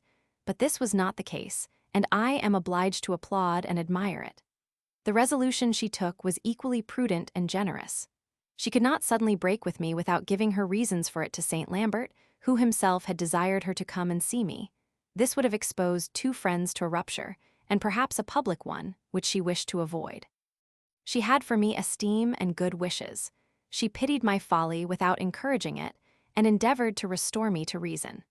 She was glad to preserve to her lover and herself a friend for whom she had some respect, and she spoke of nothing with more pleasure than the intimate and agreeable society we might form between us three the moment I should become reasonable. She did not always confine herself to these friendly exhortations, and, in case of need, did not spare me more severe reproaches, which I had richly deserved. I spared myself still less. The moment I was alone I began to recover. I was more calm after my declaration. Love, known to the person by whom it is inspired, becomes more supportable. The forcible manner in which I approached myself with mine ought to have cured me of it had the thing been possible. What powerful motives did I not call to my mind to stifle it? My morals, sentiments, and principles, the shame, the treachery, and crime of abusing what was confided to friendship, and the ridiculousness of burning, at my age, with the most extravagant passion for an object whose heart was pre-engaged, and who could neither make me a return nor least hope, moreover with a passion which, far from having anything to gain by constancy, daily became less sufferable. We would imagine that the last consideration which ought to have added weight to all the others was that whereby I eluded them. What scruple, thought I, ought I to make of a folly prejudicial to nobody but myself? Am I then a young man of whom Madame de Houdetot ought to be afraid? Would not it be said by my presumptive remorse that by my gallantry, manner, and dress, I was going to seduce her? Poor Jean-Jacques, love on at thy ease, in all safety of conscience, and be not afraid that thy sighs will be prejudicial to Saint Lambert. It has been seen that I never was a coxcomb, not even in my youth. The manner of thinking, of which I have spoken, was according to my turn of mind. It flattered my passion. This was sufficient to induce me to abandon myself to it without reserve, and to laugh even at the impertinent scruple I thought I had made from vanity, rather than from reason. This is a great lesson for virtuous minds, which vice never attacks openly. It finds means to surprise them by masking itself with sophisms, and not unfrequently with a virtue. Guilty without remorse, I soon became so without measure, and I entreat it may be observed in what manner my passion followed my nature, at length to plunge me into an abyss. In the first place, it assumed the air of humility to encourage me, and to render me intrepid it carried this humility even to mistrust. Madame de Houdetot incessantly putting in mind of my duty, without once for a single moment flattering my folly, treated me with the greatest mildness, and remained with me upon the footing of the most tender friendship. This friendship would, I protest, have satisfied my wishes had I thought it sincere, but finding it too strong to be real, I took it into my head that love, so ill-suited to my age and appearance, had rendered me contemptible in the eyes of Madame de Houdetot, that this young mad creature only wished to divert herself with me and my superannuated passion, that she had communicated this to Saint Lambert, and that the indignation caused by my breach of friendship, having made her lover enter into her views, they were agreed to turn my head and then to laugh at me. This folly, which at 26 years of age, had made me guilty of some extravagant behavior to Madame de Larnage, whom I did not know, would have been pardonable in me at 45 with Madame de Houdetot, had not I known that she and her lover were persons of too much uprightness to indulge themselves in such a barbarous amusement. Madame D. Houdetot continued her visits, which I delayed not to return. She, as well as myself, was fond of walking, and we took long walks in an enchanting country. Satisfied with loving and daring to say I loved, I should have been in the most agreeable situation had not my extravagance spoiled all the charm of it. She at first could not comprehend the foolish pettishness with which I received her attentions, but my heart, incapable of concealing what passed in it, did not long leave her ignorant of my suspicions. She endeavored to laugh at them, but this expedient did not succeed. Transports of rage would have been the consequence, and she changed her tone. Her compassionate gentleness was invincible. She made me reproaches which penetrated my heart. She expressed an inquietude at my unjust fears, of which I took advantage. I required proofs of her being in earnest. She perceived there was no other means of relieving me from my apprehensions. I became pressing. The step was delicate. It is astonishing, and perhaps without example, that a woman having suffered herself to be brought to hesitate should have got herself off so well. She refused me nothing the most tender friendship could grant. Yet she granted me nothing that rendered her unfaithful, and I had the mortification to see that the disorder into which the most trifling favors had thrown all my senses had not the least effect upon hers. I have somewhere said that nothing should be granted to the senses when we wish to refuse them anything. To prove how false this maxim was relative to Madame D. Houdetot, and how far she was right to depend upon her own strength of mind, it would be necessary to enter into the detail of our long and frequent conversations, and follow them in all their liveliness during the 4 months we passed together in an intimacy almost without example between two friends of different sexes who contained themselves within the bounds which we never exceeded. Ah! If I had lived so long without feeling the power of real love, my heart and senses abundantly paid the arrears. What, therefore, are the transports we feel with the object of our affections, by whom we are beloved, since the passions of which my idol did not partake inspired such as I felt? But I am wrong in saying Madame Houdetot did not partake of the passion of love. That which I felt was in some measure confined to myself, yet love was equal on both sides, but not reciprocal. We were both intoxicated with the passion, she for her lover, and I for herself. Our sighs and delicious tears were mingled together. Tender confidants of the secrets of each other, there was so great a similarity in our sentiments that it was impossible they should not find some common point of union. In the midst of this delicious intoxication, she never forgot herself for a moment, and I solemnly protest that, if ever, led away by my senses, I have attempted to render her unfaithful, I was never really desirous of succeeding. The vehemence itself of my passion restrained it within bounds. The duty of self-denial had elevated my mind. The luster of every virtue adorned in my eyes the idol of my heart. To have soiled their divine image would have been to destroy it. I might have committed the crime, it has been 100 times committed in my heart, but to dishonor my Sophia. Ah, was this ever possible? No, I have told her 100 times it was not.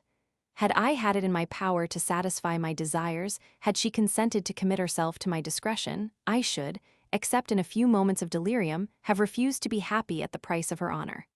I loved her too well to wish to possess her. The distance from the hermitage to Raban is almost a league. In my frequent excursions to it, I have sometimes slept there. One evening, after having supped tete-a-tete, we went to walk in the garden by a fine moonlight. At the bottom of the garden, a considerable copse, through which we passed on our way to a pretty grove ornamented with a cascade, of which I had given her the idea, and she had procured it to be executed accordingly. Eternal remembrance of innocence and enjoyment. It was in this grove that, seated by her side upon a seat of turf under an acacia in full bloom, I found for the emotions of my heart a language worthy of them. It was the first and only time of my life, but I was sublime, if everything amiable and seducing with which the most tender and ardent love can inspire the heart of man can be so called. What intoxicating tears did I shed upon her knees? How many did I make her to shed involuntarily? At length, in an involuntary transport, she exclaimed, "No, never was a man so amiable, nor ever was there one who loved like you, but your friend Saint Lambert hears us, and my heart is incapable of loving twice." I exhausted myself with sighs, I embraced her what an embrace. But this was all. She had lived alone for the last 6 months, that is, absent from her husband and lover. I had seen her almost every day during 3 months, and love seldom failed to make a third. We had supped tete-a-tete, we were alone in the grove by moonlight, and after 2 hours of the most lively and tender conversation, she left this grove at midnight, and the arms of her lover, as morally and physically pure as she had entered it. Reader, weigh all these circumstances. I will add nothing more. Do not, however, imagine that in this situation my passions left me as undisturbed as I was with Teresa and Mamma. I have already observed I was this time inspired not only with love, but with love and all its energy and fury. I will not describe either the agitations, tremblings, palpitations, convulsionary emotions, nor faintings of the heart I continually experienced. These may be judged of by the effect her image alone made upon me. I have observed the distance from the hermitage to Oban was considerable. I went by the hills of Andely, which are delightful. I mused, as I walked, on her whom I was going to see, the charming reception she would give me, and upon the kiss which awaited me at my arrival. This single kiss, this pernicious embrace, even before I received it, inflamed my blood to such a degree as to affect my head. My eyes were dazzled, my knees trembled and were unable to support me. I was obliged to stop and sit down. My whole frame was in inconceivable disorder, and I was upon the point of fainting. Knowing the danger, I endeavored at setting out to divert my attention from the object, and think of something else. I had not proceeded 20 steps before the same recollection, and all that was the consequence of it, assailed me in such a manner that it was impossible to avoid them, and in spite of all my efforts, I do not believe I ever made this little excursion alone with impunity. I arrived at Oban, weak, exhausted, and scarcely able to support myself. The moment I saw her, everything was repaired. All I felt in her presence was the importunity of an inexhaustible and useless ardor. Upon the road to Raban there was a pleasant terrace called Mont Olympe, at which we sometimes met. I arrived first, it was proper I should wait for her, but how dear this waiting cost me.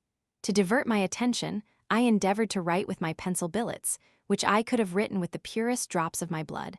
I never could finish one which was eligible. When she found a note in the niche upon which we had agreed, all she learned from the contents was the deplorable state in which I was when I wrote it.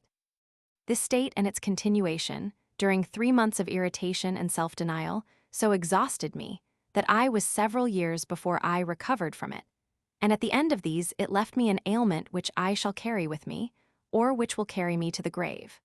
Such was the sole enjoyment of a man of the most combustible constitution, but who was, at the same time, perhaps, one of the most timid mortals nature ever produced. Such were the last happy days I can reckon upon earth. At the end of these began the long train of evils, in which there will be found but little interruption. It has been seen that, during the whole course of my life, my heart, as transparent as crystal, has never been capable of concealing for the space of a moment any sentiment in the least lively which had taken refuge in it. It will therefore be judged whether or not it was possible for me long to conceal my affection for Madame de Houdetot. Our intimacy struck the eyes of everybody. We did not make of it either a secret or a mystery. It was not of a nature to require any such precaution, and as Madame de Houdetot had for me the most tender friendship with which she did not reproach herself, and I for her an esteem with the justice of which nobody was better acquainted than myself. She frank, absent, heedless. I true, awkward, haughty, impatient, and choleric. We exposed ourselves more in deceitful security than we should have done had we been culpable. We both went to the Chevrette. We sometimes met there by appointment. We lived there according to our accustomed manner, walking together every day, talking of our amours, our duties, our friend, and our innocent projects. All this in the park opposite the apartment of Madame d'Épinay, under her windows, whence incessantly examining us, and thinking herself braved, she by her eyes filled her heart with rage and indignation. Women have the art of concealing their anger, especially when it is great. Madame d'Épinay, violent but deliberate, possessed this art to an eminent degree. She feigned not to see or suspect anything, and at the same time that she doubled towards me her cares, attention, and allurements, she affected to load her sister-in-law with incivilities and marks of disdain, which she seemingly wished to communicate to me. It will easily be imagined she did not succeed, but I was on the rack. Torn by opposite passions, at the same time that I was sensible of her caresses, I could scarcely contain my anger when I saw her wanting in good manners to Madame de Houdetot. The angelic sweetness of this lady made her endure everything without complaint, or even without being offended. She was, in fact, so absent, and always so little attentive to these things, that half the time she did not perceive them. I was so taken up with my passion, that, seeing nothing but Sophia, one of the names of Madame de Houdetot, I did not perceive that I was become the laughingstock of the whole house, and all those who came to it. The Baron de Halbach, who never, as I heard of, had been at the chevrette, was one of the latter.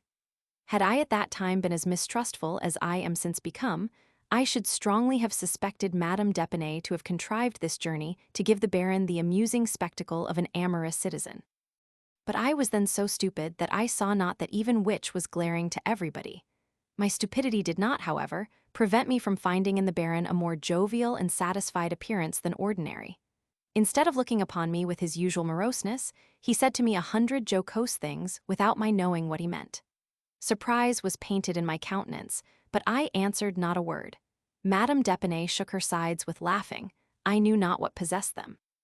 As nothing yet passed the bounds of pleasantry, the best thing I could have done, had I been in the secret, would have been to have humored the joke. It is true I perceived amid the rallying gaiety of the Baron that his eyes sparkled with a malicious joy, which could have given me pain had I then remarked it to the degree it has since occurred to my recollection. One day when I went to see Madame de Houdetot at Aubonne, after her return from one of her journeys to Paris, I found her melancholy and observed that she had been weeping. I was obliged to put a restraint on myself, because Madame de Blainville, sister to her husband, was present, but the moment I found an opportunity, I expressed to her my uneasiness. "Ah," said she, with a sigh, "I am much afraid your follies will cost me the repose of the rest of my days. Saint Lambert has been informed of what has passed, and ill informed of it. He does me justice, but he is vexed, and what is still worse, he conceals from me a part of his vexation. Fortunately, I have not concealed from him anything relative to our connection which was formed under his auspices. My letters, like my heart, were full of yourself. I made him acquainted with everything, except your extravagant passion, of which I hoped to cure you, and which he imputes to me as a crime. Somebody has done us ill offices. I have been injured, but what does this signify? Either let us entirely break with each other, or do you be what you ought to be. I will not in future have anything to conceal from my lover." This was the first moment in which I was sensible of the shame of feeling myself humbled by the sentiment of my fault, in presence of a young woman of whose just reproaches I approved, and to whom I ought to have been a mentor. The indignation I felt against myself would, perhaps, have been sufficient to overcome my weakness, had not the tender passion inspired me by the victim of it, again softened my heart. Alas! Was this a moment to harden it when it was overflowed by the tears which penetrated it in every part? This tenderness was soon changed into rage against the vile informers, who had seen nothing but the evil of a criminal but involuntary sentiment, without believing or even imagining the sincere uprightness of heart by which it was counteracted. We did not remain long in doubt about the hand by which the blow was directed. We both knew that Madame d'Épinay corresponded with Saint Lambert. This was not the first storm she had raised up against Madame de Houdetot, from whom she had made 1,000 efforts to detach her lover, the success of some of which made the consequences to be dreaded. Besides, Grimm, who, I think, had accompanied M. de Castries to the army, was in Westphalia, as well as Saint Lambert. They sometimes visited. Grimm had made some attempts on Madame de Houdetot, which had not succeeded, and being extremely piqued, suddenly discontinued his visits to her. Let it be judged with what calmness, modest as he is known to be, he supposed she preferred to him a man older than himself, and of whom, since he had frequented the great, he had never spoken but as a person whom he patronized. My suspicions of Madame d'Épinay were changed into a certainty the moment I heard what had passed in my own house. When I was at the chevrette, Teresa frequently came there, either to bring me letters or to pay me that attention which my ill state of health rendered necessary. Madame d'Épinay had asked her if Madame de Houdetot and I did not write to each other. Upon her answering in the affirmative, Madame d'Épinay pressed her to give her the letters of Madame de Houdetot, assuring her that she would reseal them in such a manner as it should never be known. Teresa, Without showing how much she was shocked at the proposition, and without even putting me upon my guard, did nothing more than seal the letters she brought me more carefully. A lucky precaution, for Madame d'Epinay had her watched when she arrived, and, waiting for her in the passage, several times carried her audaciousness as far as to examine her tucker. She did more even than this, having one day invited herself with M. de Margency to dinner at the Hermitage. For the first time since I resided there, she seized the moment I was walking with Margency to go into my closet with the mother and daughter, and to press them to show her the letters of Madame de Houdetot. Had the mother known where the letters were, they would have been given to her. Fortunately, the daughter was the only person who was in the secret, and denied my having preserved any one of them. A virtuous, faithful, and generous falsehood, whilst truth would have been a perfidy. Madame d'Epinay, perceiving Teresa was not to be seduced, endeavored to irritate her by jealousy, reproaching her with her easy temper and blindness.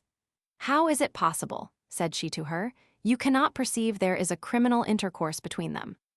If besides what strikes your eyes you stand in need of other proofs, lend your assistance to obtain that which may furnish them. You say he tears the letters from Madame de Houdetot as soon as he has read them. Well, carefully gather up the pieces and give them to me. I will take upon myself to put them together." Such were the lessons my friend gave to the partner of my bed. Teresa had the discretion to conceal from me, for a considerable time, all these attempts. But perceiving how much I was perplexed, she thought herself obliged to inform me of everything, to the end that, knowing with whom I had to do, I might take my measures accordingly. My rage and indignation are not to be described. Instead of dissembling with Madame d'Epinay, according to her own example, and making use of counterplots, I abandoned myself without reserve to the natural impetuosity of my temper, and with my accustomed inconsiderateness came to an open rupture. My imprudence will be judged of by the following letters, which sufficiently show the manner of proceeding of both parties on this occasion. Note from Madame d'Epinay. "Why, my dear friend, do I not see you? You make me uneasy. You have so often promised me to do nothing but go and come between this place and the Hermitage. In this I have left you at liberty, and you have suffered a week to pass without coming. Had not I been told you were well, I should have imagined the contrary. I expected you either the day before yesterday or yesterday, but found myself disappointed. My God, what is the matter with you? You have no business, nor can you have any uneasiness, for had this been the case, I flatter myself you would have come and communicated it to me. You are, therefore, ill. Relieve me, I beseech you, speedily from my fears. Adieu, my dear friend. Let this adieu produce me a good morning from you." Answer: I cannot yet say anything to you. I wait to be better informed, and this I shall be sooner or later.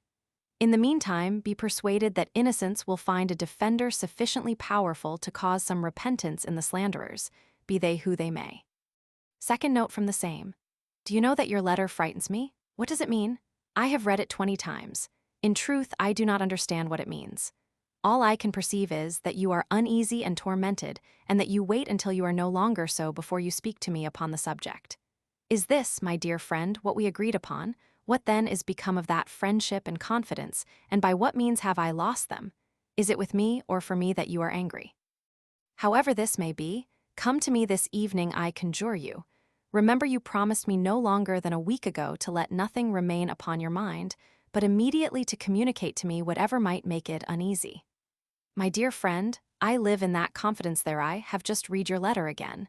I do not understand the contents better, but they make me tremble. You seem to be cruelly agitated.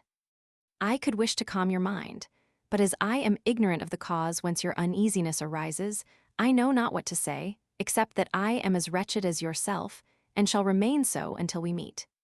If you are not here this evening at 6 o'clock, I set off tomorrow for the Hermitage, let the weather be how it will, and in whatever state of health I may be, for I can no longer support the inquietude I now feel.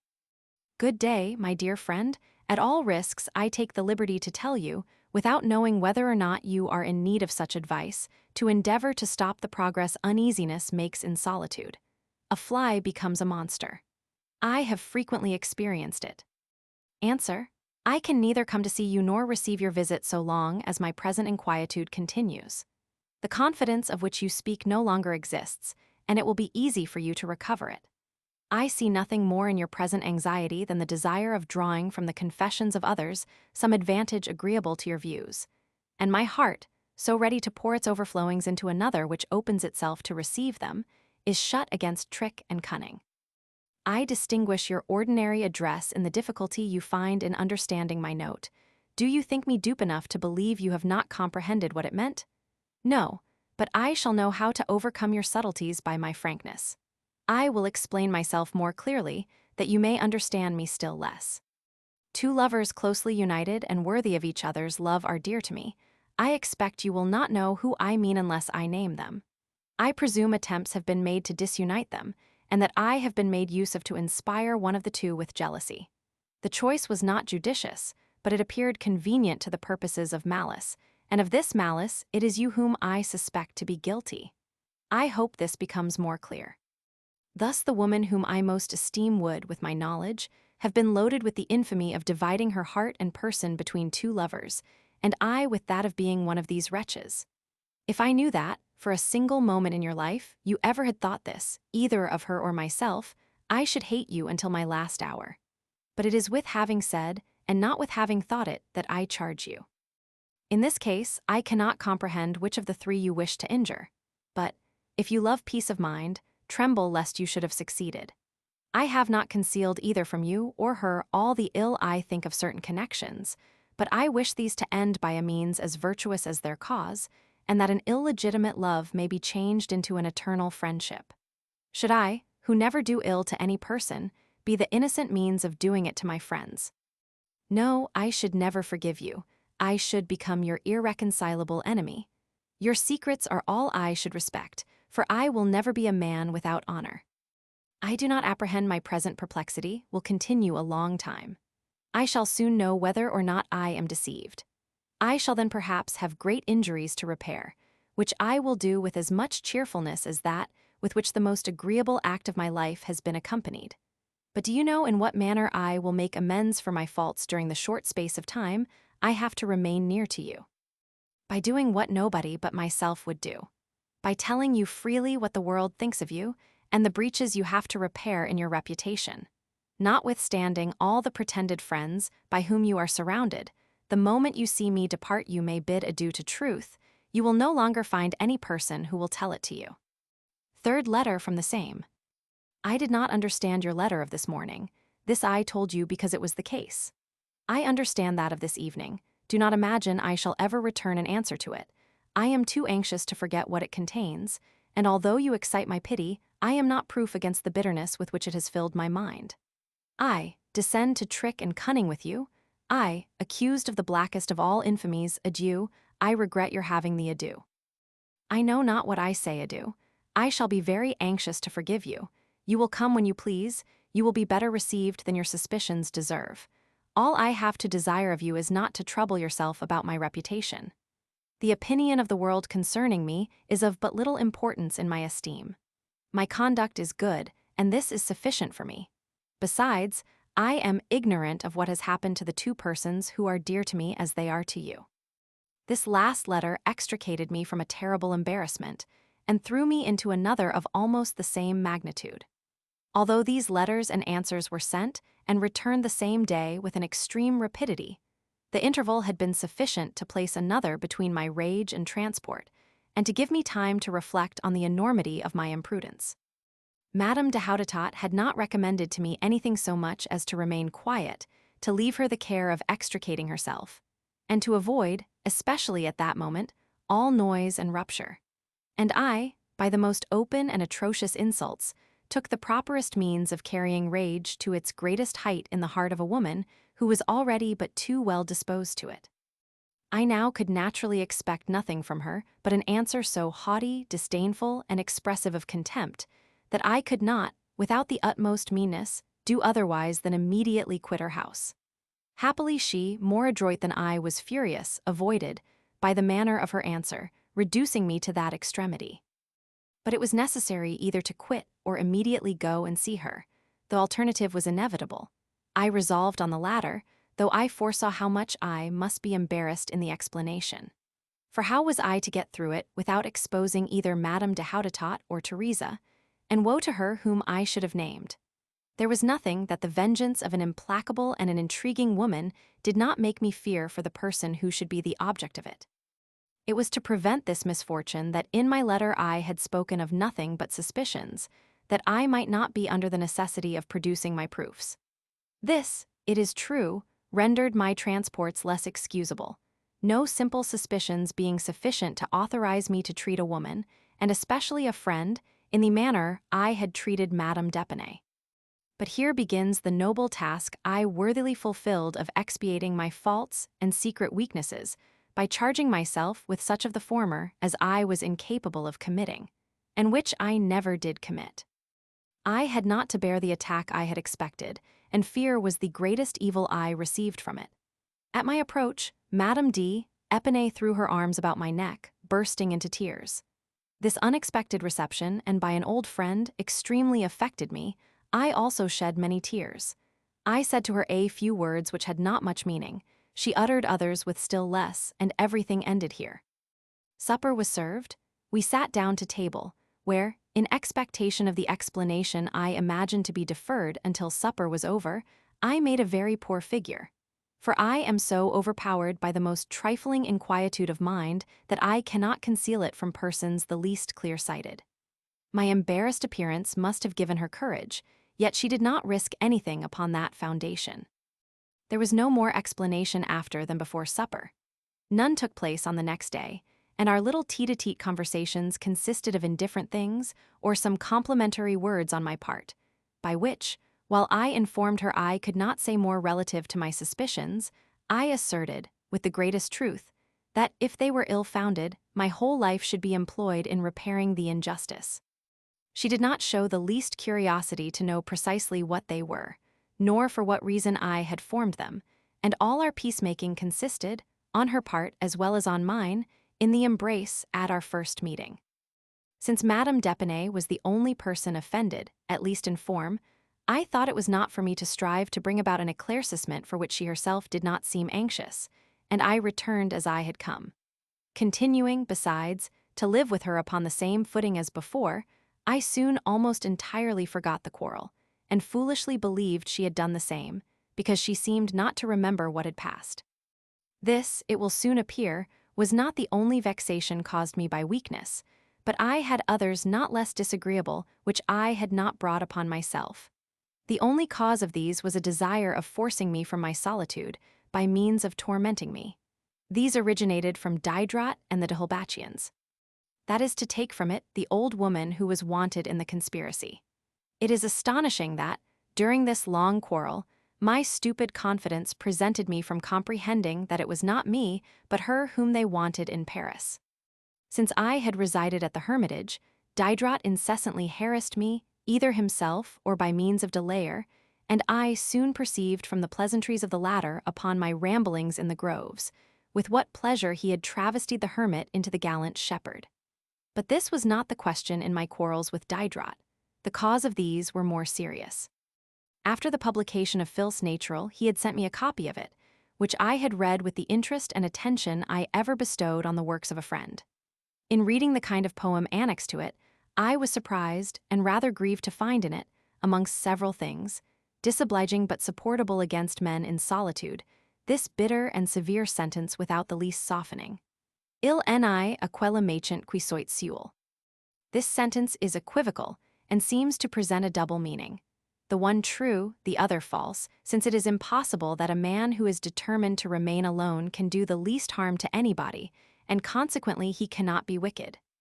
The sentence in itself therefore required an interpretation, the more so from an author who, when he sent it to the press, had a friend retired from the world.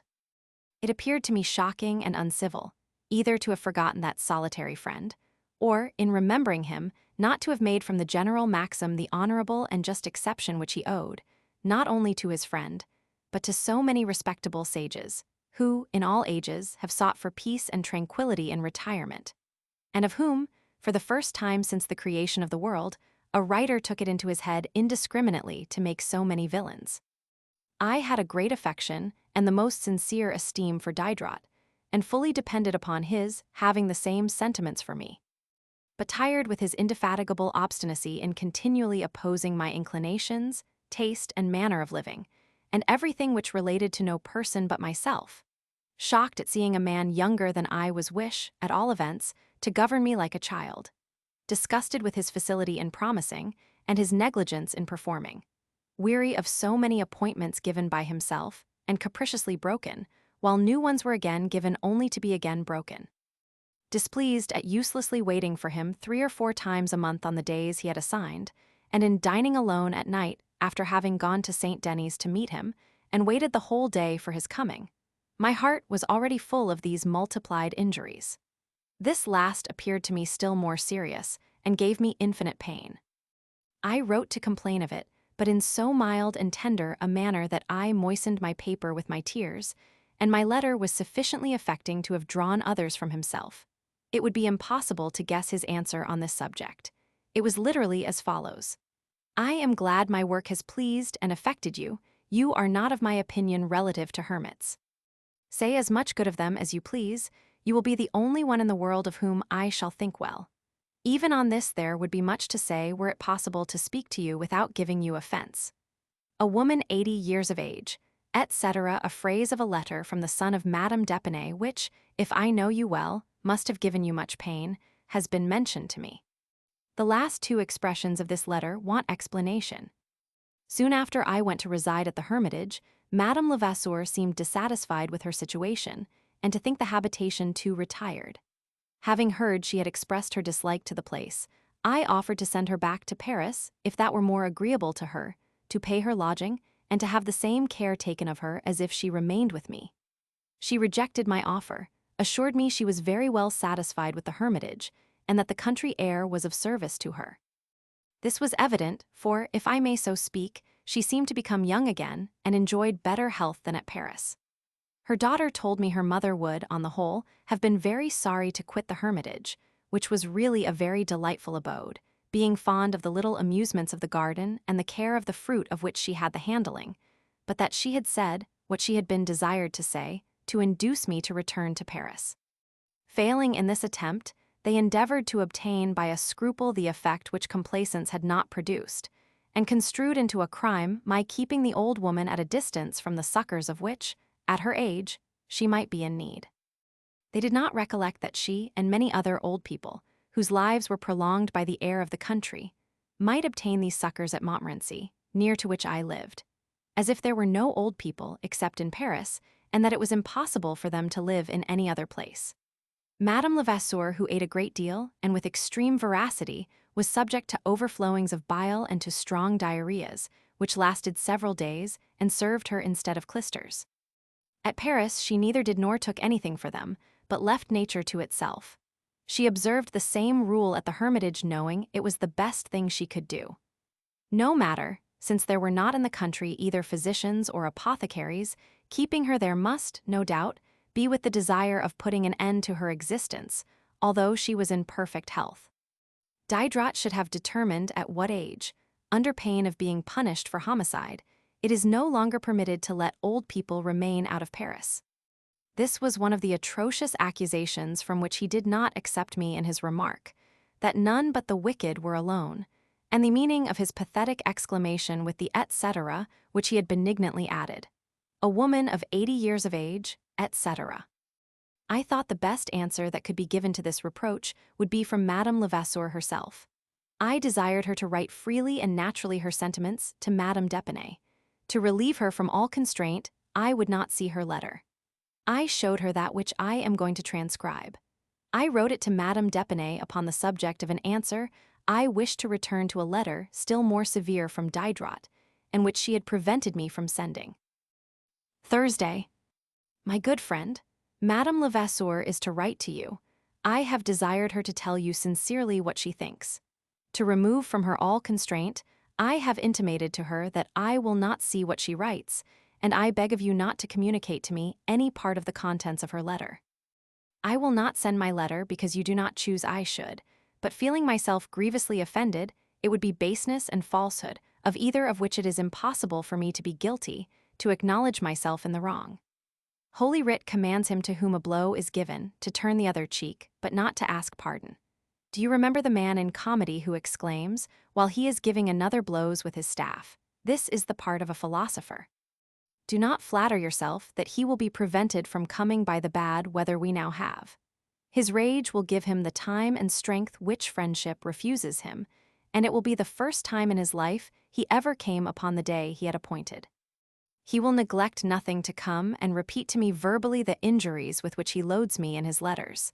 I will endure them all with patience. He will return to Paris to be ill again, and, according to custom, I shall be a very hateful man. What is to be done? Endure it all. But do not you admire the wisdom of the man who would absolutely come to St. Denis in a hackney coach to dine there, bring me home in a hackney coach, and whose finances, 8 days afterwards, obliges him to come to the Hermitage on foot? It is not possible, to speak his own language, that this should be the style of sincerity. But were this the case, strange changes of fortune must have happened in the course of a week. I join in your affliction for the illness of Madame, your mother, but you will perceive your grief is not equal to mine. We suffer less by seeing the persons we love ill than when they are unjust and cruel. Adieu, my good friend, I shall never again mention to you this unhappy affair. You speak of going to Paris with an unconcern, which, at any other time, would give me pleasure. I wrote to Diderot, telling him what I had done, relative to Madame Levasseur, upon the proposal of Madame d'Épinay herself. And Madame Levasseur having, as it may be imagined, chosen to remain at the Hermitage, where she enjoyed a good state of health, always had company, and lived very agreeably, Diderot, not knowing what else to attribute to me as a crime, construed my precaution into one, and discovered another in Madame Levasseur continuing to reside at the Hermitage, although this was by her own choice. And though her going to Paris had depended, and still depended upon herself, where she would continue to receive the same succors from me as I gave her in my house. This is the explanation of the first reproach in the letter of Diderot. That of the second is in the letter which follows. The learned man, a name given in a joke by Grimm to the son of Madame d'Épinay, must have informed you there were upon the rampart 20 poor persons who were dying with cold and hunger, and waiting for the farthing you customarily gave them. This is a specimen of our little babbling, and if you understand the rest it will amuse you perhaps. My answer to this terrible argument, of which Diderot seemed so proud, was in the following words. I think I answered the learned man, that is, the farmer general, that I did not pity the poor whom he had seen upon the rampart, waiting for my farthing, that he had probably amply made it up to them, that I appointed him my substitute, that the poor of Paris would have no reason to complain of the change, and that I should not easily find so good a one for the poor of Montmorency, who were in much greater need of assistance. Here is a good and respectable old man, who, after having worked hard all his lifetime, no longer being able to continue his labors, is in his old days dying with hunger. My conscience is more satisfied with the 2 sous I give him every Monday, than with the 100 farthings I should have distributed amongst all the beggars on the rampart. You are pleasant men, you philosophers, while you consider the inhabitants of the cities as the only persons whom you ought to befriend. It is in the country men learn how to love and serve humanity. All they learn in cities is to despise it. Such were the singular scruples on which a man of sense had the folly to attribute to me as a crime my retiring from Paris, and pretended to prove to me by my own example that it was not possible to live out of the capital without becoming a bad man. I cannot at present conceive how I could be guilty of the folly of answering him, and of suffering myself to be angry instead of laughing in his fare. However, the decisions of Madame d'Épinay and the clamors of the coterie Halbachik had so far operated in her favor that I was generally thought to be in the wrong, and the de Houdetot herself, very partial to Diderot, insisted upon my going to see him at Paris, and making all the advances towards an accommodation which, full and sincere as it was on my part, was not of long duration. The victorious argument by which she subdued my heart was that at that moment Diderot was in distress. Besides the storm excited against the encyclopédie, he had then another violent one to make head against, relative to his piece, which, notwithstanding the short history he had printed at the head of it, he was accused of having entirely taken from Goldoni. Diderot, more wounded by criticisms than Voltaire, was overwhelmed by them. Madame de Grassigny had been malicious enough to spread a report that I had broken with him on this account. I thought it would be just and generous publicly to prove the contrary, and I went to pass 2 days, not only with him, but at his lodgings. This, since I had taken up my abode at the Hermitage, was my second journey to Paris. I had made the first to run to poor Gofficourt, who had had a stroke of apoplexy, from which he has never perfectly recovered. I did not quit the side of his pillow until he was so far restored as to have no further need of my assistance. Diderot received me well. How many wrongs are effaced by the embraces of a friend? After these, what resentment can remain in the heart? We came to but little explanation. This is needless for reciprocal invectives. The only thing necessary is to know how to forget them. There had been no underhand proceedings, none at least that had come to my knowledge. The case was not the same with Madame d'Épinay. He showed me the plan of the Pere de Famille. This, said I to him, is the best defense to the fils natural. Be silent, give your attention to this piece, and then throw it at the head of your enemies as the only answer you think proper to make them. He did so, and was satisfied with what he had done. I had 6 months before sent him the first 2 parts of my Eloisa to have his opinion upon them. He had not yet read the work over. We read a part of it together. He found this fuilet, that was his term, by which he meant loaded with words and redundancies. I myself had already perceived it, but it was the babbling of the fever. I have never been able to correct it. The last parts are not the same. The 4th especially and the 6th are masterpieces of diction. The day after my arrival, he would absolutely take me to sup with M. de Halbach. We were far from agreeing on this point, for I wished even to get rid of the bargain for the manuscript on chemistry, for which I was enraged to be obliged to that man. Diderot carried all before him. He swore de Halbach loved me with all his heart, said I must forgive him his manner, which was the same to everybody and more disagreeable to his friends than to others. He observed to me that, refusing the produce of this manuscript, after having accepted it 2 years before, was an affront to the donor which he had not deserved, and that my refusal might be interpreted into a secret reproach for having waited so long to conclude the bargain. I see, added he, de Halbach every day, and know better than you do the nature of his disposition. Had you reason to be dissatisfied with him, do you think your friend capable of advising you to do a mean thing? In short, with my accustomed weakness, I suffered myself to be prevailed upon, and we went to sup with the Baron, who received me as he usually had done. But his wife received me coldly and almost uncivilly. I saw nothing in her which resembled the amiable Caroline, who, when a maid, expressed for me so many good wishes.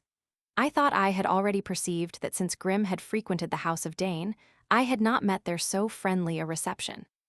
Whilst I was at Paris, Saint Lambert arrived there from the army. As I was not acquainted with his arrival, I did not see him until after my return to the country, first at the Chevrette, and afterwards at the Hermitage, to which he came with Madame de Houdetot and invited himself to dinner with me. It may be judged whether or not I received him with pleasure, but I felt one still greater at seeing the good understanding between my guests. Satisfied with not having disturbed their happiness, I myself was happy in being a witness to it, and I can safely assert that, during the whole of my mad passion, and especially at the moment of which I speak, had it been in my power to take from him Madame de Houdetot, I would not have done it, nor should I have so much as been tempted to undertake it. I found her so amiable in her passion for Saint Lambert, that I could scarcely imagine she would have been as much so had she loved me instead of him. And without wishing to disturb their union, all I really desired of her was to permit herself to be loved. Finally, however violent my passion may have been for this lady, I found it as agreeable to be the confidant as the object of her amours, and I never for a moment considered her lover as a rival, but always as my friend. It will be said this was not love, be it so, but it was something more. As for Saint Lambert, he behaved like an honest and judicious man. As I was the only person culpable, so was I the only one who was punished. This, however, was with the greatest indulgence. He treated me severely, but in a friendly manner, and I perceived I had lost something in his esteem, but not the least part of his friendship. For this I consoled myself, knowing it would be much more easy to me to recover the one than the other, and that he had too much sense to confound an involuntary weakness and a passion with a vice of character. If even I were in fault in all that had passed, I was but very little so. Had I first sought after his mistress? Had not he himself sent her to me? Did not she come in search of me? Could I avoid receiving her? What could I do? They themselves had done the evil, and I was the person on whom it fell. In my situation, they would have done as much as I did, and perhaps more, for, however estimable and faithful Madame de Houdetot might be, she was still a woman. Her lover was absent.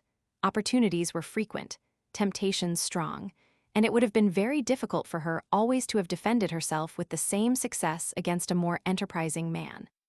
We certainly had done a great deal in our situation, in placing boundaries beyond which we never permitted ourselves to pass.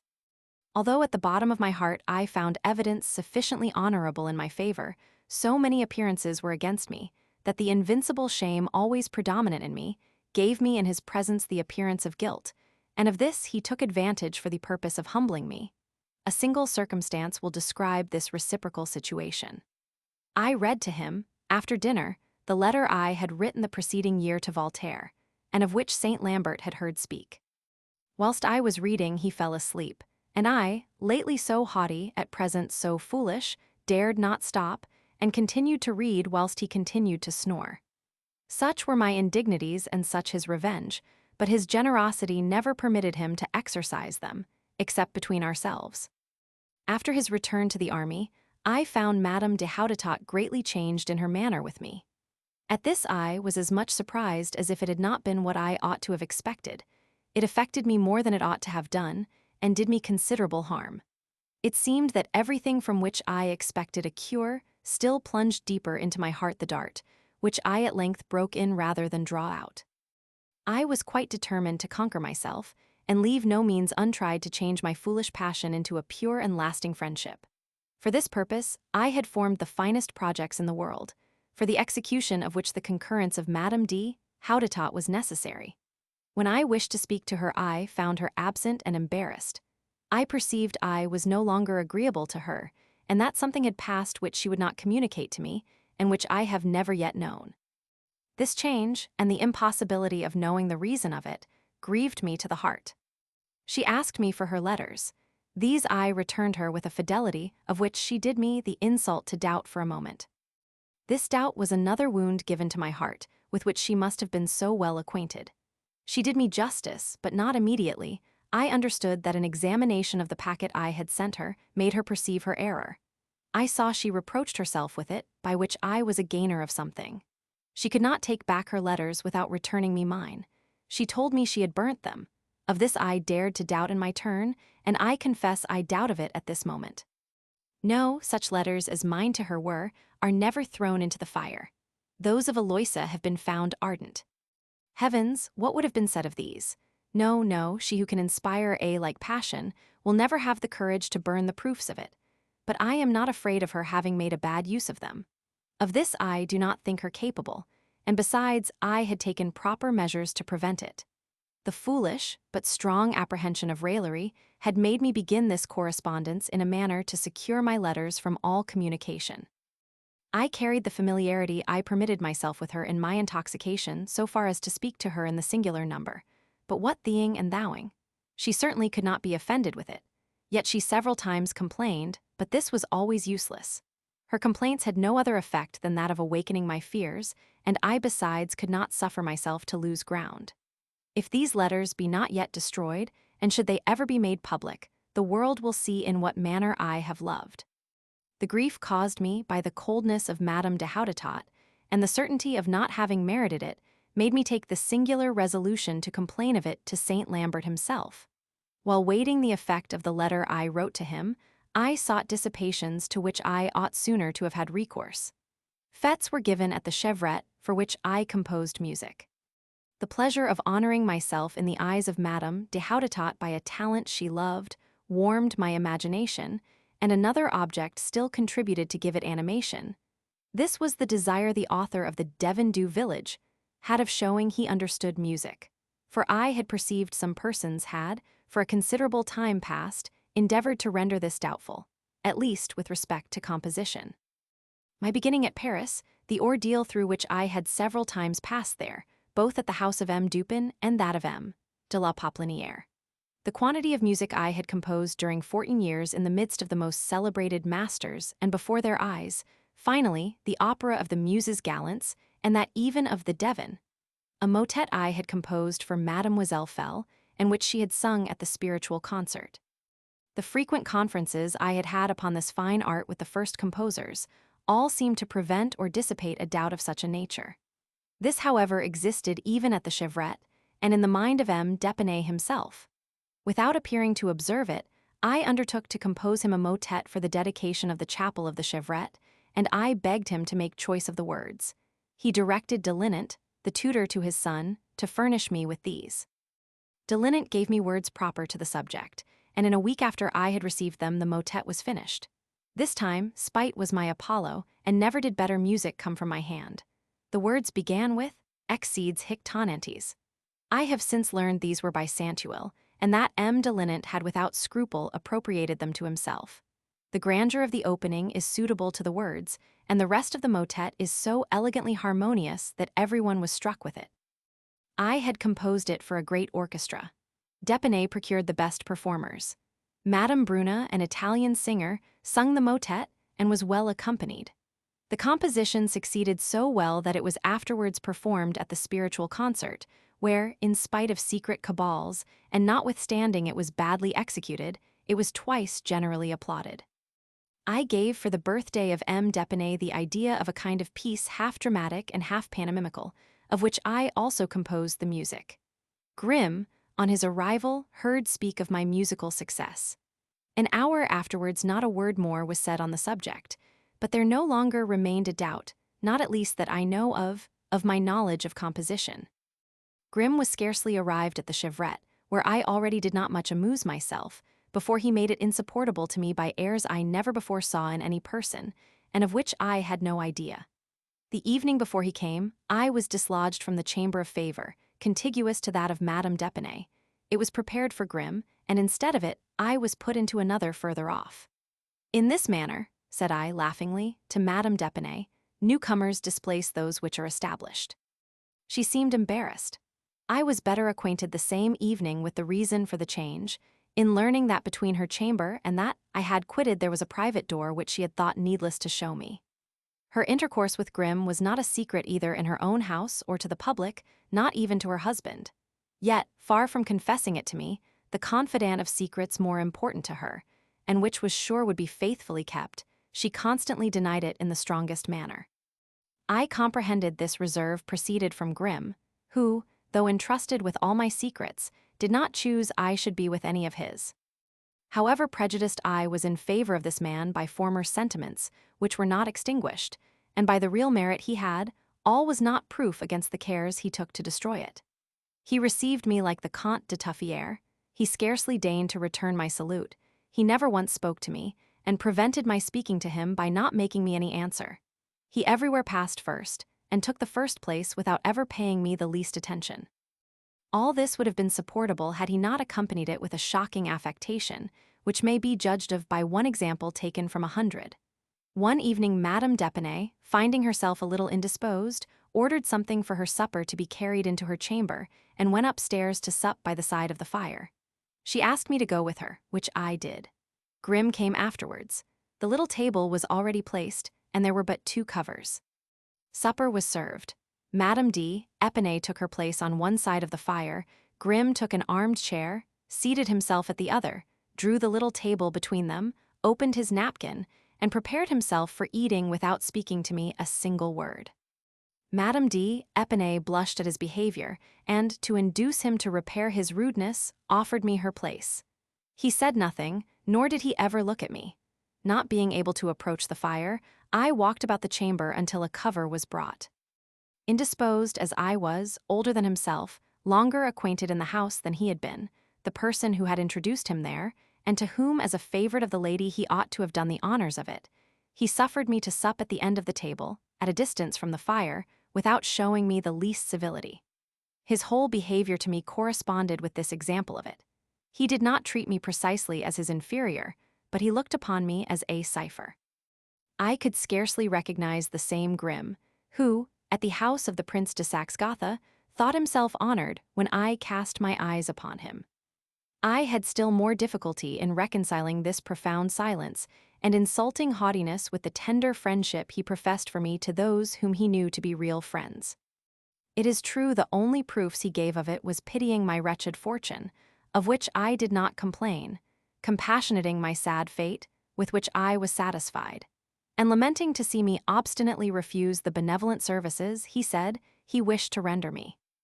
Thus was it he artfully made the world admire his affectionate generosity, blame my ungrateful misanthropy, and insensibly accustomed people to imagine there was nothing more between a protector like him and a wretch like myself than a connection founded upon benefactions on one part and obligations on the other, without once thinking of a friendship between equals.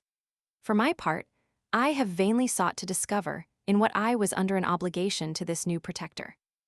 I had lent him money, he had never lent me any. I had attended him in his illness, he scarcely came to see me in mine.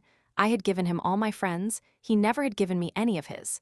I had said everything I could in his favor, and if ever he has spoken of me, it has been less publicly and in another manner. He has never either rendered or offered me the least service of any kind. How, therefore, was he my Mecenas? In what manner was I protected by him? This was incomprehensible to me, and still remains so. It is true, he was more or less arrogant with everybody, but I was the only person with whom he was brutally so. I remember Saint Lambert once ready to throw a plate at his head, upon his, in some measure, giving him the lie at table by vulgarly saying, "That is not true." With his naturally imperious manner, he had the self-sufficiency of an upstart, and became ridiculous by being extravagantly impertinent. An intercourse with the great had so far intoxicated him that he gave himself airs which none but the contemptible part of them ever assume. He never called his lackey, but by A, as if amongst the number of his servants my lord had not known which was in waiting. When he sent him to buy anything, he threw the money upon the ground instead of putting it into his hand. In short, entirely forgetting he was a man, he treated him with such shocking contempt, and so cruel a disdain in everything, that the poor lad, a very good creature, whom Madame d'Épinay had recommended, quitted his service without any other complaint than that of the impossibility of enduring such treatment. This was the la fleur of this new presuming upstart. As these things were nothing more than ridiculous, but quite opposite to my character, they contributed to render him suspicious to me. I could easily imagine that a man whose head was so much deranged could not have a heart well placed. He piqued himself upon nothing so much as upon sentiments. How could this agree with defects which are peculiar to little minds? How can the continued overflowings of a susceptible heart suffer it to be incessantly employed in so many little cares relative to the person? He who feels his heart inflamed with this celestial fire strives to diffuse it, and wishes to show what he internally is. He would wish to place his heart in his countenance, and thinks not of other paint for his cheeks. I remember the summary of his morality which Madame d'Épinay had mentioned to me and adopted. This consisted in one single article, that the sole duty of man is to follow all the inclinations of his heart. This morality, when I heard it mentioned, gave me great matter of reflection, although I at first considered it solely as a play of wit. But I soon perceived it was a principle really the rule of his conduct, and of which I afterwards had, at my own expense, but too many convincing proofs.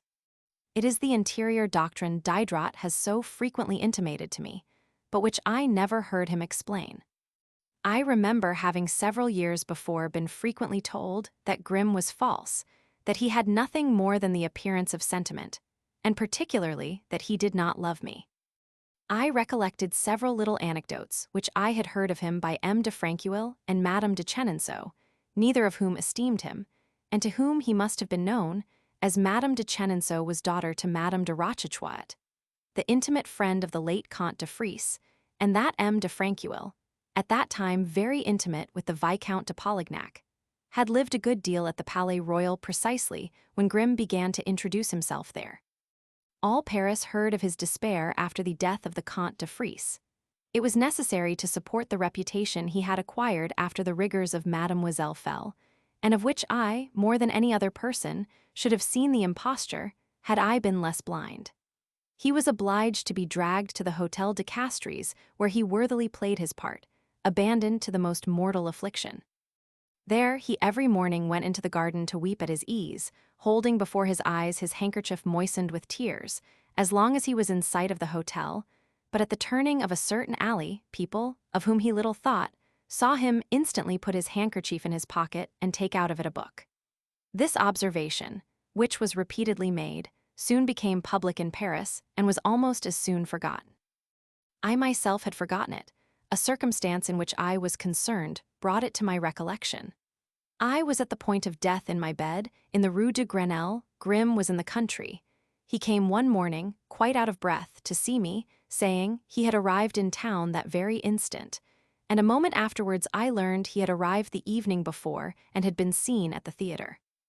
I heard many things of the same kind, but an observation, which I was surprised not to have made sooner, struck me more than anything else. I had given to Grimm all my friends without exception. They were become his.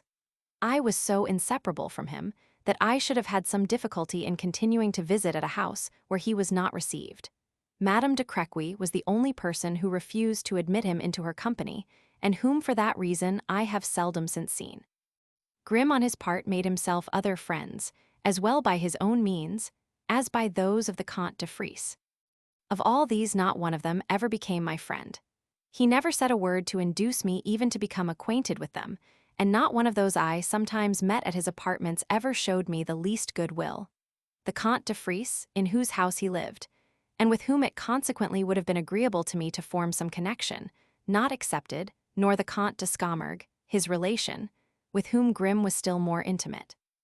Add to this my own friends, whom I made his, and who were all tenderly attached to me before this acquaintance, were no longer so the moment it was made. He never gave me one of his. I gave him all mine, and these he has taken from me.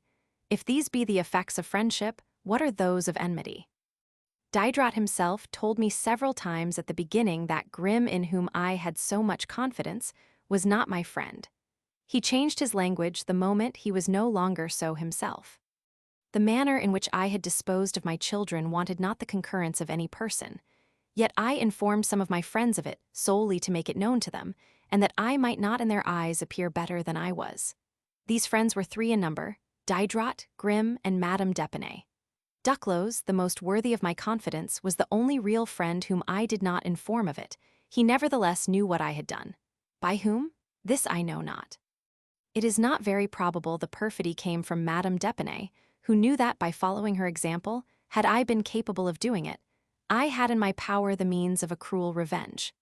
It remains, therefore, between Grimm and Diderot, then so much united, especially against me, and it is probable this crime was common to them both. I would lay a wager that Duclos, to whom I never told my secret, and who consequently was at liberty to make what use he pleased of his information, is the only person who has not spoken of it again. Grimm and Diderot, in their project to take from me the governesses, had used the greatest efforts to make Duclos enter into their views. But this he refused to do with disdain. It was not until some time afterwards that I learned from him what had passed between them on the subject. But I learned at the time from Teresa enough to perceive there was some secret design, and that they wished to dispose of me, if not against my own consent, at least without my knowledge, or had an intention of making these 2 persons serve as instruments of some project they had in view. This was far from upright conduct. The opposition of Duclos is a convincing proof of it. They who think proper may believe it to be friendship. This pretended friendship was as fatal to me at home as it was abroad. The long and frequent conversations with Madame Levasseur, for several years past, had made a sensible change in this woman's behavior to me, and the change was far from being in my favor. What was the subject of these singular conversations? Why such a profound mystery? Was the conversation of that old woman agreeable enough to take her into favor, and of sufficient importance to make of it so great a secret? During the 2 or 3 years these colloquies had, from time to time, been continued, they had appeared to me ridiculous, but when I thought of them again, they began to astonish me.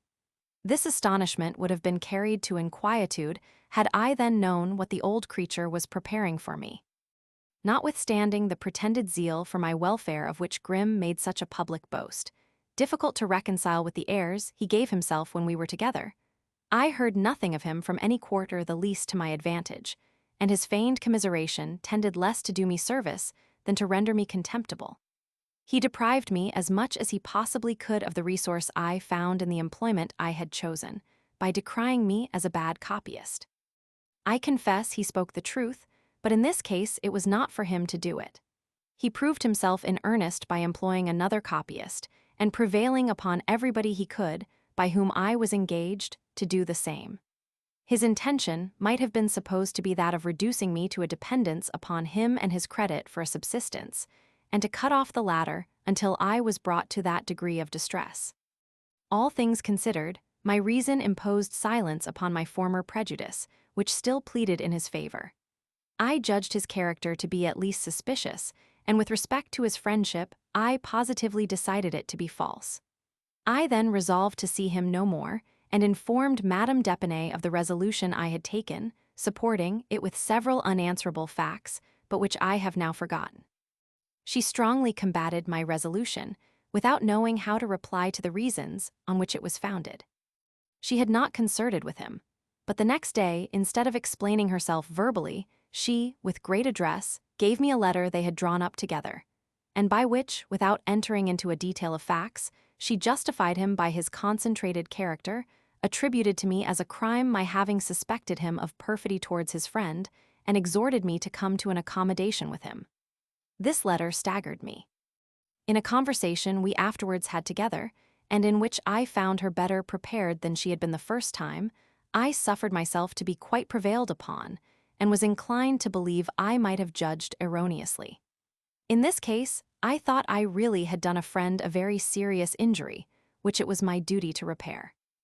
In short, as I had already done several times with Diderot and the Baron de Halbach, half from inclination and half from weakness, I made all the advances I had a right to require. I went to M. Grimm, like another George Dandin, to make him my apologies for the offense he had given me, still in the false persuasion, which in the course of my life has made me guilty of 1,000 meannesses to my pretended friends, that there is no hatred which may not be disarmed by mildness and proper behavior. Whereas, on the contrary, the hatred of the wicked becomes still more envenomed by the impossibility of finding anything to found it upon, and the sentiment of their own injustice is another cause of offense against the person who is the object of it. I have, without going further than my own history, a strong proof of this maxim in Grimm and in Tronchin. Both became my implacable enemies from inclination, pleasure, and fancy, without having been able to charge me with having done either of them the most trifling injury, and whose rage, like that of tigers, becomes daily more fierce by the facility of satiating it. I did not give the surname of jongleur to the latter until a long time after his enmity had been declared, and the persecutions he brought upon me at Geneva and elsewhere. I soon suppressed the name the moment I perceived I was entirely his victim. Mean vengeance is unworthy of my heart, and hatred never takes the least root in it. I expected that Grimm, confused by my condescension and advances, would receive me with open arms and the most tender friendship. He received me as a Roman emperor would have done, and with a haughtiness I never saw in any person but himself. I was by no means prepared for such a reception. When, in the embarrassment of the part one had to act, and which was so unworthy of me, I had, in a few words and with a timid air, fulfilled the object which had brought me to him. Before he received me into favor, he pronounced, with a deal of majesty, an harangue he had prepared, and which contained a long enumeration of his rare virtues, and especially those connected with friendship. He laid great stress upon a thing which at first struck me a great deal. This was his having always preserved the same friends. Whilst he was yet speaking, I said to myself, it would be cruel for me to be the only exception to this rule. He returned to the subject so frequently, and with such emphasis, that I thought, if in this he followed nothing but the sentiments of his heart, he would be less struck with the maxim, and that he made of it an art useful to his views by procuring the means of accomplishing them. Until then I had been in the same situation. I had preserved all my first friends, those even from my tenderest infancy, without having lost one of them except by death, and yet I had never before made the reflection. It was not a maxim I had prescribed myself. Since, therefore, the advantage was common to both, why did he boast of it in preference if he had not previously intended to deprive me of the merit? He afterwards endeavored to humble me by proofs of the preference our common friends gave to him. With this I was as well acquainted as himself. The question was, by what means he had obtained it, whether it was by merit or address, by exalting himself or endeavoring to abase me. At last, when he had placed between us all the distance that he could add to the value of the favor he was about to confer, he granted me the kiss of peace, in a slight embrace which resembled the accolade which the king gives to new-made knights. I was stupefied with surprise. I knew not what to say, not a word could I utter. The whole scene had the appearance of the reprimand a preceptor gives to his pupil while he graciously spares inflicting the rod. I never think of it without perceiving to what degree judgments, founded upon appearances to which the vulgar give so much weight, are deceitful, and how frequently audaciousness and pride are found in the guilty, and shame and embarrassment in the innocent. We were reconciled. This was a relief to my heart, which every kind of quarrel fills with anguish. It will naturally be supposed that a like reconciliation changed nothing in his manners. All it effected was to deprive me of the right of complaining of them. For this reason, I took a resolution to endure everything, and for the future to say not a word. So many successive vexations overwhelmed me to such a degree as to leave me but little power over my mind.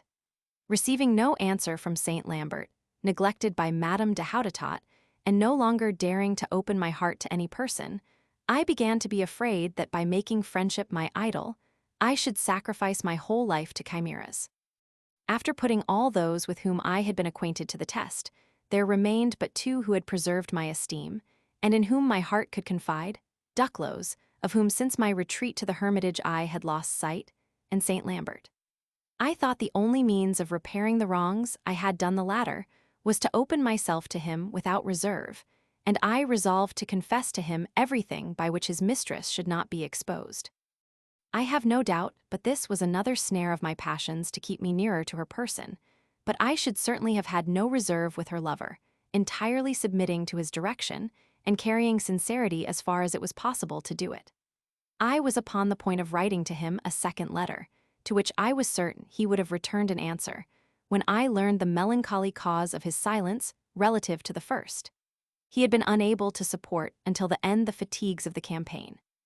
Madame d'Épinay informed me he had had an attack of the palsy, and Madame de Houdetot, ill from affliction, wrote me 2 or 3 days after from Paris that he was going to Aix-la-Chapelle to take the benefit of the waters.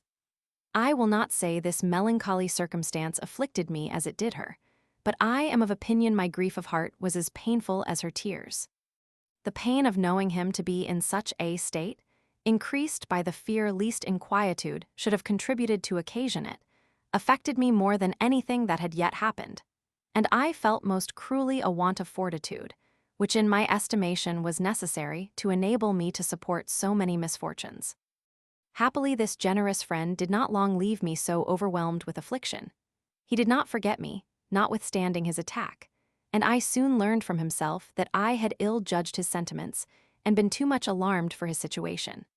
It is now time I should come to the grand revolution of my destiny, to the catastrophe which has divided my life in 2 parts so different from each other, and, from a very trifling cause, produced such terrible effects. One day, little thinking of what was to happen, Madame d'Épinay sent for me to the chevrette. The moment I saw her, I perceived in her eyes and whole countenance an appearance of uneasiness, which struck me the more, as this was not customary, nobody knowing better than she did how to govern her features and her movements. "My friend," said she to me, "I am immediately going to set off for Geneva. My breast is in a bad state, and my health so deranged that I must go and consult Tronchin." I was the more astonished at this resolution so suddenly taken, and at the beginning of the bad season of the year, as 36 hours before she had not, when I left her, so much as thought of it. I asked her who she would take with her. She said her son and M. de Linant, and afterwards carelessly added, "And you, dear, will not you go also?" As I did not think she spoke seriously, knowing that at the season of the year I was scarcely in a situation to go to my chamber, I joked upon the utility of the company, of one sick person to another. She herself had not seemed to make the proposition seriously, and here the matter dropped. The rest of our conversation ran upon the necessary preparations for her journey, about which she immediately gave orders, being determined to set off within a fortnight. She lost nothing by my refusal, having prevailed upon her husband to accompany her. A few days afterwards I received from Diderot the note I am going to transcribe. This note, simply doubled up so that the contents were easily read, was addressed to me at Madame d'Epinay's and sent to M. de Linant, tutor to the son and confidant to the mother. Note from Diderot: I am naturally disposed to love you and am born to give you trouble.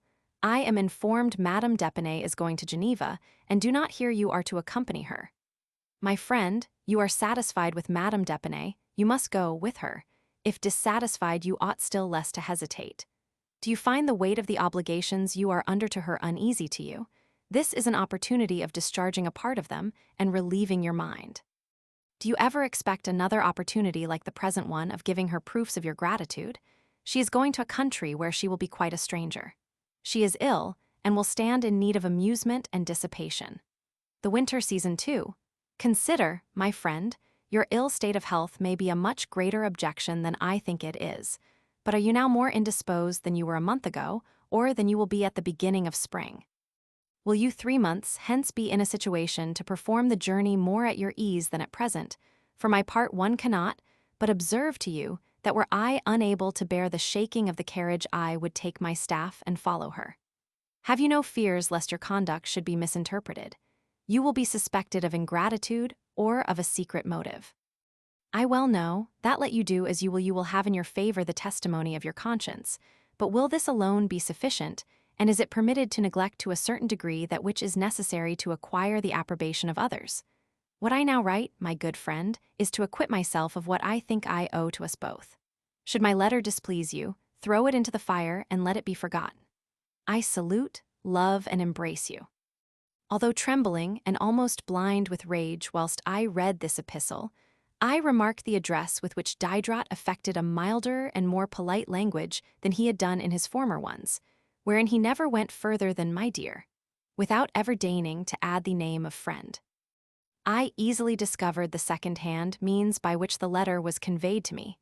The subscription, manner, and form awkwardly betrayed the maneuver, for we commonly wrote to each other by post or the messenger of Montmorency, and this was the first and only time he sent me his letter by any other conveyance. As soon as the first transports of my indignation permitted me to write, I, with great precipitation, wrote him the following answer, which I immediately carried from the hermitage, where I then was, to Chevrette, to show it to Madame d'Epinay, to whom, in my blind rage, I read the contents, as well as the letter from Diderot. You cannot, my dear friend, either know the magnitude of the obligations I am under to Madame d'Epinay, to what a degree I am bound by them, whether or not she is desirous of my accompanying her, that this is possible, or the reasons I may have for my noncompliance. I have no objection to discuss all these points with you, but you will in the meantime confess that prescribing to me so positively what I ought to do, without first enabling yourself to judge of the matter, is, my dear philosopher, acting very inconsiderately. What is still worse, I perceive the opinion you give comes not from yourself.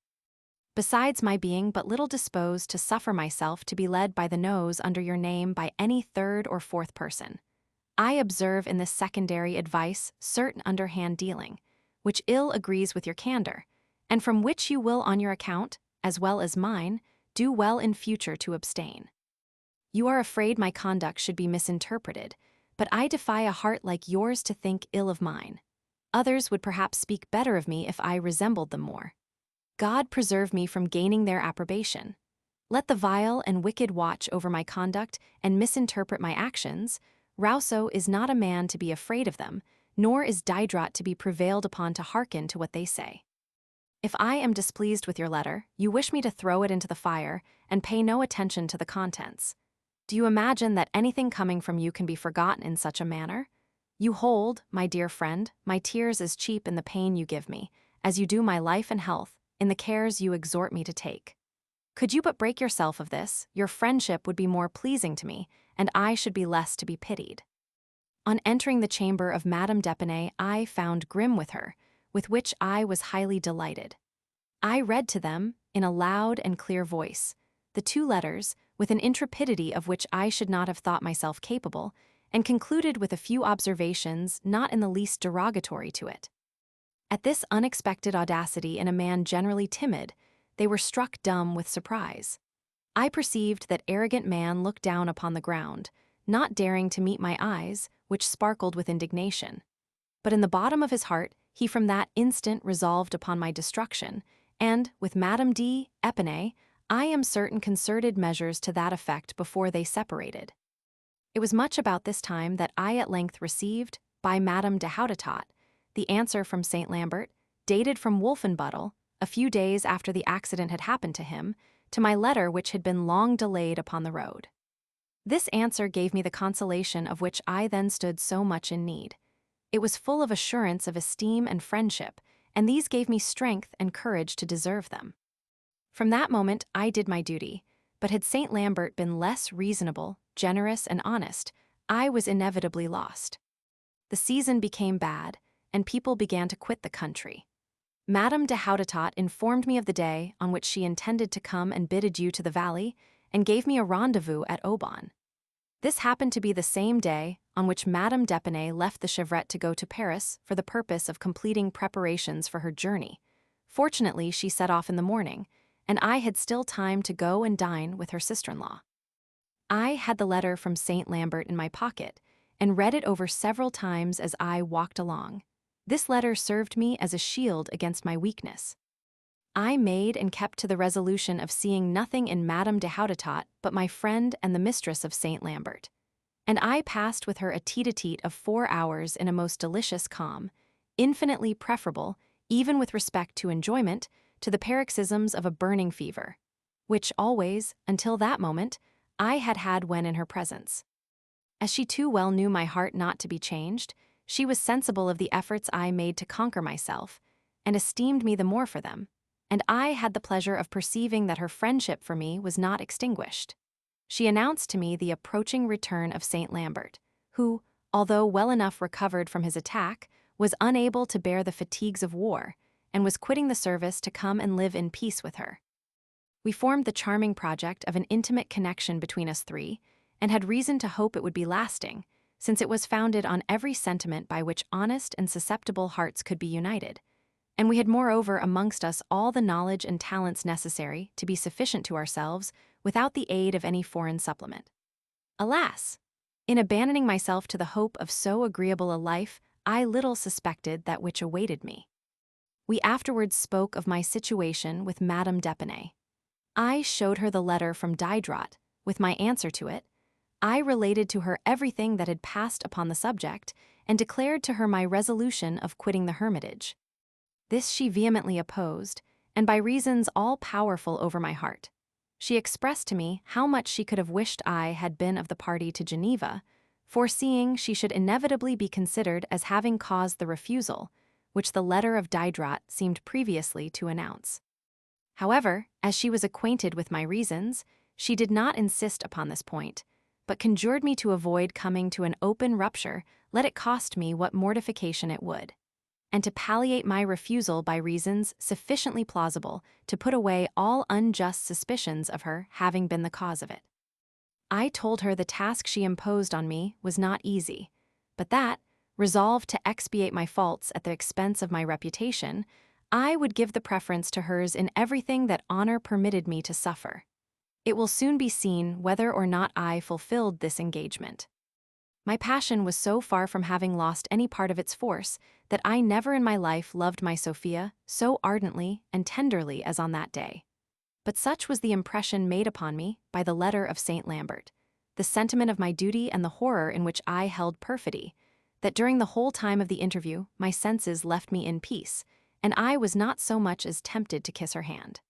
At parting, she embraced me before her servants.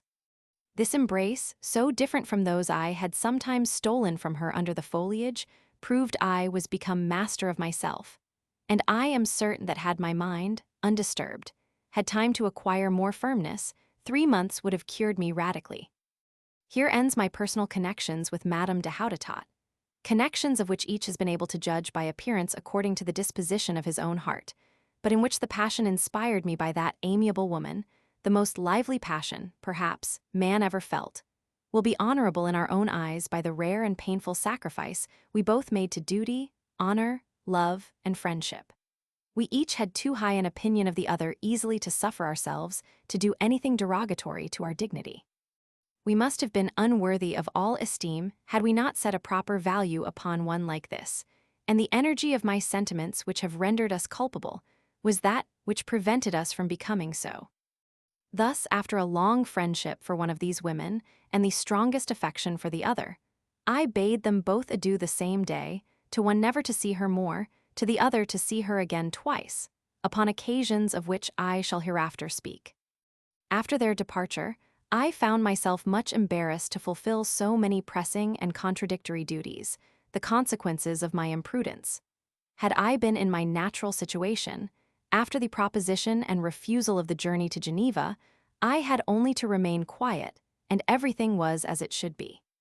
But I had foolishly made of it an affair which could not remain in the state it was, and an explanation was absolutely necessary, unless I quitted the hermitage, which I had just promised Madame de Houdetot not to do, at least for the present. Moreover, she had required me to make known the reasons for my refusal to my pretended friends, that it might not be imputed to her. Yet I could not state the true reason without doing an outrage to Madame d'Épinay, who certainly had a right to my gratitude for what she had done for me. Everything well considered, I found myself reduced to the severe but indispensable necessity of failing in respect, either to Madame d'Épinay, Madame de Houdetot, or to myself. And it was the last I resolved to make my victim. This I did without hesitation, openly and fully, and with so much generosity as to make the act worthy of expiating the faults which had reduced me to such an extremity. This sacrifice, taken advantage of by my enemies, and which they, perhaps, did not expect, has ruined my reputation, and by their assiduity deprived me of the esteem of the public. But it has restored to me my own, and given me consolation in my misfortune. This, as it will hereafter appear, is not the last time I made such a sacrifice, nor that advantages were taken of it to do me an injury. Grimm was the only person who appeared to have taken no part in the affair, and it was to him I determined to address myself. I wrote him a long letter, in which I set forth the ridiculousness of considering it as my duty to accompany Madame d'Épinay to Geneva, the inutility of the measure, and the embarrassment even it would have caused her, besides the inconvenience to myself. I could not resist the temptation of letting him perceive in this letter how fully I was informed in what manner things were arranged, and that to me it appeared singular I should be expected to undertake the journey whilst he himself dispensed with it, and that his name was never mentioned.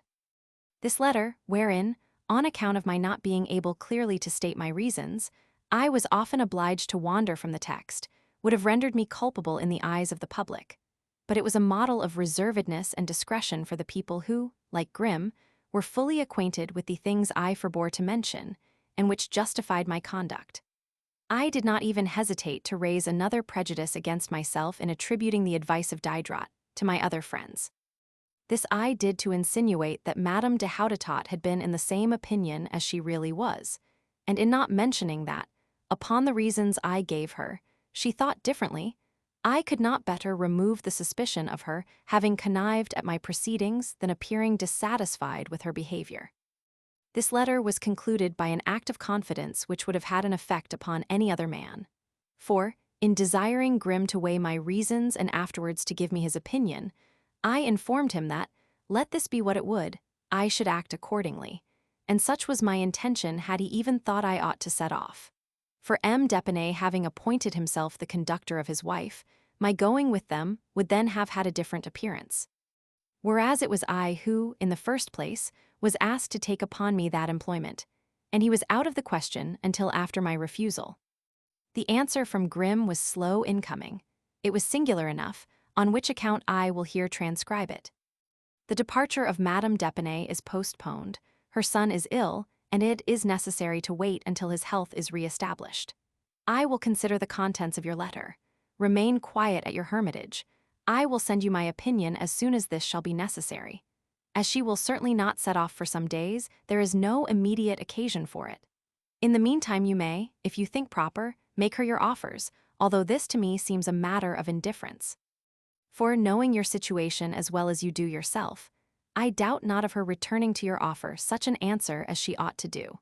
And all the advantage which, in my opinion, can result from this, will be your having it in your power to say to those by whom you may be importuned, that your not being of the traveling party was not for want of having made your offers to that effect. Moreover, I do not see why you will absolutely have it that the philosopher is the speaking trumpet of all the world, nor because he is of opinion you ought to go, why you should imagine all your friends think as he does. If you write to Madame d'Epinay, her answer will be yours to all your friends, since you have it so much at heart to give them all an answer. Adieu. I embrace Madame Levasseur and the criminal. M. Levasseur, whose wife governed him rather rudely, called her the lieutenant criminal. Grimm in a joke gave the same name to the daughter, and by way of abridgment was pleased to retrench the first word. Struck with astonishment at reading this letter, I vainly endeavored to find out what it meant. How?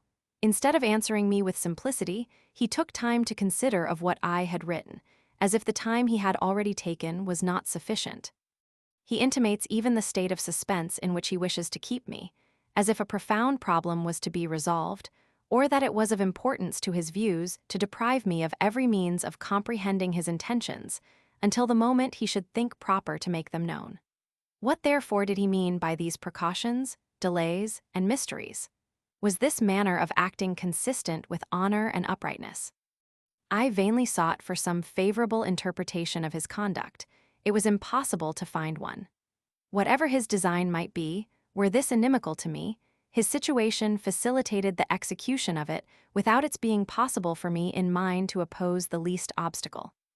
In favor in the house of a great prince, having an extensive acquaintance, and giving the tone to common circles of which he was the oracle, he had it in his power, with his usual address, to dispose everything in his favor.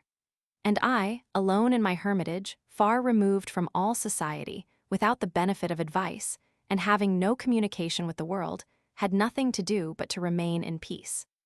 All I did was to write to Madame d'Epinay upon the illness of her son, as polite a letter as could be written, but in which I did not fall into the snare of offering to accompany her to Geneva.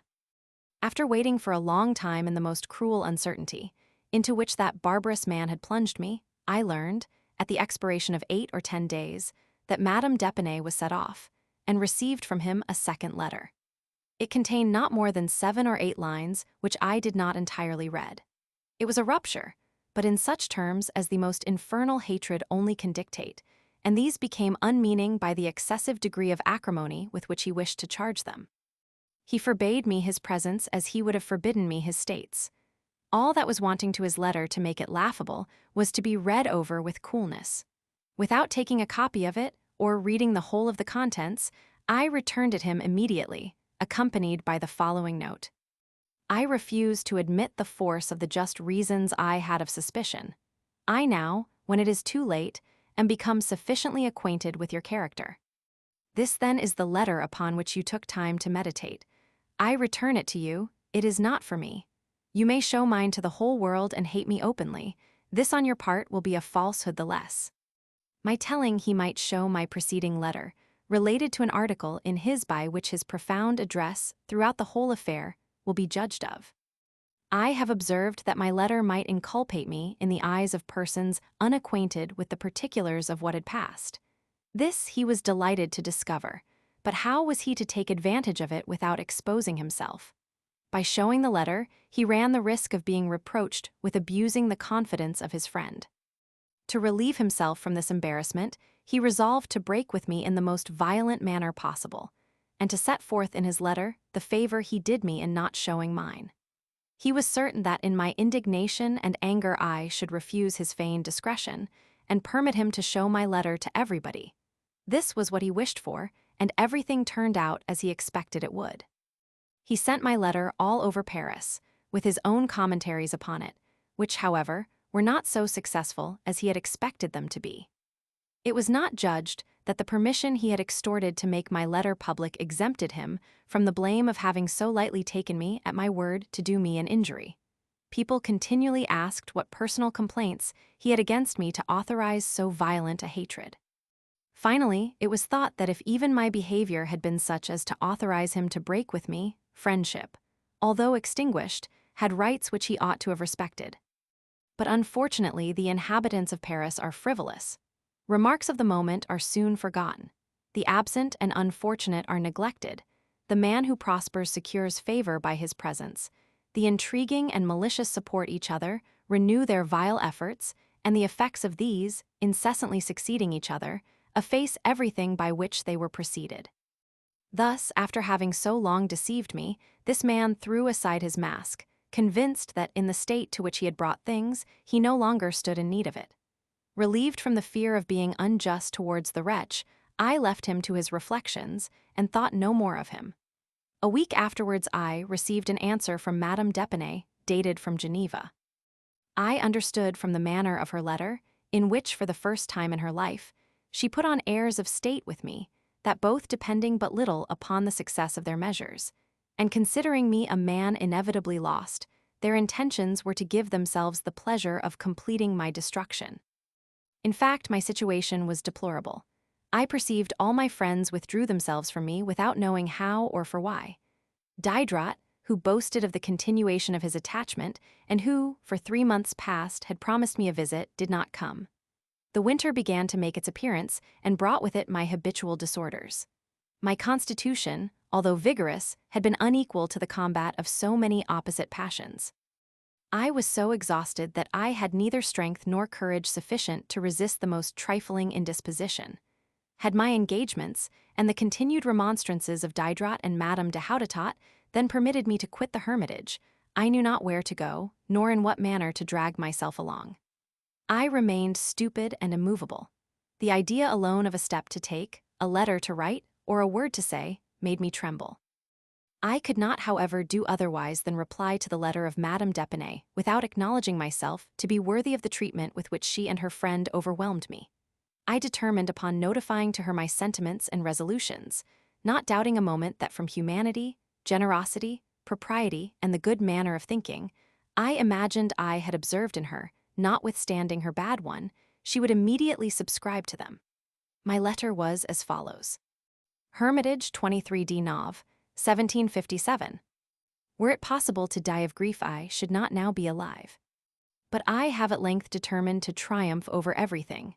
Friendship, madam, is extinguished between us, but that which no longer exists still has its rights, and I respect them.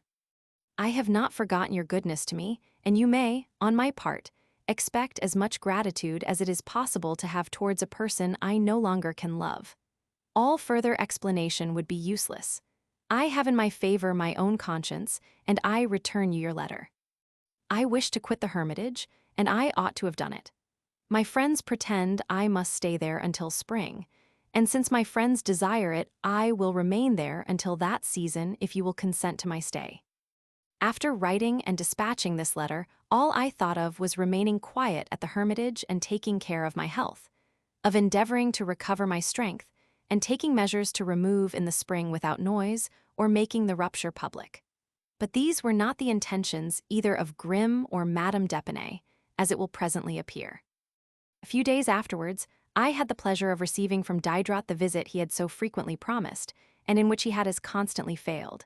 He could not have come more opportunely. He was my oldest friend, almost the only one who remained to me. The pleasure I felt in seeing him, as things were circumstanced, may easily be imagined. My heart was full, and I disclosed it to him. I explained to him several facts which either had not come to his knowledge or had been disguised or suppressed. I informed him, as far as I could do it with propriety, of all that had passed. I did not affect to conceal from him that with which he was but too well acquainted, that a passion equally unreasonable and unfortunate had been the cause of my destruction, but I never acknowledged that Madame de Houdetot had been made acquainted with it, or at least that I had declared it to her. I mentioned to him the unworthy maneuvers of Madame d'Épinay to intercept the innocent letters her sister-in-law wrote to me. I was determined he should hear the particulars from the mouth of the persons whom she had attempted to seduce. Teresa related them with great precision, but what was my astonishment when the mother came to speak, and I heard her declare and maintain that nothing of this had come to her knowledge. These were her words from which she would never depart. Not 4 days before she herself had recited to me all the particulars Teresa had just stated, and in presence of my friend she contradicted me to my face. This, to me, was decisive, and I then clearly saw my imprudence in having so long a time kept such a woman near me. I made no use of invective. I scarcely deigned to speak to her a few words of contempt. I felt what I owed to the daughter, whose steadfast uprightness was a perfect contrast to the base monouvers of the mother. But from the instant my resolution was taken relative to the old woman, and I waited for nothing but the moment to put it into execution. This presented itself sooner than I expected. On the 10th of December, I received from Madame d'Épinay the following answer to my preceding letter. Geneva, 1st December, 1757. After having for several years given you every possible mark of friendship, all I can now do is to pity you. You are very unhappy. I wish your conscience may be as calm as mine. This may be necessary to the repose of your whole life. Since you are determined to quit the hermitage, and are persuaded that you ought to do it, I am astonished your friends have prevailed upon you to stay there. For my part, one never consult mine upon my duty, and I have nothing further to say to you upon your own. Such an unforeseen dismission, and so fully pronounced, left me not a moment to hesitate. It was necessary to quit immediately, let the weather and my health be in what state they might, although I were to sleep in the woods and upon the snow, with which the ground was then covered, and in defiance of everything Madame de Houdetot might say. For I was willing to do everything to please her except render myself infamous. I never had been so embarrassed in my whole life as I then was, but my resolution was taken. I swore, let what would happen, not to sleep at the hermitage on the night of that day week. I began to prepare for sending away my effects, resolving to leave them in the open field rather than not give up the key in the course of the week. For I was determined everything should be done before a letter could be written to Geneva and an answer to it received. I never felt myself so inspired with courage. I had recovered all my strength. Honor and indignation upon which Madame d'Épinay had not calculated contributed to restore me to vigor. Fortune aided my audacity. M. Mathis, fiscal procurer, heard of my embarrassment. He sent to offer me a little house he had in his garden of Mont Louis at Montmorency. I accepted it with eagerness and gratitude. The bargain was soon concluded. I immediately sent to purchase a little furniture to add to that we already had. My effects I had carted away with a deal of trouble and a great expense. Notwithstanding the ice and snow, my removal was completed in a couple of days, and on the 15th of December, I gave up the keys of the hermitage, after having paid the wages of the gardener, not being able to pay my rent. With respect to Madame Levasseur, I told her we must part. Her daughter attempted to make me renounce my resolution, but I was inflexible. I sent her off to Paris in a carriage of the messenger with all the furniture and effects she and her daughter had in common. I gave her some money and engaged to pay her lodging with her children, or elsewhere to provide for her subsistence as much as it should be possible for me to do it, and never to let her want bread as long as I should have it myself.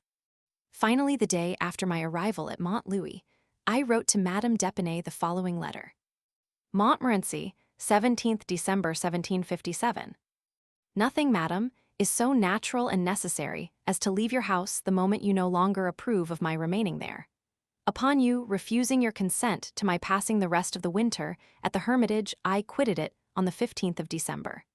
My destiny was to enter it in spite of myself and to leave it the same. I thank you for the residence you prevailed upon me to make there, and I would thank you still more had I paid for it less dear. You are right in believing me unhappy. Nobody upon earth knows better than yourself to what a degree I must be so.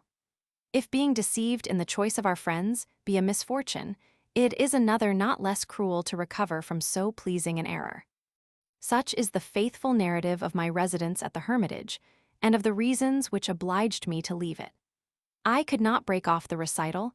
It was necessary to continue it with the greatest exactness, this epoch of my life having had upon the rest of it an influence which will extend to my latest remembrance. Book 10. The extraordinary degree of strength a momentary effervescence had given me to quit the hermitage left me the moment I was out of it. I was scarcely established in my new habitation before I frequently suffered from retentions, which were accompanied by a new complaint. That of a rupture, from which I had for some time, without knowing what it was, felt great inconvenience. I soon was reduced to the most cruel state. The physician Thierry, my old friend, came to see me and made me acquainted with my situation. The sight of all the apparatus of the infirmities of years made me severely feel that when the body is no longer young, the heart is not so with impunity.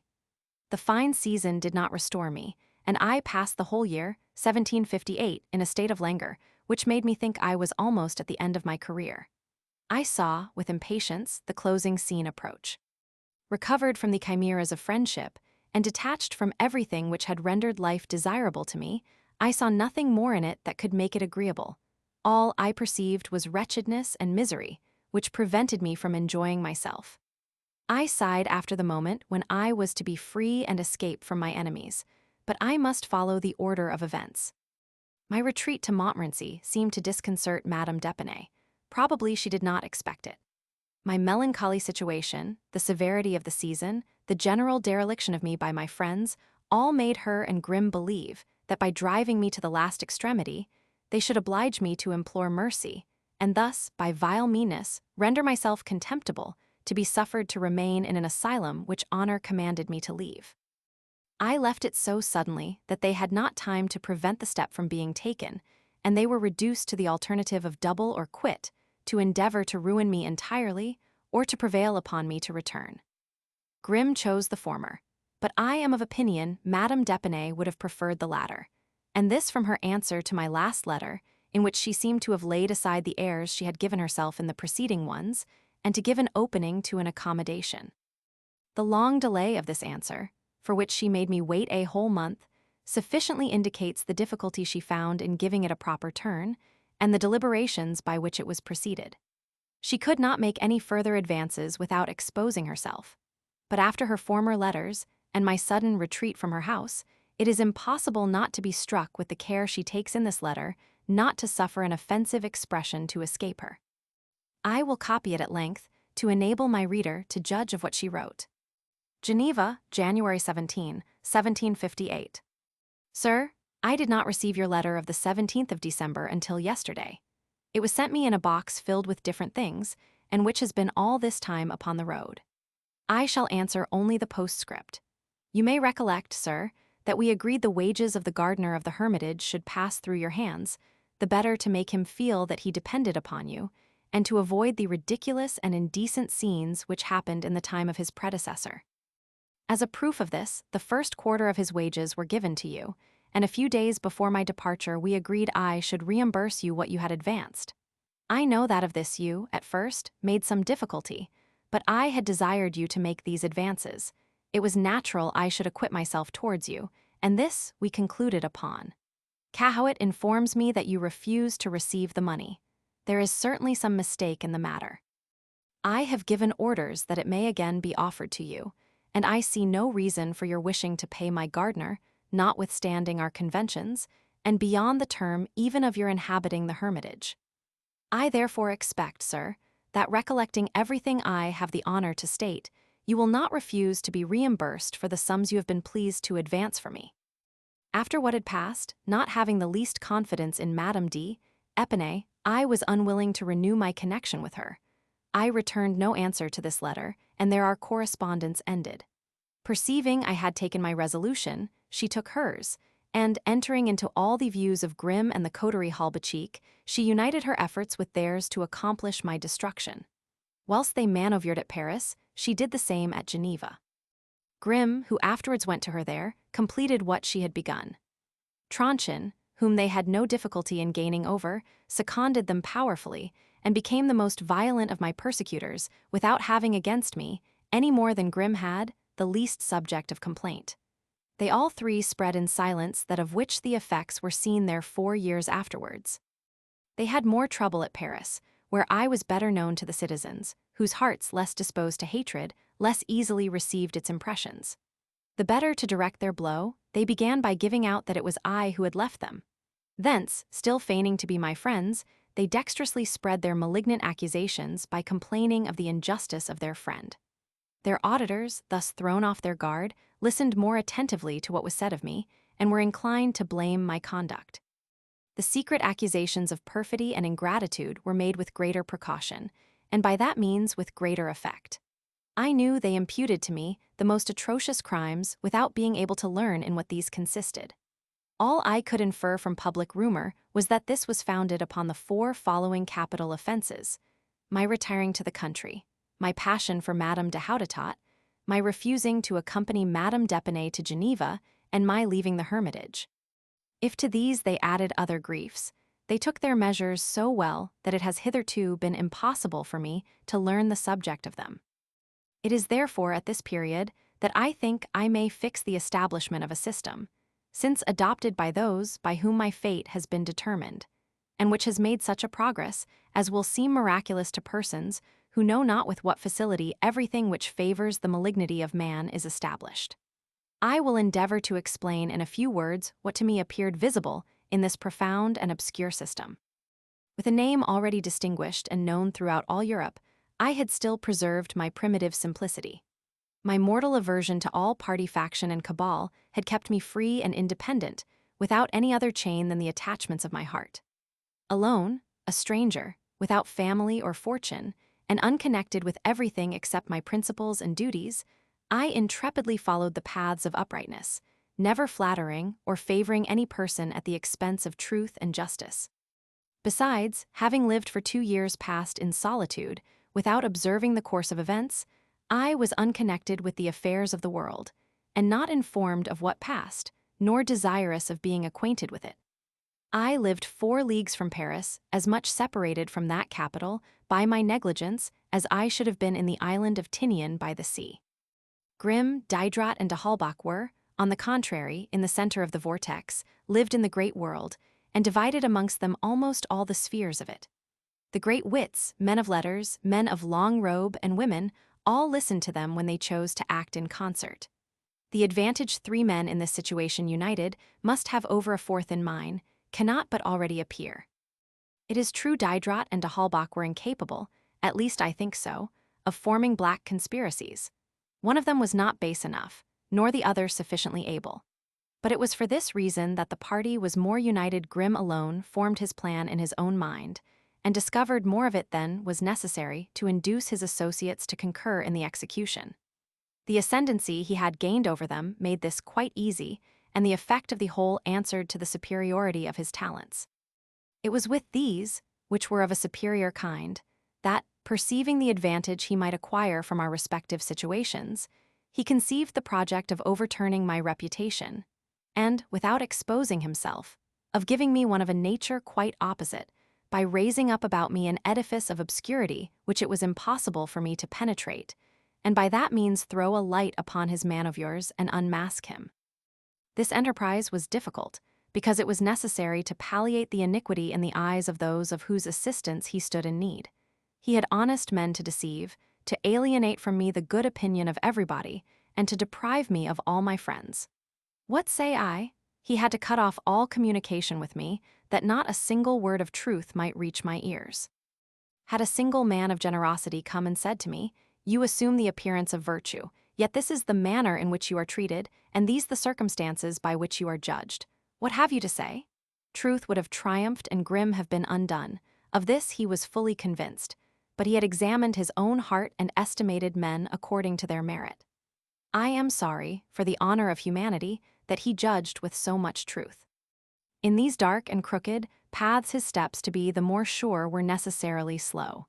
He has for 12 years pursued his plan, and the most difficult part of the execution of it is still to come. This is to deceive the public entirely. He is afraid of this public, and dares not lay his conspiracy open. Since this was written, he has made the dangerous step with the fullest and most inconceivable success. I am of opinion it was Tronchin who inspired him with courage and supplied him with the means. But he has found the easy means of accompanying it with power, and this power has the disposal of me. Thus supported he advances with less danger. The agents of power piquing themselves but little on uprightness, and still less on candor, he has no longer the indiscretion of an honest man to fear. His safety is in my being enveloped in an impenetrable obscurity, and in concealing from me his conspiracy, well knowing that with whatever art he may have formed it, I could by a single glance of the eye discover the whole. His great address consists in appearing to favor whilst he defames me, and in giving to his perfidy an air of generosity. I felt the first effects of this system by the secret accusations of the coterie Halbachik, without its being possible for me to know in what the accusations consisted, or to form a probable conjecture as to the nature of them. De Layer informed me in his letters that heinous things were attributed to me. Diderot more mysteriously told me the same thing, and when I came to an explanation with both, the whole was reduced to the heads of accusation of which I have already spoken. I perceived a gradual increase of coolness in the letters from Madame de Houdetot. This I could not attribute to Saint Lambert. He continued to write to me with the same friendship and came to see me after his return. It was also impossible to think myself the cause of it, as we had separated well satisfied with each other, and nothing since that time had happened on my part except my departure from the hermitage, of which she felt the necessity. Therefore, not knowing whence this coolness, which she refused to acknowledge, although my heart was not to be deceived, could proceed, I was uneasy upon every account. I knew she greatly favored her sister-in-law and Grimm in consequence of their connections with Saint Lambert, and I was afraid of their machinations. This agitation opened my wounds and rendered my correspondence so disagreeable as quite to disgust her with it. I saw, as at a distance, 1,000 cruel circumstances, without discovering anything distinctly. I was in a situation the most insupportable to a man whose imagination is easily heated. Had I been quite retired from the world, and known nothing of the matter, I should have become more calm. But my heart still clung to attachments, by means of which my enemies had great advantages over me, and the feeble rays which penetrated my asylum conveyed to me nothing more than a knowledge of the blackness of the mysteries which were concealed from my eyes.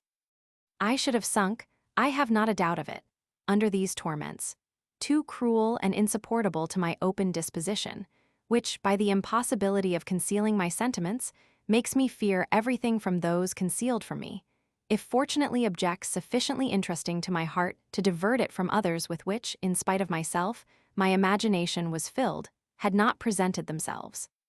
In the last visit Diderot paid me, at the Hermitage, he had spoken of the article, Geneva, which de Lambert had inserted in the Encyclopédie. He had informed me that this article, concerted with people of the first consideration, had for object the establishment of a theatre at Geneva, that measures had been taken accordingly, and that the establishment would soon take place. As Diderot seemed to think all this very proper, and did not doubt of the success of the measure, and as I had besides to speak to him upon too many other subjects to touch upon that article, I made him no answer. But scandalized at these preparatives to corruption and licentiousness in my country, I waited with impatience for the volume of the Encyclopédie, in which the article was inserted, to see whether or not it would be possible to give an answer which might ward off the blow. I received the volume soon after my establishment at Montlouis, and found the articles to be written with much art and address, and worthy of the pen whence it proceeded. This, however, did not abate my desire to answer it, and notwithstanding the dejection of spirits I then labored under, my griefs and pains, the severity of the season, and the inconvenience of my new abode, in which I had not yet had time to arrange myself, I set to work with a zeal which surmounted every obstacle. In a severe winter, in the month of February, and in the situation I have described, I went every day, morning and evening, to pass a couple of hours in an open alcove which was at the bottom of the garden in which my habitation stood. This alcove, which terminated an alley of a terrace, looked upon the valley and the pond of Montmorency, and presented to me, as the closing point of a prospect, the plain but respectable castle of St. Gratien, the retreat of the virtuous Catinat. It was in this place, then, exposed to freezing cold, that without being sheltered from the wind and snow, and having no other fire than that in my heart, I composed, in the space of 3 weeks, my letter to de Lambert on theatres. It was in this, for my Eloisa was not then half written, that I found charms in philosophical labor. Until then virtuous indignation had been a substitute to Apollo, tenderness and a gentleness of mind now became so. The injustice I had been witness to had irritated me, that of which I became the object rendered me melancholy. And this melancholy without bitterness was that of a heart too tender and affectionate, and which, deceived by those in whom it had confided, was obliged to remain consented. Full of that which had befallen me, and still affected by so many violent emotions, my heart added the sentiment of its sufferings to the ideas with which a meditation on my subject had inspired me. What I wrote bore evident marks of this mixture. Without perceiving it, I described the situation I was then in, gave portraits of Grimm, Madame d'Épinay, Madame D., Houdetot, Saint Lambert, and myself. What delicious tears did I shed as I wrote, alas! In these descriptions, there are proofs but too evident that love, the fatal love of which I made such efforts to cure myself, still remained in my heart. With all this, there was a certain sentiment of tenderness relative to myself. I thought I was dying, and imagined I bid the public my last adieu. Far from fearing death, I joyfully saw it approach, but I felt some regret at leaving my fellow creatures without their having perceived my real merit, and being convinced how much I should have deserved their esteem had they known me better. These are the secret causes of the singular manner in which this work, opposite to that of the work by which it was preceded, is written, Discours sur l'Angélite. Discourse on the Inequality of Mankind. I corrected and copied the letter, and was preparing to print it when, after a long silence, I received one from Madame de Houdetot, which brought upon me a new affliction more painful than any I had yet suffered. She informed me that my passion for her was known to all Paris, that I had spoken of it to persons who had made it public, that this rumor, having reached the ears of her lover, had nearly cost him his life. Yet he did her justice, and peace was restored between them. But on his account, as well as on hers, and for the sake of her reputation, she thought it her duty to break off all correspondence with me, at the same time assuring me that she and her friend were both interested in my welfare, that they would defend me to the public, and that she herself would, from time to time, send to inquire after my health. And thou also, Diderot, exclaimed I, unworthy friend. I could not, however, yet resolve to condemn him. My weakness was known to others who might have spoken of it. I wished to doubt, but this was soon out of my power. Saint Lambert shortly after performed an action worthy of himself. Knowing my manner of thinking, he judged of the state in which I must be, betrayed by one part of my friends and forsaken by the other. He came to see me. The first time he had not many moments to spare. He came again. Unfortunately, not expecting him, I was not at home. Teresa had with him a conversation of upwards of 2 hours, in which they informed each other of facts of great importance to us all. The surprise with which I learned that nobody doubted of my having lived with Madame d'Épinay, as Grimm then did, cannot be equaled, except by that of Saint Lambert, when he was convinced that the rumor was false. He, to the great dissatisfaction of the lady, was in the same situation with myself, and the éclaircissements resulting from the conversation removed from me all regret, on account of my having broken with her forever. Relative to Madame de Houdetot, he mentioned several circumstances with which neither Teresa nor Madame de Houdetot herself were acquainted. These were known to me only in the first instance, and I had never mentioned them except to Diderot under the seal of friendship, and it was to Saint Lambert himself to whom he had chosen to communicate them. This last step was sufficient to determine me. I resolved to break with Diderot forever, and this without further deliberation, except on the manner of doing it. For I had perceived secret ruptures turn to my prejudice, because they left the mask of friendship in possession of my most cruel enemies. The rules of good breeding, established in the world on this head, seem to have been dictated by a spirit of treachery and falsehood. To appear the friend of a man when in reality we are no longer so, is to reserve to ourselves the means of doing him an injury by surprising honest men into an error. I recollected that when the illustrious Montesquieu broke with Father de Tournemine, he immediately said to everybody, "Listen neither to Father Tournemine nor myself when we speak of each other, for we are no longer friends." This open and generous proceeding was universally applauded. I resolved to follow the example with Diderot, but what method was I to take to publish the rupture authentically from my retreat, and yet without scandal? I concluded on inserting in the form of a note, in my work, a passage from the book of Ecclesiasticus, which declared the rupture, and even the subject of it, in terms sufficiently clear to such as were acquainted with the previous circumstances, but could signify nothing to the rest of the world. I determined not to speak in my work of the friend whom I renounced, except with the honor always due to extinguished friendship. The whole may be seen in the work itself. There is nothing in this world but time and misfortune, and every act of courage seems to be a crime in adversity. For that which has been admired in Montesquieu, I received only blame and reproach. As soon as my work was printed and I had copies of it, I sent one to Saint Lambert, who, the evening before, had written to me in his own name and that of Madame de Houdetot, a note expressive of the most tender friendship. The following is the letter he wrote to me when he returned the copy I had sent him. Oban, 10th October, 1758. Indeed, sir, I cannot accept the present you have just made me. In that part of your preface where, relative to Diderot, you quote a passage from Ecclesiastes, he mistakes.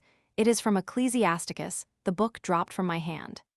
In the conversations we had together in the summer, you seemed to be persuaded Diderot was not guilty of the pretended indiscretions you had imputed to him. You may, for aught I know to the contrary, have reason to complain of him, but this does not give you a right to insult him publicly. You are not unacquainted with the nature of the persecutions he suffers, and you join the voice of an old friend to that of envy. I cannot refrain from telling you, sir, how much this heinous act of yours has shocked me. I am not acquainted with Diderot, but I honor him, and I have a lively sense of the pain you give to a man, whom, at least not in my hearing, you have never reproached with anything more than a trifling weakness. You and I, sir, differ too much in our principles ever to be agreeable to each other. Forget that I exist. This you will easily do. I have never done to men either good or evil of a nature to be long remembered. I promise you, sir, to forget your person and to remember nothing relative to you but your talents. This letter filled me with indignation and affliction, and, in the excess of my pangs, feeling my pride wounded, I answered him by the following note. Montmorency, 11th October, 1758. Sir, while reading your letter, I did you the honor to be surprised at it, and had the weakness to suffer it to affect me, but I find it unworthy of an answer. I will no longer continue the copies of Madame de Houdetot. If it be not agreeable to her to keep that she has, she may send it me back and I will return her money. If she keeps it, she must still send for the rest of her paper and the money, and at the same time I beg she will return me the prospectus which she has in her possession. Adieu, sir. Courage under misfortune irritates the hearts of cowards, but it is pleasing to generous minds. This note seemed to make Saint Lambert reflect with himself and to regret his having been so violent. But too haughty in his turn to make open advances, he seized and perhaps prepared the opportunity of palliating what he had done. A fortnight afterwards I received from Madame d'Épinay the following letter. Thursday, 26th. Sir, I received the book you had the goodness to send me, and which I have read with much pleasure. I have always experienced the same sentiment in reading all the works which have come from your pen. Receive my thanks for the whole. I should have returned you these in person had my affairs permitted me to remain any time in your neighborhood, but I was not this year long at the Chevrette. M. and Madame Dupin come there on Sunday to dinner. I expect M. de Saint Lambert, M. de Franqueuil, and Madame de Houdetot will be of the party. You will do me much pleasure by making one also.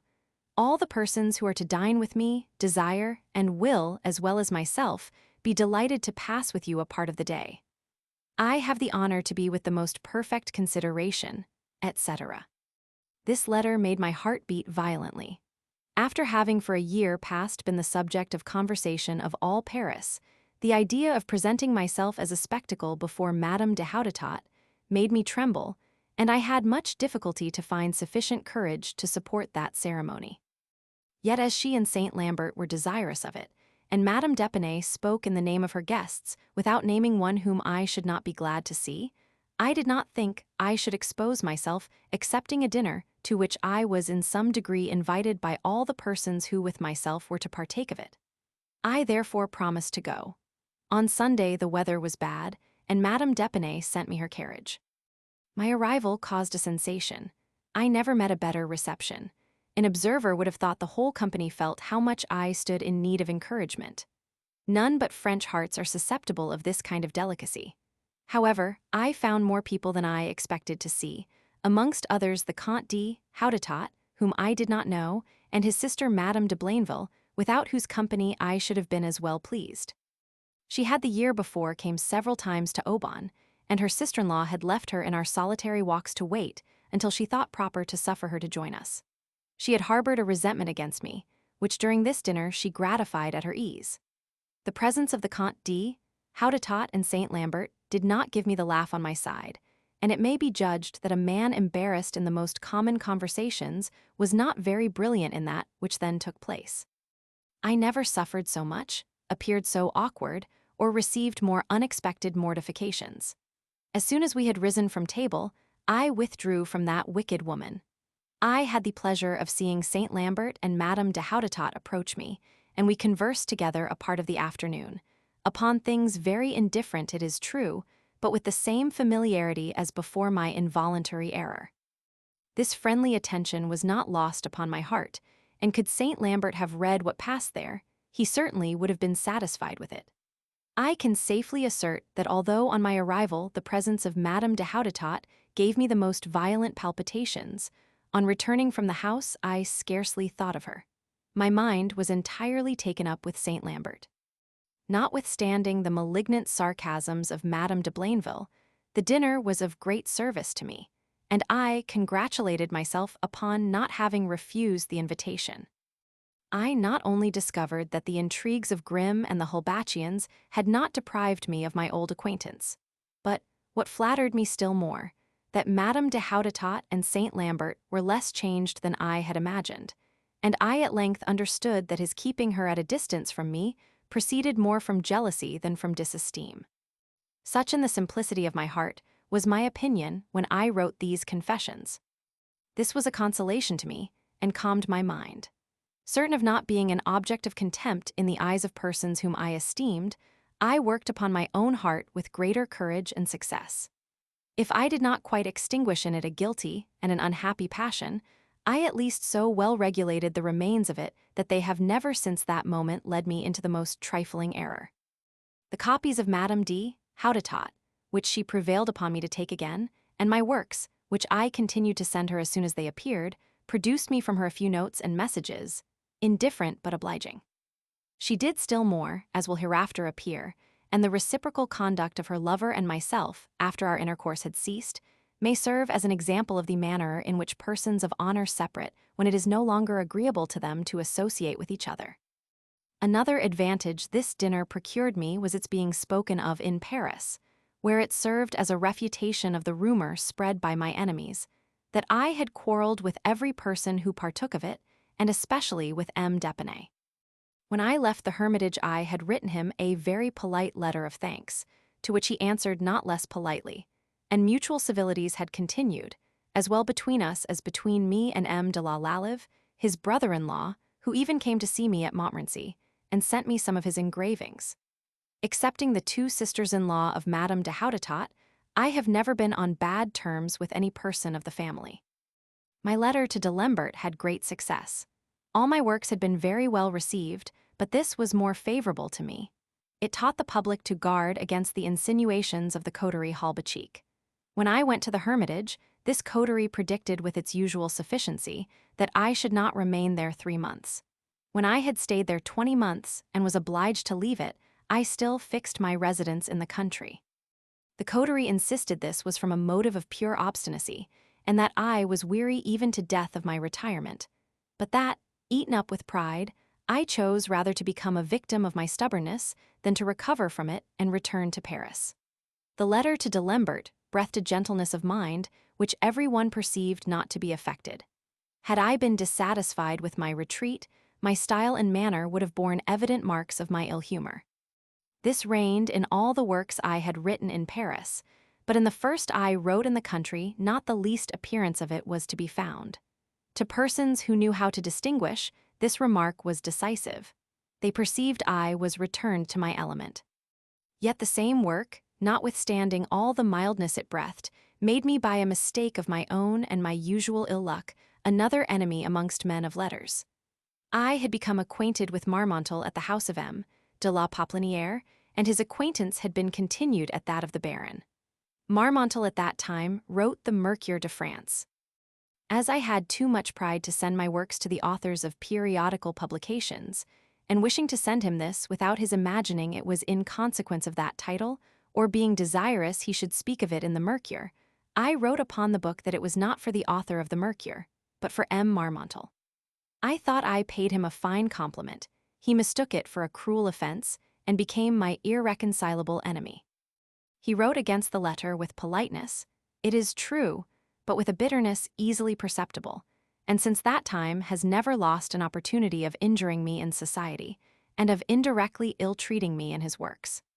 Such difficulty is there in managing the irritable self-love of men of letters, and so careful ought every person to be not to leave anything equivocal in the compliments they pay them. Having nothing more to disturb me, I took advantage of my leisure and independence to continue my literary pursuits with more coherence. I this winter finished my Eloisa and sent it to Ray, who had it printed the year following. I was, however, interrupted in my projects by a circumstance sufficiently disagreeable. I heard new preparations were making at the Opera House to give the Devon du Village. Enraged at seeing these people arrogantly dispose of my property, I again took up the memoir I had sent to M. Dargenson, to which no answer had been returned, and having made some trifling alterations in it, I sent the manuscript by M. Sellin, resident from Geneva, and a letter with which he was pleased to charge himself, to the Comte de Saint-Florentin, who had succeeded M. Dargenson in the opera department. Duclos, to whom I communicated what I had done, mentioned it to the Petits Violons, who offered to restore me, not my opera, but my freedom of the theatre, which I was no longer in a situation to enjoy. Perceiving I had not from any quarter the least justice to expect, I gave up the affair, and the directors of the opera, without either answering or listening to my reasons, have continued to dispose as of their own property, and to turn to their profit the Devon du Village, which incontestably belongs to nobody but myself. Since I had shaken off the yoke of my tyrants, I led a life sufficiently agreeable and peaceful. Deprived of the charm of too strong attachments, I was delivered from the weight of their chains. Disgusted with the friends who pretended to be my protectors, and wished absolutely to dispose of me at will, and in spite of myself, to subject me to their pretended good services, I resolved in future to have no other connections than those of simple benevolence. These, without the least constraint upon liberty, constitute the pleasure of society, of which equality is the basis. I had of them as many as were necessary to enable me to taste of the charm of liberty without being subject to the dependence of it.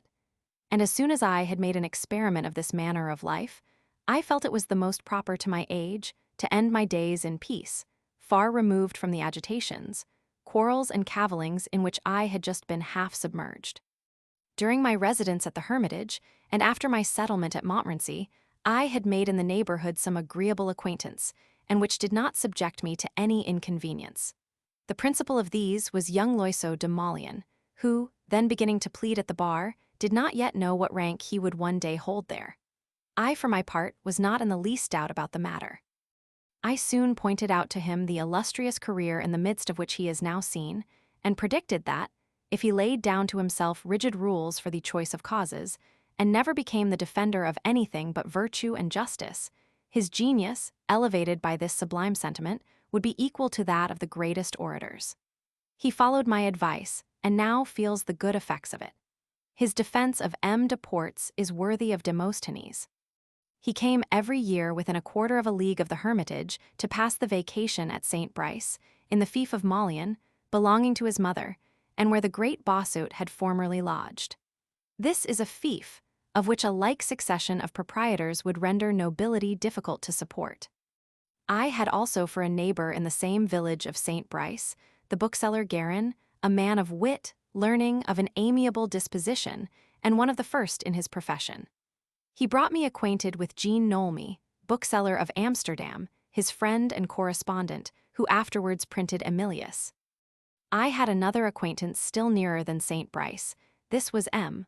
Malter, vicar of Groslay, a man better adapted for the functions of a statesman and a minister than for those of the vicar of a village, and to whom a diocese at least would have been given to govern if talents decided the disposal of places. He had been secretary to the Comte de Luc, and was formerly intimately acquainted with Jean-Baptiste Rousseau. Holding in as much esteem the memory of that illustrious exile, as he held the villain who ruined him in horror. He possessed curious anecdotes of both, which Segur had not inserted in the life, still in manuscript of the former, and he assured me that the Comte de Luc, far from ever having had reason to complain of his conduct, had until his last moment preserved for him the warmest friendship. M. Malter, to whom M. de Vintimille gave this retreat after the death of his patron, had formerly been employed in many affairs of which, although far advanced in years, he still preserved a distinct remembrance, and reasoned upon them tolerably well. His conversation, equally amusing and instructive, had nothing in it resembling that of a village pastor. He joined the manners of a man of the world to the knowledge of one who passes his life in study. He, of all my permanent neighbors, was the person whose society was the most agreeable to me. I was also acquainted at Montmorency with several fathers of the oratory, and amongst others Father Berthier, professor of natural philosophy, to whom, notwithstanding some little tincture of pedantry, I become attached on account of a certain air of cordial good nature which I observed in him. I had, however, some difficulty to reconcile this great simplicity with the desire and the art he had of everywhere thrusting himself into the company of the great, as well as that of the women, devotees, and philosophers. He knew how to accommodate himself to every one. I was greatly pleased with the man, and spoke of my satisfaction to all my other acquaintances. Apparently what I said of him came to his ear. He one day thanked me for having thought him a good-natured man. I observed something in his forced smile which, in my eyes, totally changed his physiognomy, and which has since frequently occurred to my mind. I cannot better compare this smile than to that of Panurge purchasing the sheep of Dindonot. Our acquaintance had begun a little time after my arrival at the Hermitage, to which place he frequently came to see me. I was already settled at Montmorency when he left it to go and reside at Paris. He often saw Madame Levasseur there. One day, when I least expected anything of the kind, he wrote to me in behalf of that woman, informing me that Grimm offered to maintain her and to ask my permission to accept the offer. This I understood consisted in a pension of 300 livres, and that Madame Levasseur was to come and live at Duel, between the Chevrette and Montmorency. I will not say what impression the application made on me. It would have been less surprising had Grimm had 10,000 livres a year, or any relation more easy to comprehend with that woman, and had not such a crime been made of my taking her to the country, where, as if she had become younger, he was now pleased to think of placing her. I perceived the good old lady had no other reason for asking my permission, which she might easily have done without, but the fear of losing what I already gave her, should I think ill of the step she took. Although this charity appeared to be very extraordinary, it did not strike me so much then as afterwards. But had I known even everything I have since discovered, I should still as readily have given my consent as I did and was obliged to do, unless I had exceeded the offer of M. Grimm. Father Berthier afterwards cured me a little of my opinion of his good nature and cordiality, with which I had so unthinkingly charged him. This same Father Berthier was acquainted with two men, who, for what reason I know not, were to become so with me. There was but little similarity between their taste and mine. They were the children of Melchizedek, of whom neither the country nor the family was known, no more than, in all probability, the real name. They were Jansenists, and passed for priests in disguise, perhaps on account of their ridiculous manner of wearing long swords, to which they appeared to have been fastened. The prodigious mystery in all their proceedings gave them the appearance of the heads of a party, and I never had the least doubt of their being the authors of the Gazette Ecclesiastique. The one, tall, smooth-tongued, and sharping, was named Ferrand. The other, short, squat, a sneerer and punctilious, was a M. Maynard. They called each other cousin. They lodged at Paris with D'Alembert, in the house of his nurse named Madame Rousseau, and had taken at Montmorency a little apartment to pass the summers there. They did everything for themselves, and had neither a servant nor runner. Each had his turn weekly to purchase provisions, do the business of the kitchen, and sweep the house. They managed tolerably well, and we sometimes ate with each other. I know not for what reason they gave themselves any concern about me. For my part, my only motive for beginning an acquaintance with them was their playing at chess, and to make a poor little party I suffered 4 hours' fatigue. As they thrust themselves into all companies and wished to intermeddle in everything, Teresa called them the gossips, and by this name they were long known at Montmorency. Such, with my host M. Mathis, who was a good man, were my principal country acquaintance. I still had a sufficient number at Paris to live there agreeably whenever I chose it, out of the sphere of men of letters, amongst whom Duclos was the only friend I reckoned.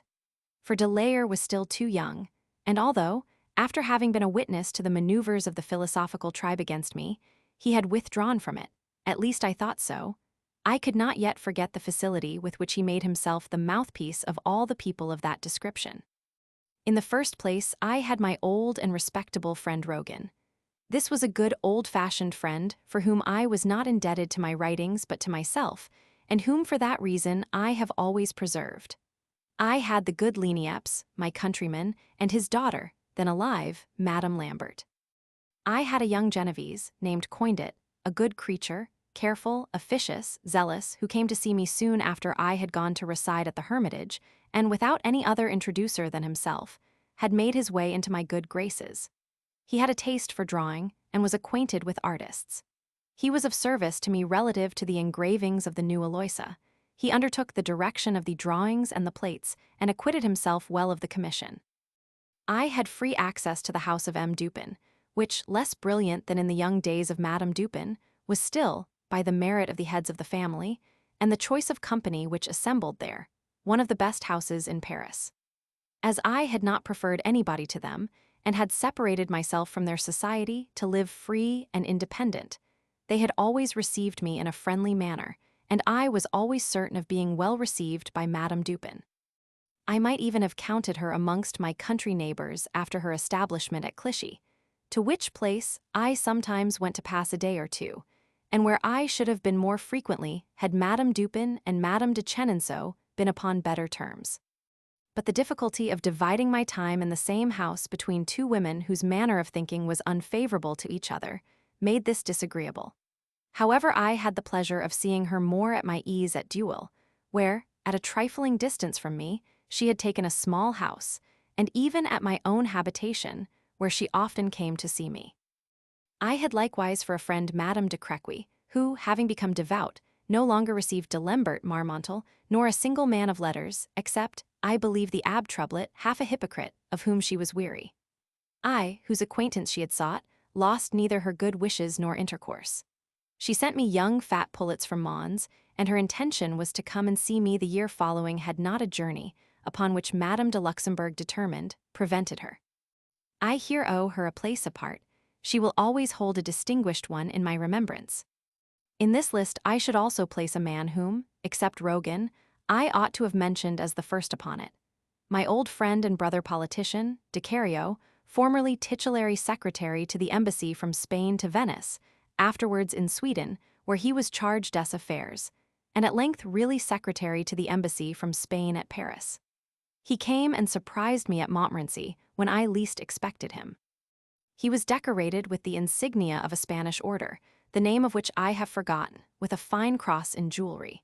He had been obliged, in his proofs of nobility, to add a letter to his name, and to bear that of the Chevalier de Carrion. I found him still the same man, possessing the same excellent heart, and his mind daily improving and becoming more and more amiable. We would have renewed our former intimacy had not Coindit interposed according to custom, taken advantage of the distance I was at from town to insinuate himself into my place, and, in my name, into his confidence, and supplant me by the excess of his zeal to render me services. The remembrance of Carrion makes me recollect one of my country neighbors, of whom I should be inexcusable not to speak, as I have to make confession of an unpardonable neglect of which I was guilty towards him. This was the honest M. Leblond, who had done me a service at Venice, and, having made an excursion to France with his family, had taken a house in the country, at Birch, not far from Montmorency. When I wrote this, full of my blind confidence, I was far from suspecting the real motive and the effect of his journey to Paris. As soon as I heard he was my neighbor, I, in the joy of my heart, and making it more a pleasure than a duty, went to pay him a visit. I set off upon this errand the next day. I was met by people who were coming to see me, and with whom I was obliged to return. 2 days afterwards I set off again for the same purpose. He had dined at Paris with all his family. A third time he was at home. I heard the voice of women, and saw, at the door, a coach which alarmed me. I wished to see him, at least for the first time, quite at my ease, that we might talk over what had passed during our former connection. In fine, I so often postponed my visit from day to day, that the shame of discharging a like duty so late prevented me from doing it at all. After having dared to wait so long, I no longer dared to present myself. This negligence, at which M. Leblond could not but be justly offended, gave, relative to him, the appearance of ingratitude to my indolence, and yet I felt my heart so little culpable that, Had it been in my power to do M. Leblanc the least service, even unknown to himself, I am certain he would not have found me idle. But indolence, negligence, and delay in little duties to be fulfilled have been more prejudicial to me than great vices. My greatest faults have been omissions. I have seldom done what I ought not to have done, and unfortunately it has still more rarely happened that I have done what I ought. Since I am now upon the subject of my Venetian acquaintance, I must not forget one which I still preserved for a considerable time after my intercourse with the rest had ceased. This was M. de Joinville, who continued after his return from Genoa to show me much friendship. He was fond of seeing me and of conversing with me upon the affairs of Italy, and the follies of M. de Montaigu, of whom he of himself knew many anecdotes, by means of his acquaintance in the Office for Foreign Affairs in which he was much connected. I had also the pleasure of seeing at my house my old comrade Dupont, who had purchased a place in the province of which he was, and whose affairs had brought him to Paris. M. de Joinville became by degrees so desirous of seeing me that he in some measure laid me under constraint, and, although our places of residence were at a great distance from each other, we had a friendly quarrel when I let a week pass without going to dine with him. When he went to Joinville, he was always desirous of my accompanying him, but having once been there to pass a week, I had not the least desire to return. M. de Joinville was certainly an honest man, and even amiable in certain respects, but his understanding was beneath mediocrity. He was handsome, rather fond of his person, and tolerably fatiguing. He had one of the most singular collections perhaps in the world, to which he gave much of his attention and endeavored to acquire it that of his friends, to whom it sometimes afforded less amusement than it did to himself. This was a complete collection of songs of the court and Paris for upwards of 50 years past, in which many anecdotes were to be found that would have been sought for in vain elsewhere. These are memoirs for the history of France, which would scarcely be thought of in any other country. One day, whilst we were still upon the very best terms, he received me so coldly, and in a manner so different from that which was customary to him, that after having given him an opportunity to explain, and even having begged him to do it, I left his house with a resolution, in which I have persevered, never to return to it again. For I am seldom seen where I have been once ill received, and in this case there was no Diderot who pleaded for M. de Joinville. I vainly endeavored to discover what I had done to offend him. I could not recollect a circumstance at which he could possibly have taken offense. I was certain of never having spoken of him or his in any other than in the most honorable manner, for he had acquired my friendship, and besides my having nothing but favorable things to say of him, my most inviolable maxim has been that of never speaking, but in an honorable manner of the houses I frequented. At length, by continually ruminating, I formed the following conjecture. The last time we had seen each other, I had supped with him at the apartment of some girls of his acquaintance, in company with 2 or 3 clerks in the Office of Foreign Affairs, very amiable men, and who had neither the manner nor appearance of libertines. And on my part, I can assert that the whole evening passed in making melancholy reflections on the wretched fate of the creatures with whom we were. I did not pay anything, as M. de Joinville gave the supper, nor did I make the girls the least present, because I gave them not the opportunity had done to the Padrona of establishing a claim to the trifle I might have offered. We all came away together, cheerfully and upon very good terms. Without having made a second visit to the girls, I went 3 or 4 days afterwards to dine with M. de Joinville, whom I had not seen during that interval, and who gave me the reception of which I have spoken. Unable to suppose any other cause for it than some misunderstanding relative to the supper, and perceiving he had no inclination to explain, I resolved to visit him no longer, but I still continued to send him my works. He frequently sent me his compliments, and one evening, meeting him in the green room of the French theatre, he obligingly reproached me with not having called to see him, which, however, did not induce me to depart from my resolution. Therefore this affair had rather the appearance of a coolness than a rupture. However, not having heard of nor seen him since that time, it would have been too late after an absence of several years to renew my acquaintance with him. It is for this reason M. de Joinville is not named in my list, although I had for a considerable time frequented his house. I will not swell my catalogue with the names of many other persons with whom I was or had become less intimate, although I sometimes saw them in the country, either at my own house or that of some neighbor, such for instance as the Abbs de Candillac and de Malby, de Marin, de Lalive, de Boisgelou, Vaitlet, Ancelet, and others. I will also pass lightly over that of M. de Margency, gentleman in ordinary of the king, an ancient member of the Coterie Hall Bachique, which he had quitted as well as myself, and the old friend of Madame d'Epinay from whom he had separated as I had done. I likewise consider that of M. Desmages, his friend, the celebrated but short-lived author of the Comedy of the Impertinent, of much the same importance. The first was my neighbor in the country, his estate at Margency being near to Montmorency. We were old acquaintances, but the neighborhood and a certain conformity of experience connected us still more. The last died soon afterwards. He had merit and even wit, but he was in some degree the original of his comedy, and a little of a coxcomb with women, by whom he was not much regretted.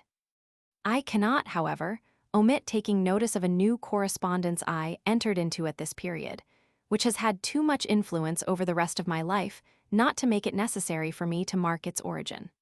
The person in question is de Lammignon de Malesherbes of the Cour des Aides, then censor of books, which office he exercised with equal intelligence and mildness, to the great satisfaction of men of letters. I had not once been to see him at Paris, yet I had never received from him any other than the most obliging condescensions relative to the censorship, and I knew that he had more than once very severely reprimanded persons who had written against me. I had new proofs of his goodness upon the subject of the edition of Aloysia.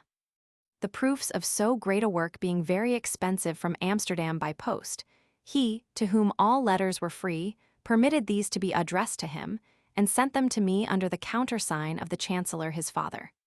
When the work was printed, he did not permit the sale of it in the kingdom, until, contrary to my wishes, an edition had been sold for my benefit. As the profit of this would on my part have been a theft committed upon Ray, to whom I had sold the manuscript, I not only refused to accept the present intended me, without his consent, which he very generously gave, but persisted upon dividing with him the 100 pistoles, 1,000 livres 40 pounds, the amount of it but of which he would not receive anything. For these 100 pistoles I had the mortification, against which M. de Malesherbes had not guarded me, of seeing my work horribly mutilated, and the sale of the good edition stopped until the bad one was entirely disposed of. I have always considered M. de Malesherbes as a man whose uprightness was proof against every temptation. Nothing that has happened has even made me doubt for a moment of his probity, but as weak as he is polite, he sometimes injures those he wishes to serve by the excess of his zeal to preserve them from evil. He not only retrenched 100 pages in the edition of Paris, but he made another retrenchment, which no person but the author could permit himself to do, in the copy of the good edition he sent to Madame de Pompadour. It is somewhere said in that work that the wife of a coal heaver is more respectable than the mistress of a prince. This phrase had occurred to me in the warmth of composition without any application. In reading over the work, I perceived it would be applied, yet in consequence of the very imprudent maxim I had adopted of not suppressing anything, on account of the application which might be made.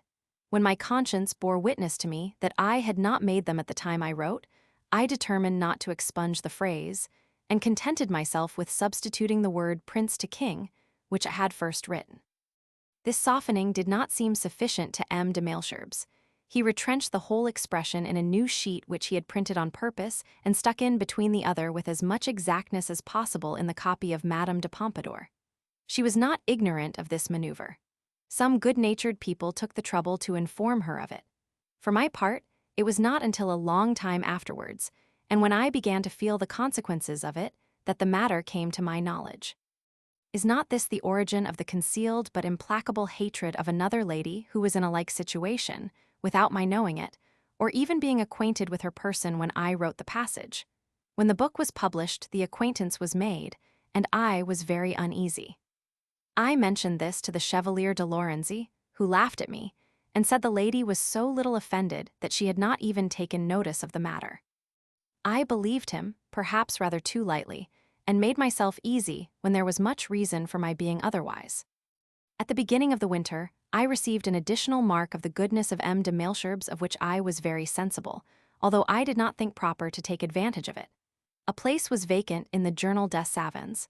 Margency wrote to me, proposing to me the place, as from himself. But I easily perceived from the manner of the letter that he was dictated to and authorized. He afterwards told me he had been desired to make me the offer. The occupations of this place were but trifling. All I should have had to do would have been to make 2 abstracts a month, from the books brought to me for that purpose, without being under the necessity of going once to Paris, not even to pay the magistrate a visit of thanks. By this employment, I should have entered a society of men of letters of the first merit, M. de Marin, Clairaut, de Guines, and the Abbé Barthélemy, with the first 2 of whom I had already made an acquaintance, and that of the 2 others was very desirable. In fine, for this trifling employment, the duties of which I might so commodiously have discharged, there was a salary of 800 livres, 33 pounds. I was for a few hours undecided, and this from a fear of making Margency angry and displeasing M. de Malesherbes. But at length, the insupportable constraint of not having it in my power to work when I thought proper, and to be commanded by time, and, moreover, the certainty of badly performing the functions with which I was to charge myself, prevailed over everything, and determined me to refuse a place for which I was unfit. I knew that my whole talent consisted in a certain warmth of mind with respect to the subjects of what I had to treat, and that nothing but the love of that which was great, beautiful, and sublime could animate my genius. What would the subjects of the extracts I should have had to make from books, or even the books themselves, have signified to me? My indifference about them would have frozen my pen and stupefied my mind. People thought I could make a trade of writing, as most of the other men of letters did, instead of which I never could write but from the warmth of imagination. This certainly was not necessary for the Journal des Savants. I therefore wrote to Margency a letter of thanks, in the politest terms possible, and so well explained to him my reasons that it was not possible that either he or M. de Malesherbes could imagine there was pride or ill humor in my refusal. They both approved of it without receiving me less politely, and the secret was so well kept that it was never known to the public. The proposition did not come in a favorable moment. I had some time before this formed the project of quitting literature, and especially the trade of an author. I had been disgusted with men of letters by everything that had lately befallen me, and had learned from experience that it was impossible to proceed in the same track without having some connections with them. I was not much less dissatisfied with men of the world, and in general with the mixed life I had lately led, half to myself and half devoted to societies for which I was unfit. I felt more than ever, and by constant experience, that every unequal association is disadvantageous to the weaker person.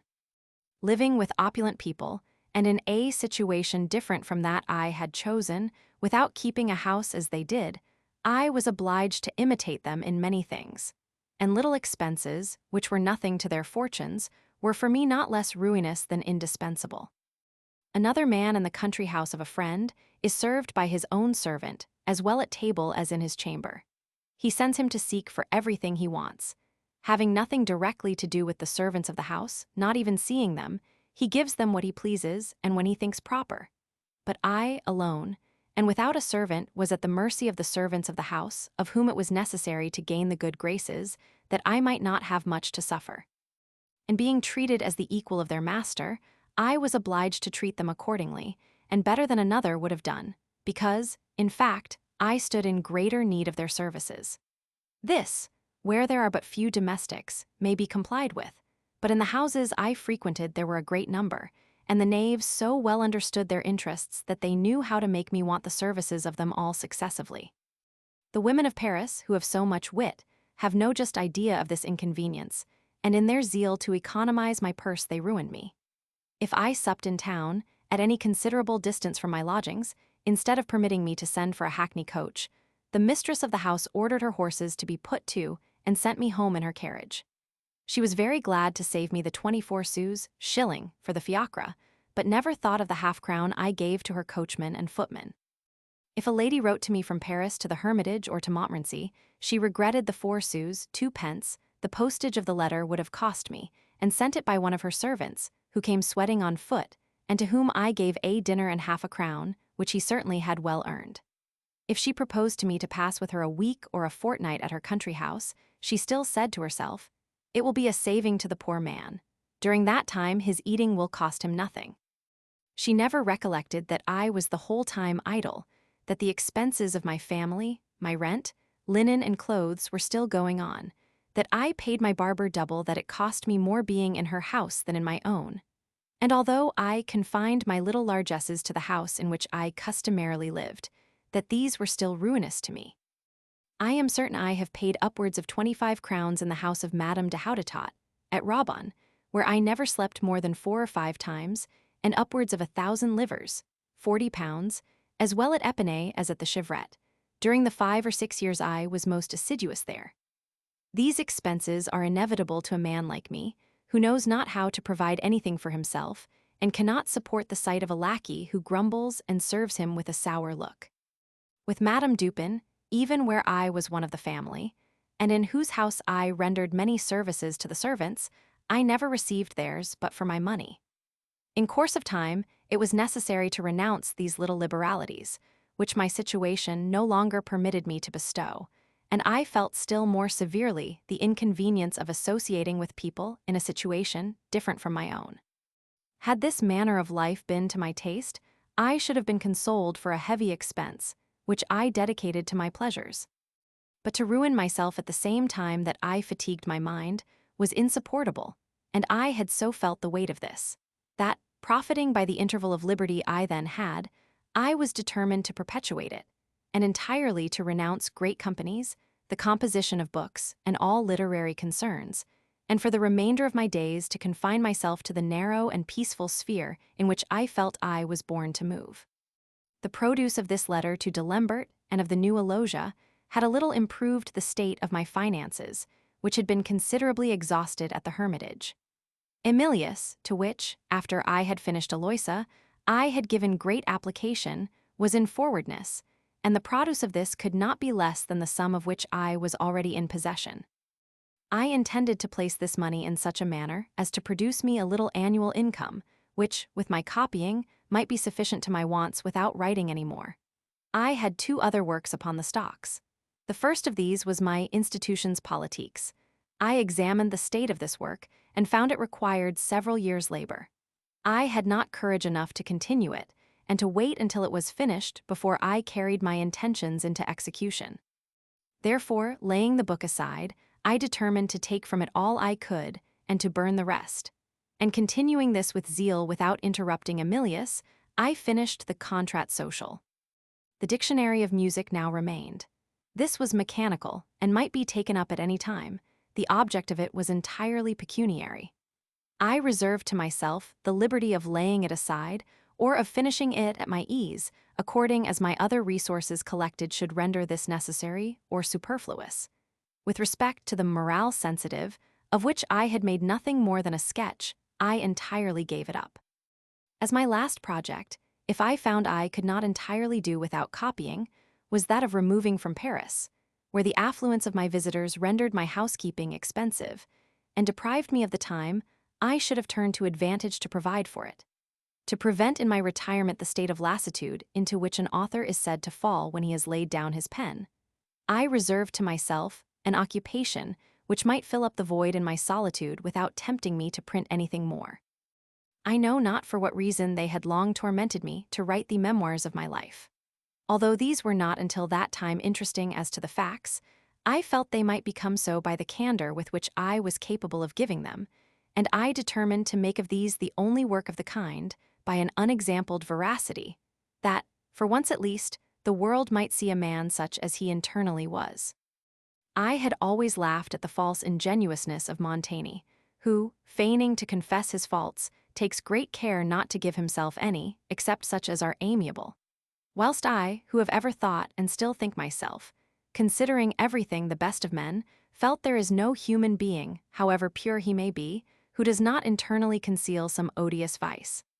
I knew I was described to the public very different from what I really was, and so opposite that notwithstanding my faults, all of which I was determined to relate, I could not but be a gainer by showing myself in my proper colors.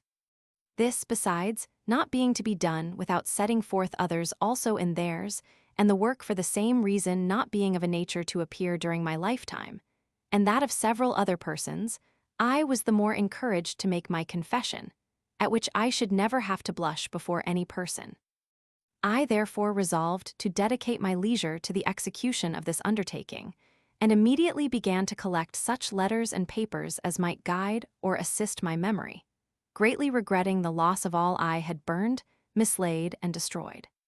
The project of absolute retirement, one of the most reasonable I had ever formed, was strongly impressed upon my mind, and for the execution of it I was already taking measures, when heaven, which prepared me a different destiny, plunged me into another vortex. Montmorency, the ancient and fine patrimony of the illustrious family of that name, was taken from it by confiscation.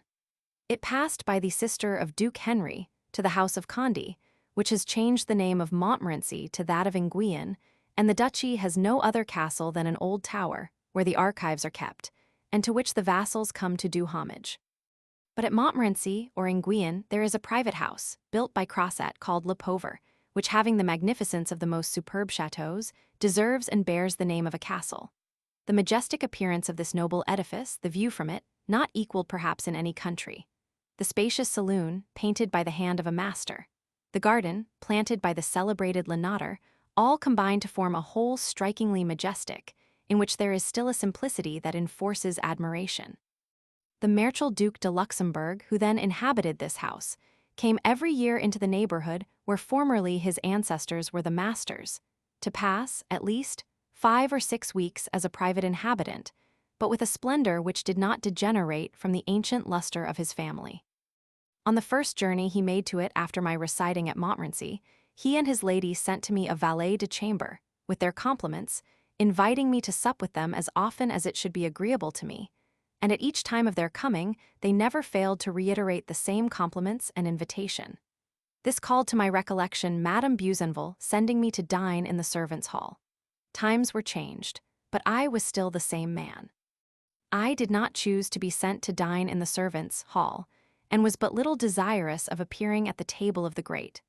I should have been much better pleased had they left me as I was, without caressing me and rendering me ridiculous. I answered politely and respectfully to Monsieur and Madame de Luxembourg, but I did not accept their offers, and my indisposition and timidity, with my embarrassment in speaking, making me tremble at the idea alone of appearing in an assembly of people of the court. I did not even go to the castle to pay a visit of thanks, although I sufficiently comprehended this was all they desired, and that their eager politeness was rather a matter of curiosity than benevolence. However, advances still were made, and even became more pressing. The Countess de Boufflers, who was very intimate with the lady of the Marechal, sent to inquire after my health, and to beg I would go and see her. I returned her a proper answer, but did not stir from my house. At the journey of Easter, the year following, 1759, the Chevalier de Lorenzi, who belonged to the court of the Prince of Conti and was intimate with Madame de Luxembourg, came several times to see me, and we became acquainted. He pressed me to go to the castle, but I refused to comply. At length, one afternoon, when I least expected anything of the kind, I saw coming up to the house the Marechal de Luxembourg, followed by 5 or 6 persons. There was now no longer any means of defense, and I could not, without being arrogant and unmannerly, do otherwise than return this visit, and make my court to Madame la Marechal, from whom the Marechal had been the bearer of the most obliging compliments to me. Thus, under unfortunate auspices, began the connections from which I could no longer preserve myself, although a too well-founded foresight made me afraid of them until they were made. I was excessively afraid of Madame de Luxembourg. I knew she was amiable as to manner. I had seen her several times at the theatre, when she was Duchess of Boufflers and in the bloom of her beauty, but she was said to be malignant, and this in a woman of her rank made me tremble. I had scarcely seen her before I was subjugated. I thought her charming, with that charm proof against time, and which had the most powerful action upon my heart. I expected to find her conversation satirical and full of pleasantries and points. It was not so, it was much better. The conversation of Madame de Luxembourg is not remarkably full of wit. It has no sallies, nor even finesse. It is exquisitely delicate, never striking, but always pleasing. Her flattery is the more intoxicating as it is natural. it seems to escape her involuntarily, and her heart to overflow because it is too full. I thought I perceived, on my first visit, that notwithstanding my awkward manner and embarrassed expression, I was not displeasing to her. All the women of the court know how to persuade us of this when they please, whether it be true or not, but they do not all, like Madame de Luxembourg, possess the art of rendering that persuasion so agreeable that we are no longer disposed ever to have a doubt remaining. From the first day, my confidence in her would have been as full as it soon afterwards became, had not the Duchess of Montmorency, her daughter-in-law, young, giddy, and malicious also, taken it into her head to attack me, and in the midst of the eulogiums of her mamma and feigned allurements on her own account, made me suspect I was only considered by them as a subject of ridicule. It would perhaps have been difficult to relieve me from this fear, with these two ladies, had not the extreme goodness of the Marechal confirmed me in the belief that theirs was not real. Nothing is more surprising, considering my timidity, than the promptitude with which I took him at his word on the footing of equality to which he would absolutely reduce himself with me, except it be that with which he took me at mine with respect to the absolute independence in which I was determined to live. Both persuaded I had reason to be content with my situation, and that I was unwilling to change it. Neither he nor Madame de Luxembourg seemed to think a moment of my purse or fortune. Although I can have no doubt of the tender concern they had for me, they never proposed to me a place nor offered me their interest, except it were once, when Madame de Luxembourg seemed to wish me to become a member of the French Academy. I alleged my religion. This she told me was no obstacle, or if it was one she engaged to remove it. I answered that however great the honor of becoming a member of so illustrious a body might be, having refused M. de Tresson, and in some measure the King of Poland, to become a member of the Academy at Nancy, I could not with propriety enter into any other. Madame de Luxembourg did not insist, and nothing more was said upon the subject. This simplicity of intercourse with persons of such rank, and who had the power of doing anything in my favor, M. de Luxembourg being, and highly deserving to be, the particular friend of the king, affords a singular contrast with the continual cares, equally importunate and officious, of the friends and protectors from whom I had just separated, and who endeavored less to serve me than to render me contemptible. When the Marechal came to see me at Mont Louis, I was uneasy at receiving him and his retinue in my only chamber, not because I was obliged to make them all sit down in the midst of my dirty plates and broken pots, but on account of the state of the floor, which was rotten and falling to ruin, and I was afraid the weight of his attendance would entirely sink it. Less concerned on account of my own danger than for that to which the affability of the Marechal exposed him, I hastened to remove him from it by conducting him, notwithstanding the coldness of the weather, to my alcove, which was quite open to the air and had no chimney.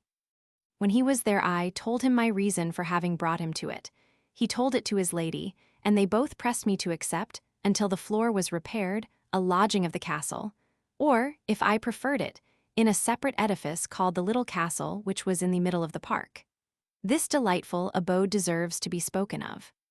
The park or garden of Montmorency is not a plain, like that of the Chevrette. It is uneven, mountainous, raised by little hills and valleys, of which the able artist has taken advantage, and thereby varied his groves, ornaments, waters, and points of view, and, if I may so speak, multiplied by art and genius a space in itself rather narrow.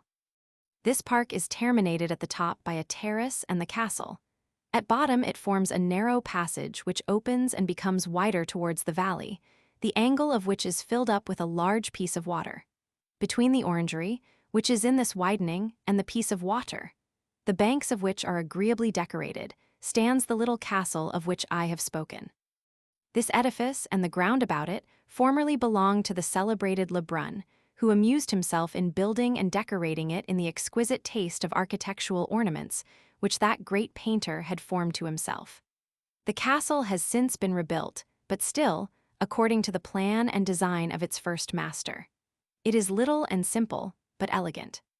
As it stands in a hollow between the orangery and the large piece of water, and consequently is liable to be damp, it is open in the middle by a peristyle between two rows of columns, by which means the air circulating throughout the whole edifice keeps it dry, notwithstanding its unfavorable situation.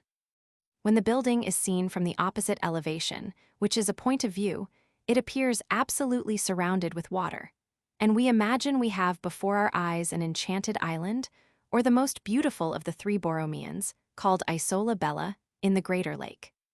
In this solitary edifice I was offered the choice of 4 complete apartments it contains, besides the ground floor, consisting of a dancing room, billiard room, and a kitchen. I chose the smallest over the kitchen, which also I had with it. It was charmingly neat, with blue and white furniture. In this profound and delicious solitude, in the midst of the woods, the singing of birds of every kind, and the perfume of orange flowers, I composed, in a continual ecstasy, the 5th book of Emilius, the coloring of which I owe in a great measure to the lively impression I received from the place I inhabited. With what eagerness did I run every morning at sunrise to respire the perfumed air in the peristyle! What excellent coffee I took there tete-a-tete with my Teresa! My cat and dog were our company. This retinue alone would have been sufficient for me during my whole life, in which I should not have had one weary moment. I was there in a terrestrial paradise. I lived in innocence and tasted of happiness.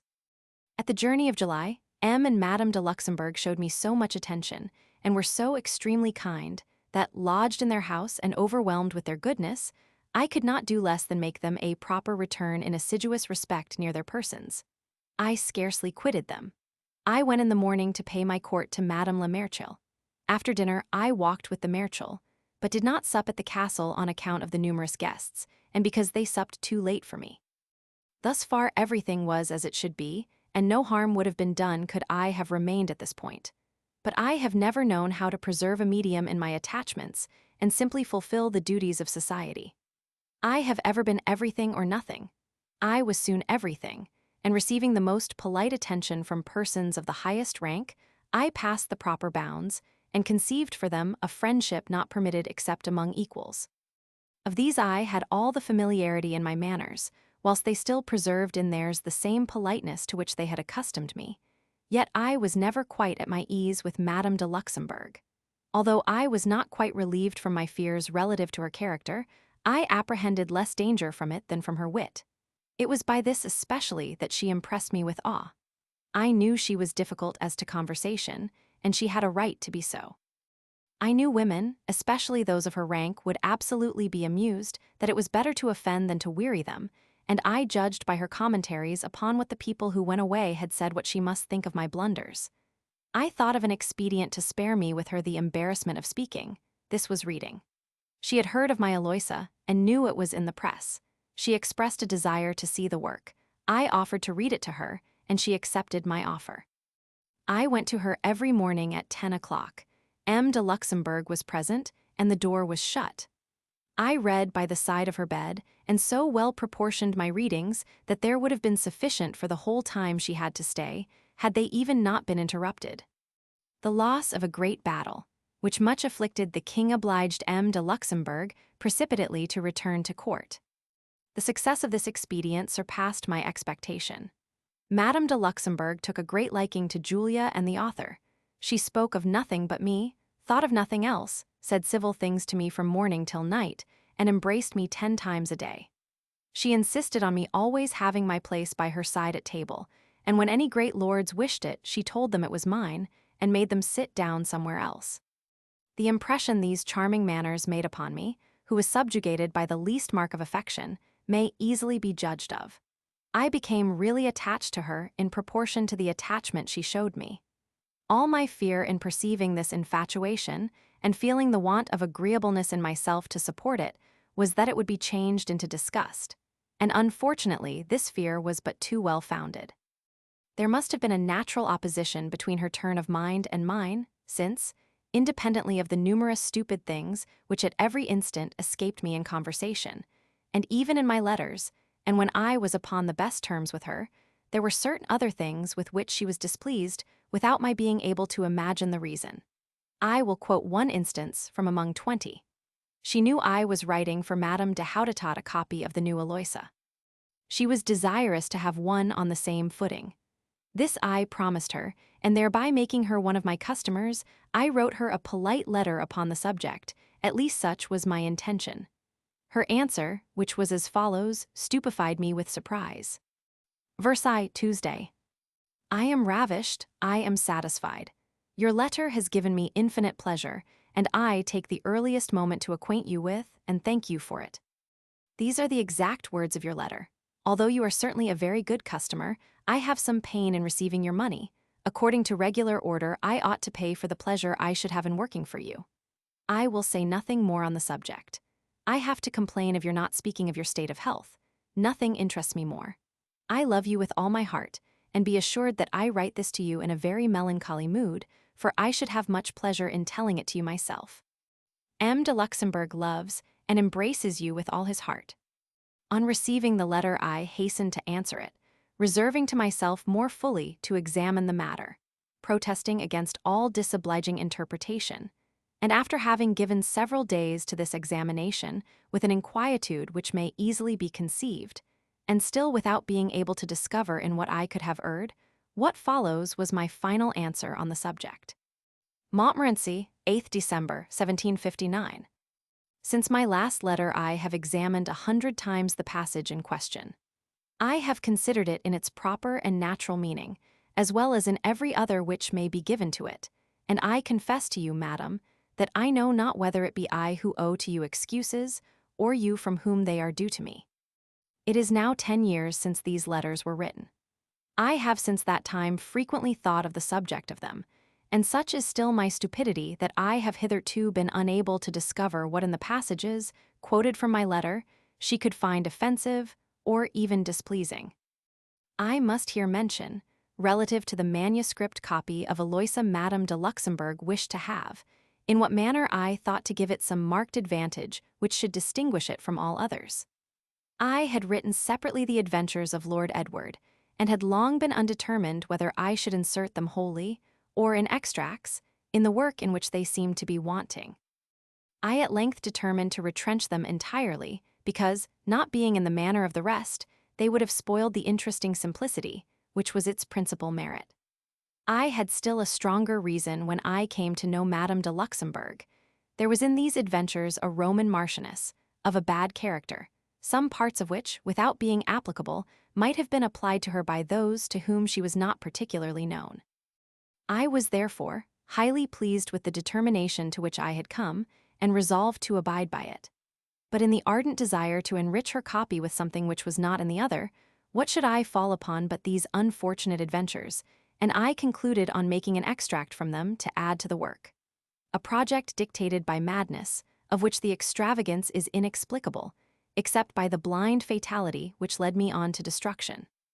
Quos vult perdir Jupiter dementet. I was stupid enough to make this extract with the greatest care and pains, and to send it her as the finest thing in the world. It is true, I at the same time informed her the original was burned, which was really the case, that the extract was for her alone, and would never be seen, except by herself, unless she chose to show it. Which, far from proving to her my prudence and discretion, as it was my intention to do, clearly intimated what I thought of the application by which she might be offended. My stupidity was such that I had no doubt of her being delighted with what I had done. She did not make me the compliment upon it which I expected, and, to my great surprise, never once mentioned the paper I had sent her. I was so satisfied with myself that it was not until a long time afterwards I judged, from other indications, of the effect it had produced. I had still, in favor of her manuscript, another idea more reasonable, but which, by more distant effects, has not been much less prejudicial to me. So much does everything concur with the work of destiny, when that hurries on a man to misfortune. I thought of ornamenting the manuscript with the engravings of the new Aloysia, which were of the same size. I asked Coindit for these engravings, which belonged to me by every kind of title, and the more so as I had given him the produce of the plates, which had a considerable sale. Coindit is as cunning as I am the contrary. By frequently asking him for the engravings, he came to the knowledge of the use I intended to make of them. He then, under pretense of adding some new ornament, still kept them from me, and at length presented them himself. Ego versiculos feci, celit alter honors.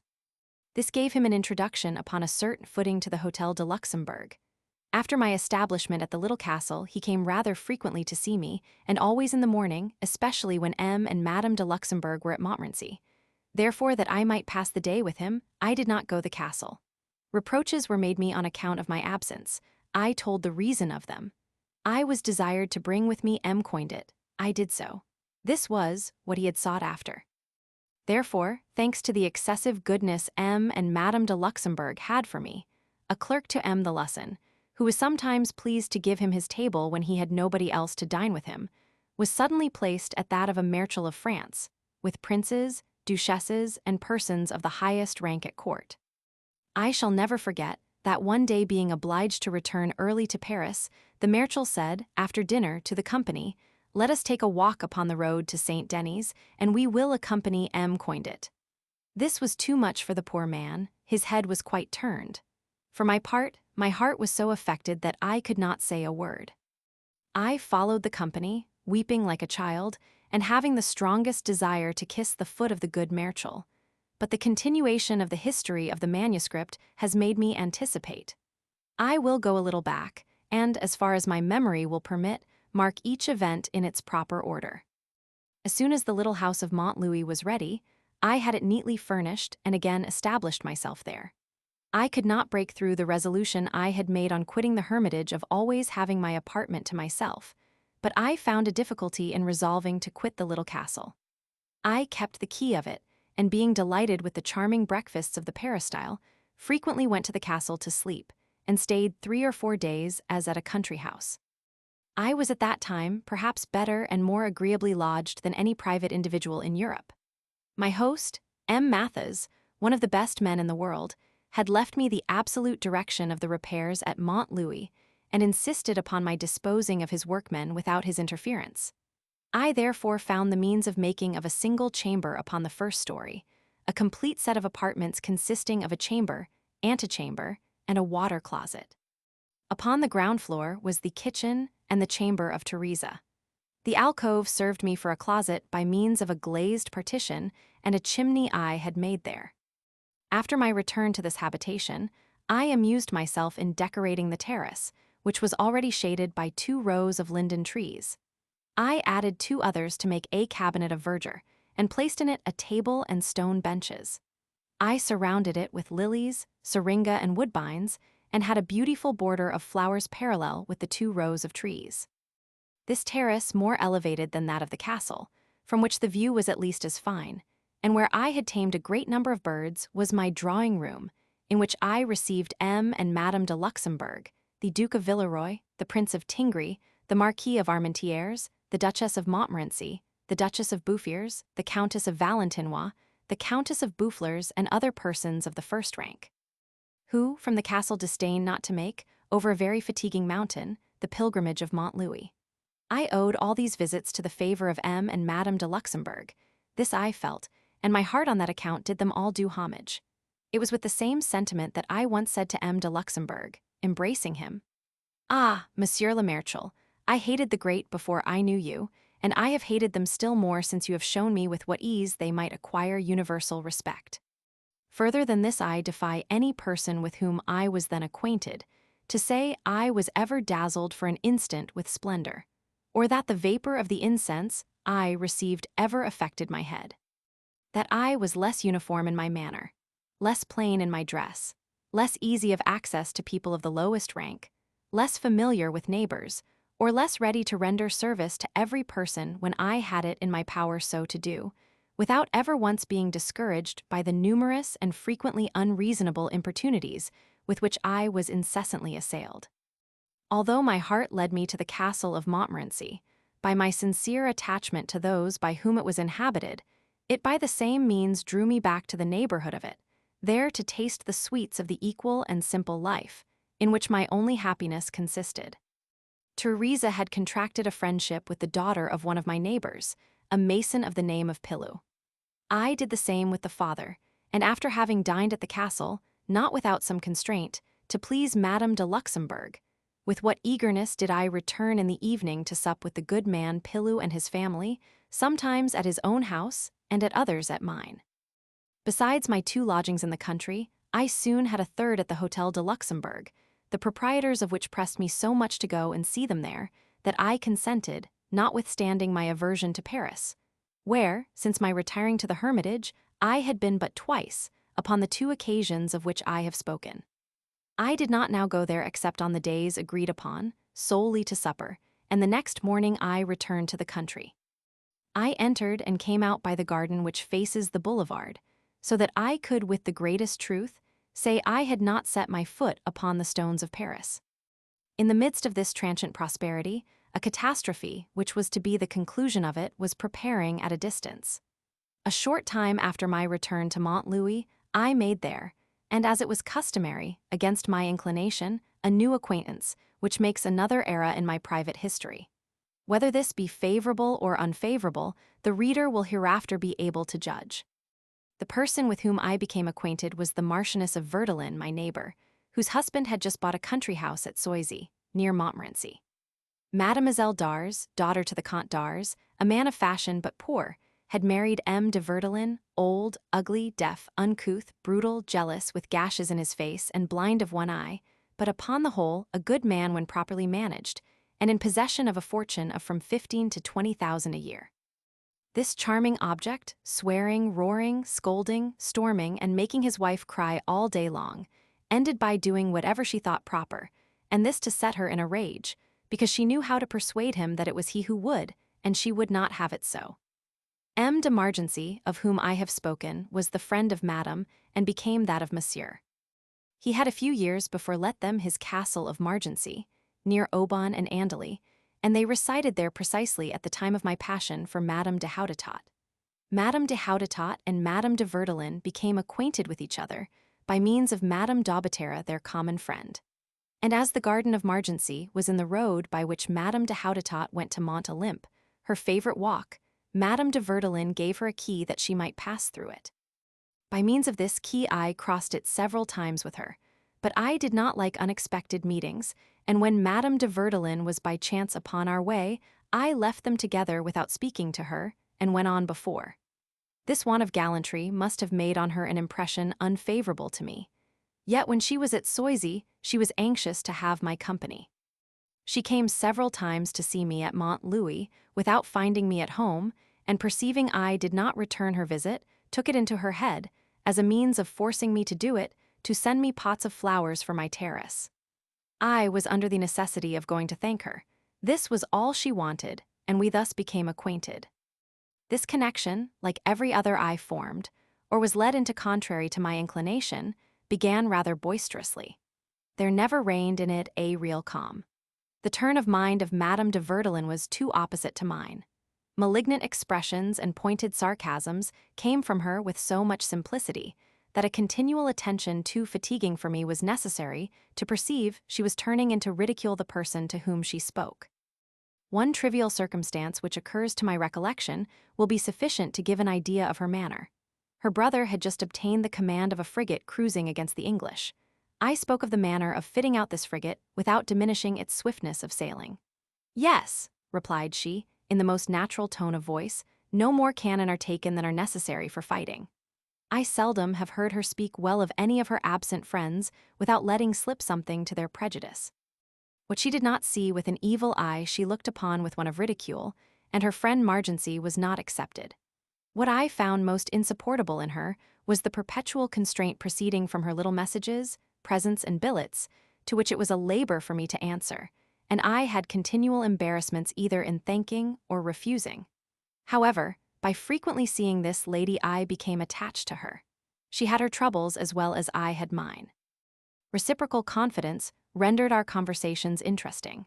Nothing so cordially attaches two persons as the satisfaction of weeping together. We sought the company of each other for our reciprocal consolation, and the want of this has frequently made me pass over many things. I had been so severe in my frankness with her, that after having sometimes shown so little esteem for her character, a great deal was necessary to be able to believe she could sincerely forgive me.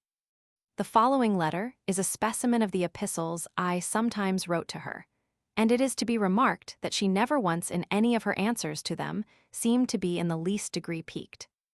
Montmorency, 5th November, 1760. You tell me, madam, you have not well explained yourself, In order to make me understand, I have explained myself ill. You speak of your pretended stupidity for the purpose of making me feel my own. You boast of being nothing more than a good kind of woman, as if you were afraid to being taken at your word, and you make me apologies to tell me I owe them to you. Yes, madam, I know it.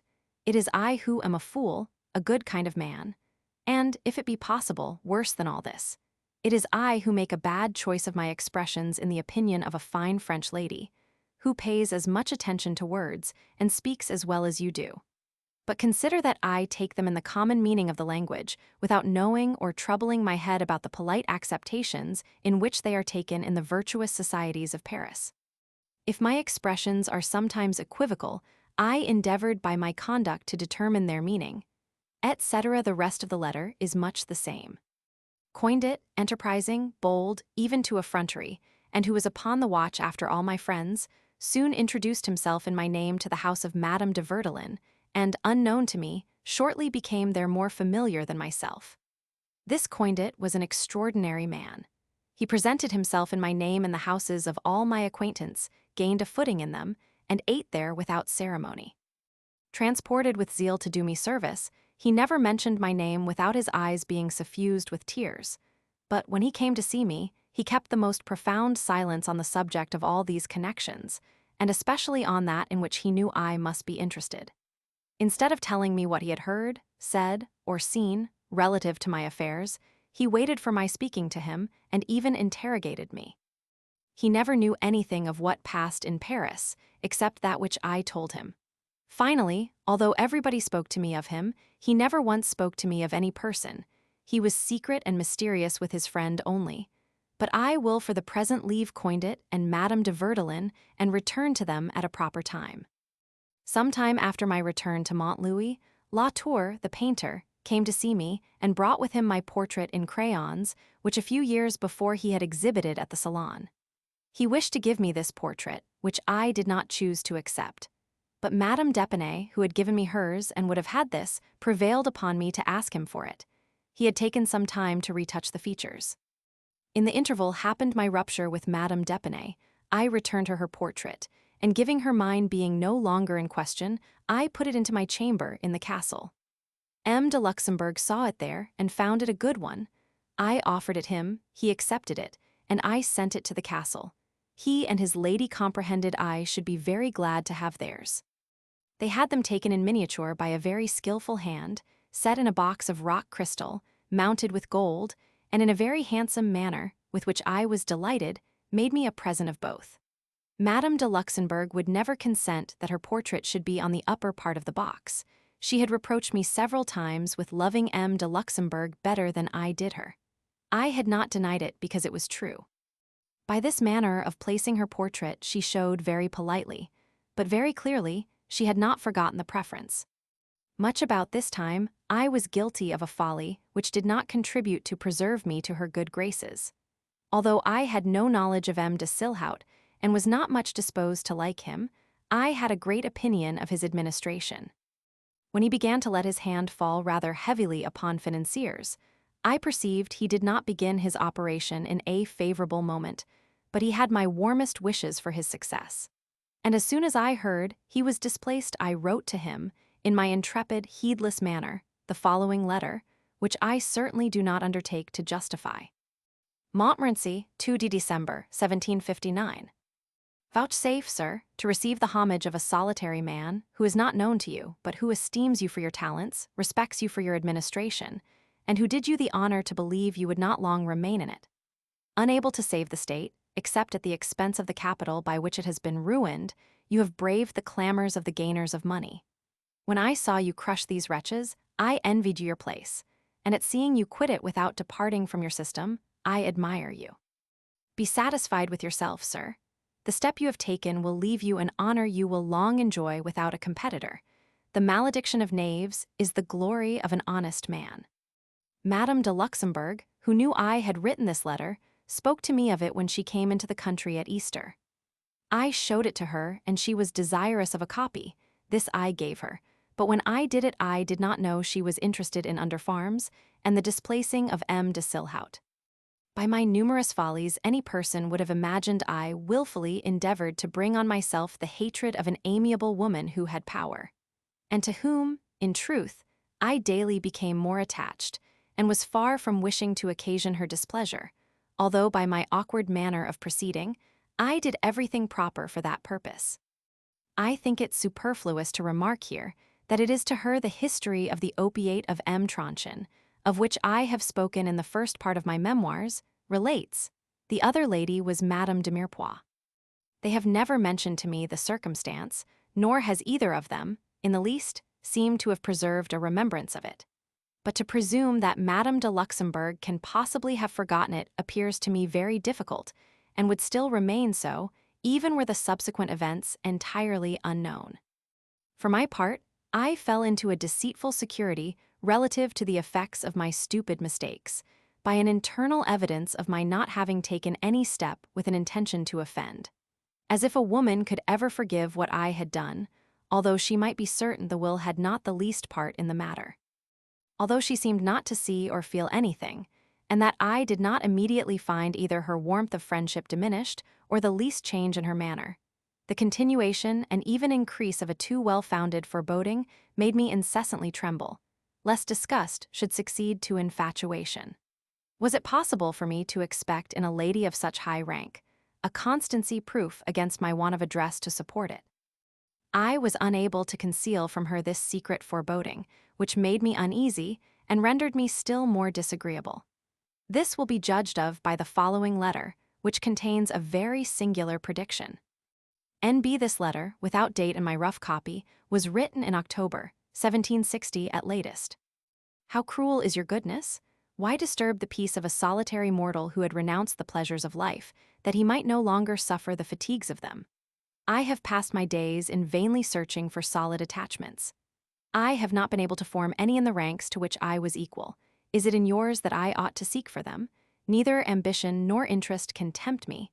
I am not vain, but little fearful. I can resist everything except caresses. Why do you both attack me by a weakness which I must overcome?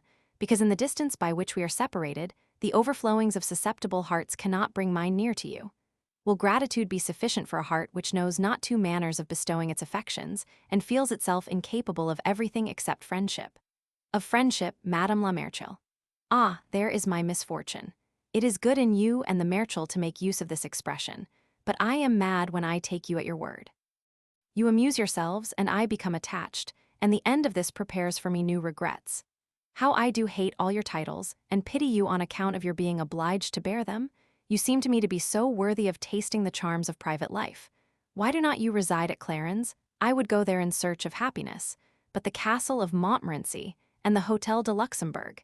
Is it in these places Jean-Jacques ought to be seen? Is it there a friend to equality ought to carry the affections of a sensible heart, and who thus paying the esteem in which he is held, thinks he returns as much as he receives? You are good and susceptible also. This I know and have seen. I am sorry I was not sooner convinced of it. But in the rank you hold, in the manner of living, nothing can make a lasting impression. A succession of new objects efface each other so that not one of them remains. You will forget me, madam, after having made it impossible for me to imitate you. You have done a great deal to make me unhappy, to be inexcusable. I joined with her the Merchel, to render the compliment less severe, for I was moreover so sure of him that I never had a doubt in my mind of the continuation of his friendship. Nothing that intimidated me in Madame la Merchel ever for a moment extended to him. I never have had the least mistrust relative to his character, which I knew to be feeble, but constant. I no more feared a coldness on his part than I expected from him an heroic attachment. The simplicity and familiarity of our manners with each other proved how far dependence was reciprocal. We were both always right. I shall ever honor and hold dear the memory of this worthy man, and, notwithstanding everything that was done to detach him from me, I am as certain of his having died my friend as if I had been present in his last moments. At the second journey to Montmorency, in the year 1760, the reading of Aloysia being finished, I had recourse to that of Emilius to support myself in the good graces of Madame de Luxembourg. But this, whether the subject was less to her taste, or that so much reading at length fatigued her, did not succeed so well. However, as she reproached me with suffering myself to be the dupe of booksellers, she wished me to leave to her care the printing the work, that I might reap from it a greater advantage. I consented to her doing it, on the express condition of its not being printed in France, on which we had a long dispute, I affirming that it was impossible to obtain, and even imprudent to solicit, a tacit permission, and being unwilling to permit the impression upon any other terms in the kingdom. She, that the censor could not make the least difficulty, according to the system government had adopted. She found means to make M. de Malesherbes enter into her views. He wrote to me on the subject a long letter with his own hand, to prove the profession of faith of the Savoyard vicar to be a composition which must everywhere gain the approbation of its readers, and that of the court, as things were then circumstanced. I was surprised to see this magistrate, always so prudent, become so smooth in the business. As the printing of a book was by that alone legal, I had no longer any objection to make to that of the work. Yet by an extraordinary scruple, I still required it should be printed in Holland, and by the bookseller Nolme, whom, not satisfied with indicating him, I informed of my wishes, consenting the edition should be brought out for the profit of a French bookseller, and that as soon as it was ready it should be sold at Paris, or wherever else it might be thought proper, as with this I had no manner of concern. This is exactly what was agreed upon between Madame de Luxembourg and myself, after which I gave her my manuscript. Madame de Luxembourg was this time accompanied by her granddaughter Mademoiselle de Boufflers, now Duchess of Lausanne. Her name was Amelia. She was a charming girl. She really had a maiden beauty, mildness, and timidity. Nothing could be more lovely than her person, nothing more chaste and tender than the sentiments she inspired. She was, besides, still a child under 11 years of age. Madame de Luxembourg, who thought her too timid, used every endeavor to animate her. She permitted me several times to give her a kiss, which I did with my usual awkwardness. Instead of saying flattering things to her, as any other person would have done, I remained silent and disconcerted, and I know not which of the two, the little girl or myself, was most ashamed. Illustration 202. I met her one day alone in the staircase of the little castle. She had been to see Teresa, with whom her governess still was. Not knowing what else to say, I proposed to her a kiss, which, in the innocence of her heart, she did not refuse, having in the morning received one from me by order of her grandmother, and in her presence. The next day, while reading Emilius by the side of the bed of Madame de Luxembourg, I came to a passage in which I justly censure that which I had done the preceding evening. She thought the reflection extremely just, and said some very sensible things upon the subject which made me blush. How was I enraged at my incredible stupidity, which has frequently given me the appearance of guilt when I was nothing more than a fool and embarrassed. A stupidity, which in a man known to be endowed with some wit, is considered as a false excuse. I can safely swear that in this kiss, as well as in the others, the heart and thoughts of Mademoiselle Amelia were not more pure than my own, and that if I could have avoided meeting her I should have done it. Not that I had not great pleasure in seeing her, but from the embarrassment of not finding a word proper to say. Whence comes it that even a child can intimidate a man whom the power of kings has never inspired with fear? What is to be done? How, without presence of mind, am I to act? If I strive to speak to the persons I meet, I certainly say some stupid thing to them. If I remain silent, I am a misanthrope, an unsociable animal, a bear. Total imbecility would have been more favorable to me, but the talents which I have failed to improve in the world have become the instruments of my destruction, and of that of the talents I possessed. At the latter end of this journey, Madame de Luxembourg did a good action in which I had some share. Diderot having very imprudently offended the Princess of Robic, daughter of M. de Luxembourg, Palisot, whom she protected, took up the quarrel, and revenged her by the Comedy of the Philosophers, in which I was ridiculed, and Diderot very roughly handled. The author treated me with more gentleness, less, I am of opinion, on account of the obligation he was under to me, than from the fear of displeasing the father of his protectress, by whom he knew I was beloved. The bookseller Duchesne, with whom I was not at that time acquainted, sent me the comedy when it was printed, and this I suspect was by the order of Palisot, who, perhaps, thought I should have a pleasure in seeing a man with whom I was no longer connected defamed. He was greatly deceived. When I broke with Diderot, whom I thought less ill-natured than weak and indiscreet, I still always preserved for his person an attachment, an esteem even, and a respect for our ancient friendship, which I know was for a long time as sincere on his part as on mine. The case was quite different with Grimm, a man false by nature, who never loved me, who is not even capable of friendship, and a person who, without the least subject of complaint, and solely to satisfy his gloomy jealousy, became, under the mask of friendship, my most cruel calumniator. This man is to me a cipher, the other will always be my old friend. My very bowels yearned at the sight of this odious piece. The reading of it was insupportable to me, and, without going through the whole, I returned the copy to Duchesne with the following letter. Montmorency, 21st May 1760. In casting my eyes over the piece you sent me, I trembled at seeing myself well spoken of in it. I do not accept the horrid present. I am persuaded that in sending it me, you did not intend an insult, but you do not know, or have forgotten, that I have the honor to be the friend of a respectable man, who is shamefully defamed and calumniated in this libel. Duchess showed the letter. Diderot, upon whom it ought to have had an effect quite contrary, was vexed at it. His pride could not forgive me the superiority of a generous action, and I was informed his wife everywhere inveighed against me with a bitterness with which I was not in the least affected, as I knew she was known to everybody to be a noisy babbler. Diderot in his turn found an avenger in the Abbé Morellet, who wrote against Palisade a little work, imitated from the Petit Prophet, and entitled The Vision. In this production he very imprudently offended Madame de Robeck, whose friends got him sent to the Bastille, though she, not naturally vindictive, and at that time in a dying state, I am certain had nothing to do with the affair. D'Alembert, who is very intimately connected with Morellet, wrote me a letter, desiring I would beg of Madame de Luxembourg to solicit his liberty, promising her in return encomiums in the Encyclopédie. My answer to this letter was as follows.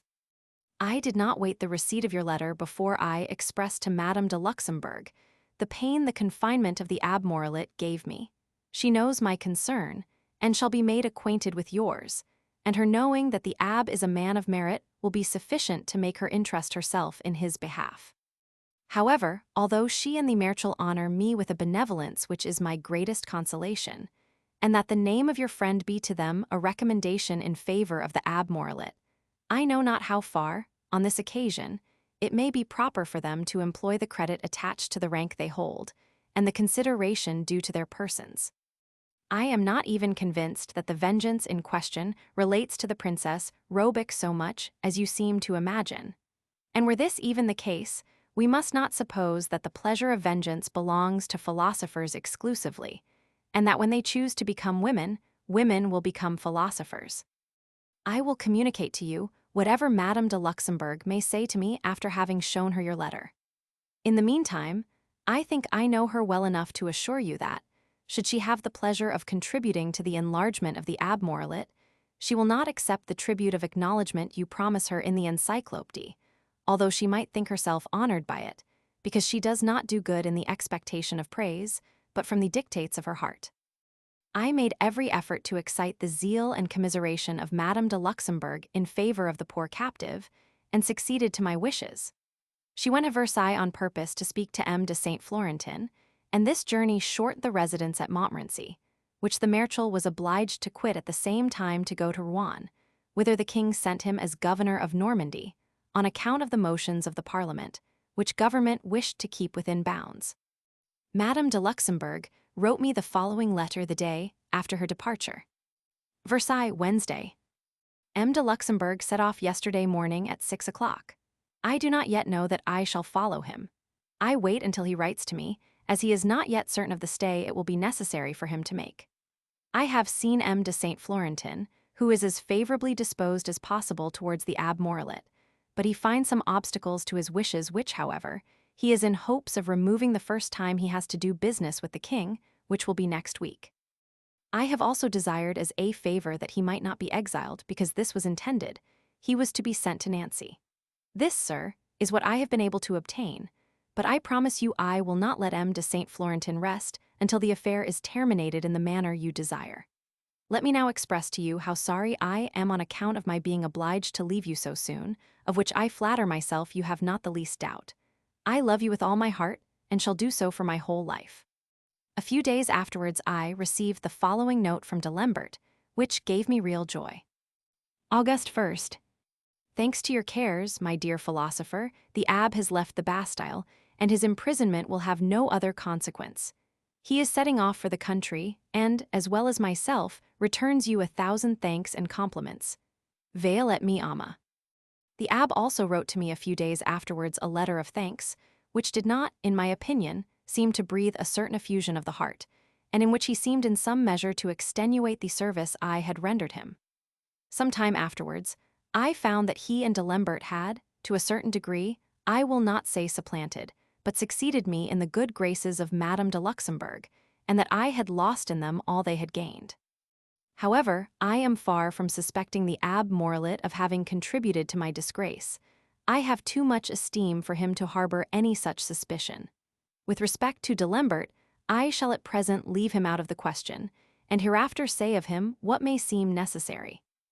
I had, at the same time, another affair which occasioned the last letter I wrote to Voltaire, a letter against which he vehemently exclaimed, as an abominable insult, although he never showed it to any person.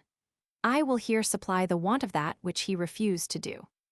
The Abbé Troublet, with whom I had a slight acquaintance, but whom I had but seldom seen, wrote to me on the 13th of June, 1760, informing me that M. Formy, his friend and correspondent, had printed in his journal my letter to Voltaire upon the disaster at Lisbon.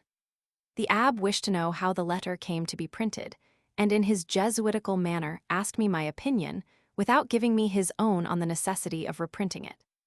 As I most sovereignly hate this kind of artifice and stratagem, I returned such thanks as were proper, but in a manner so reserved as to make him feel it, although this did not prevent him from wheedling me in 2 or 3 other letters until he had gathered all he wished to know.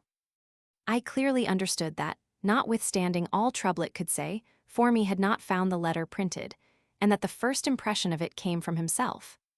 I knew him to be an impudent pilferer, who, without ceremony, made himself a revenue by the works of others, although he had not yet had the incredible effrontery to take from a book already published the name of the author, to put his own in the place of it, and to sell the book for his own profit.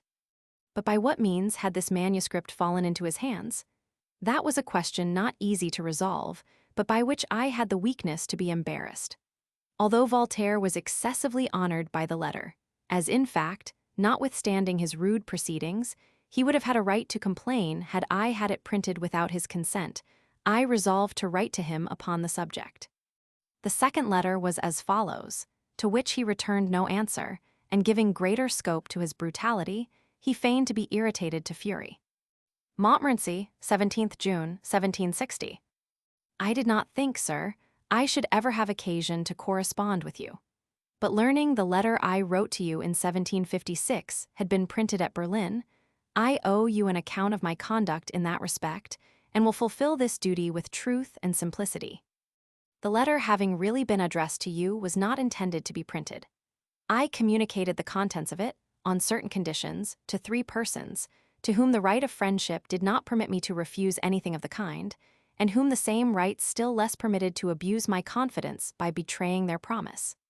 These persons are Madame de Chenonceau, daughter-in-law to Madame Dupin, the Comtesse de Houdetot, and a German of the name of Grimm. Madame de Chenonceau was desirous the letter should be printed, and asked my consent. I told her that depended upon yours. This was asked of you which you refused, and the matter dropped. However, the Abbé Troublet, with whom I have not the least connection, has just written to me from a motive of the most polite attention that having received the papers of the Journal of M. Formy, he found in them this same letter with an advertisement, dated on the 23d of October, 1759, in which the editor states that he had a few weeks before found it in the shops of the booksellers of Berlin, and, as it is one of those loose sheets which shortly disappear, he thought proper to give it a place in his journal. This, sir, is all I know of the matter. It is certain the letter had not until lately been heard of at Paris. It is also as certain that the copy, either in manuscript or print, fallen into the hands of M. de Formy, could never have reached them except by your means, which is not probable, or of those of one of the 3 persons I have mentioned. Finally, it is well known the 2 ladies are incapable of such a perfidy. I cannot, in my retirement, learn more relative to the affair. You have a correspondence by means of which you may, if you think it worth the trouble, go back to the source and verify the fact. In the same letter, the abtrublet informs me that he keeps the paper in reserve and will not lend it without my consent, which most assuredly I will not give. But it is possible this copy may not be the only one in Paris. I wish, sir, the letter may not be printed there, and I will do all in my power to prevent this from happening.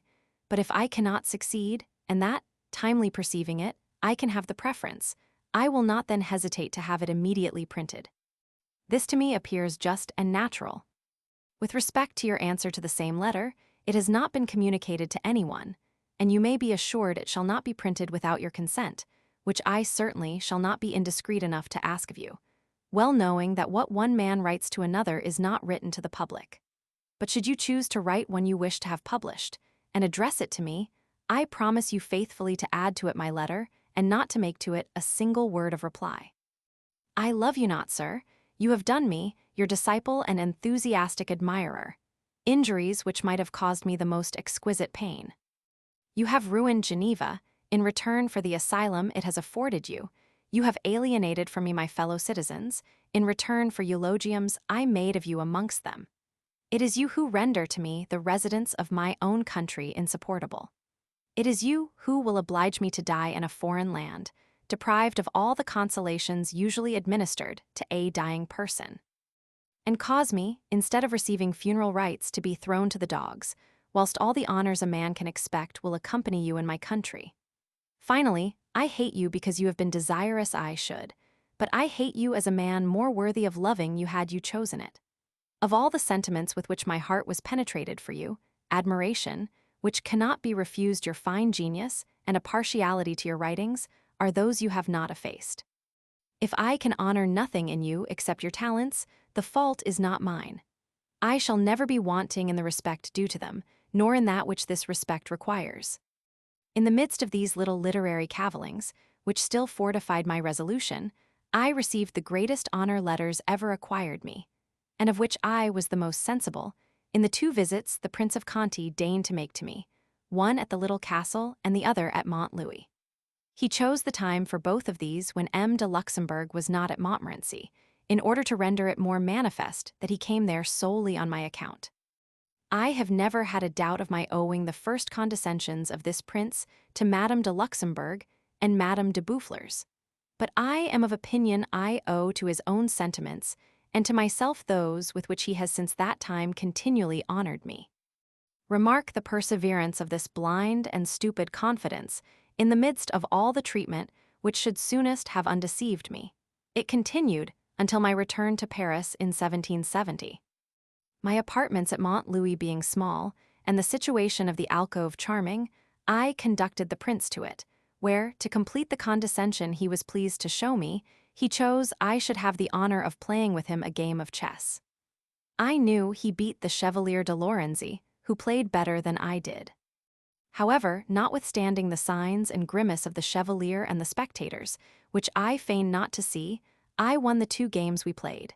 When they were ended, I said to him in a respectful but very grave manner, "My lord, I honor your serene highness too much not to beat you always at chess." This great prince, who had real wit, sense, and knowledge, and so was worthy not to be treated with mean adulation, felt in fact, at least I think so, that I was the only person present who treated him like a man, and I have every reason to believe he was not displeased with me for it.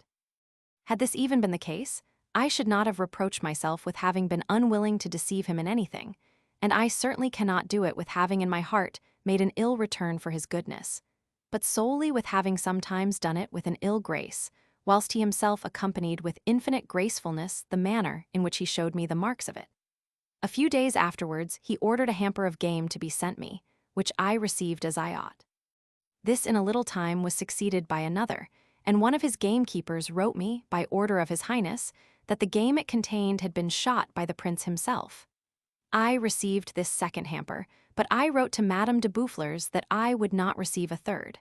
This letter was generally blamed, and deservedly so. Refusing to accept presents of game from a prince of the blood, who moreover sends it in so polite a manner, is less the delicacy of a haughty man who wishes to preserve his independence than the rusticity of a clown who does not know himself. I have never read this letter in my collection without blushing and reproaching myself for having written it. But I have not undertaken my confession with an intention of concealing my faults, and that of which I have just spoken is too shocking in my own eyes to suffer me to pass it over in silence. If I were not guilty of the offense of becoming his rival, I was very near doing it, for Madame de Boufflers was still his mistress, and I knew nothing of the matter. She came rather frequently to see me with the Chevalier de Lorenzi. She was yet young and beautiful, affected to be whimsical, and my mind was always romantic, which was much of the same nature. I was near being laid hold of. I believe she perceived it. The Chevalier saw it also, at least he spoke to me upon the subject, and in a manner not discouraging. But I was this time reasonable, and at the age of 50 it was time I should be so. Full of the doctrine I had just preached to greybeards in my letter to de Lambert, I should have been ashamed of not profiting by it myself. Besides, coming to the knowledge of that of which I had been ignorant, I must have been mad to have carried my pretensions so far as to expose myself to such an illustrious rivalry. Finally, ill cured perhaps of my passion for Madame de Houdetot, I felt nothing could replace it in my heart, and I bade adieu to love for the rest of my life. I have this moment just withstood the dangerous allurements of a young woman who had her views, and if she feigned to forget my 12 lustres, I remember them. After having thus withdrawn myself from danger, I am no longer afraid of a fall, and I answer for myself for the rest of my days. Madame de Boufflers, perceiving the emotion she caused in me, might also observe I had triumphed over it. I am neither mad nor vain enough to believe I was at my age capable of inspiring her with the same feelings, but from certain words which she let drop to Teresa, I thought I had inspired her with a curiosity. If this be the case, and that she has not forgiven me the disappointment she met with, it must be confessed I was born to be the victim of my weaknesses, since triumphant love was so prejudicial to me, and love triumphed over not less so. Here finishes the collection of letters which has served me as a guide in the last 2 books. My steps will in future be directed by memory only, but this is of such a nature, relative to the period to which I am now come, and the strong impression of objects has remained so perfectly upon my mind, that lost in the immense sea of my misfortunes, I cannot forget the detail of my first shipwreck, although the consequences present to me but a confused remembrance. I therefore shall be able to proceed in the succeeding book with sufficient confidence. If I go further, it will be groping in the dark.